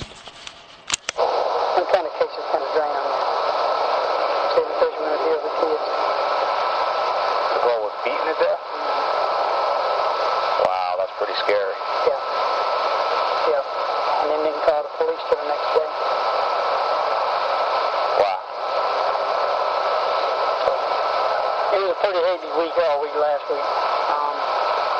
And I remember getting your call, and that's why I couldn't remember if I called you back. It was right in the middle of that trial, and I don't even know what time you called me. I could probably look back on my phone and tell, but I'll look at the tapes this week, and I'll be a little more aware next week, maybe. Yeah. All right. When does that...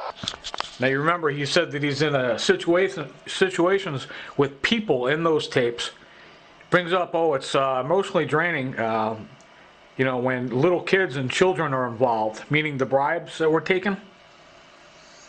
He says, I'll listen to those tapes next week. I was talking to some friend of mine. That friend is Sandra Altamari. After this, it was impossible to get in touch with Ray Scott. You just heard him tell me again he's going to listen to the tapes next week, after he already stated, I listened to the tapes, I'm in situations with people within those tapes. So now after this, he's threatening my daughter for the second time. He's going to have her beaten to death, and it's emotionally draining when little girls die, especially when it deals with kids. That's what he's saying. And he says, I'll listen to those tapes next week. Ha, ha, ha, ha. I was talking to a friend of mine. It was impossible to get in touch with Ray Scott after this. I had C. Carter, badge 373, pulling me over, going through red lights, saying, you didn't go through a red light, but I'm just screwing with you. Tennant is another one of these punks. He comes up and he gives me a ticket, and I went and I recorded him. He says, I know who you are, I saw your car, I targeted you, and I saw you at the mall. He states that on tape. So I don't know what these guys are doing. It's basically a racketeering. They're trying to prevent the prosecution of criminals. And you hear him say, well, I'm friends with Ron Craven, and I was talking to a friend of mine. Your little girl's going to die. My daughter writes, physically toxic world. Hardcore aggressive gangsters, they dictate what I'm going to sing. And that's what this Ray Scott is all about. I'd like to reflect on the main point of this series. Was this Nazarene church is being bribed. All these guys are in it together. You hear Ray Scott from Eccl Public Safety. Well, there's people within those tapes where I'm in a situation now. Well, that's your problem. If you could cover up racketeering, bribery, murder, extortion, human trafficking, what's happened to my daughter, you're in a conspiracy to prevent the prosecution of criminals. On this 9/30/15 visit with this Nazarene church trying to get my tapes back, it's obvious what's going on. This Pastor Kyle is evil. This guy was following me around within 3 feet of my face. Anybody that I come near, they were so desperate to keep this quiet, that flash drive that this Wayne Cheselka has. Nobody gets it in their hands. So this Pastor Kyle following me everywhere. People are like, what the hell is with this Pastor Kyle guy, following this guy around? Everybody's saying hello to me. Hey, I haven't seen you in a while. How you been?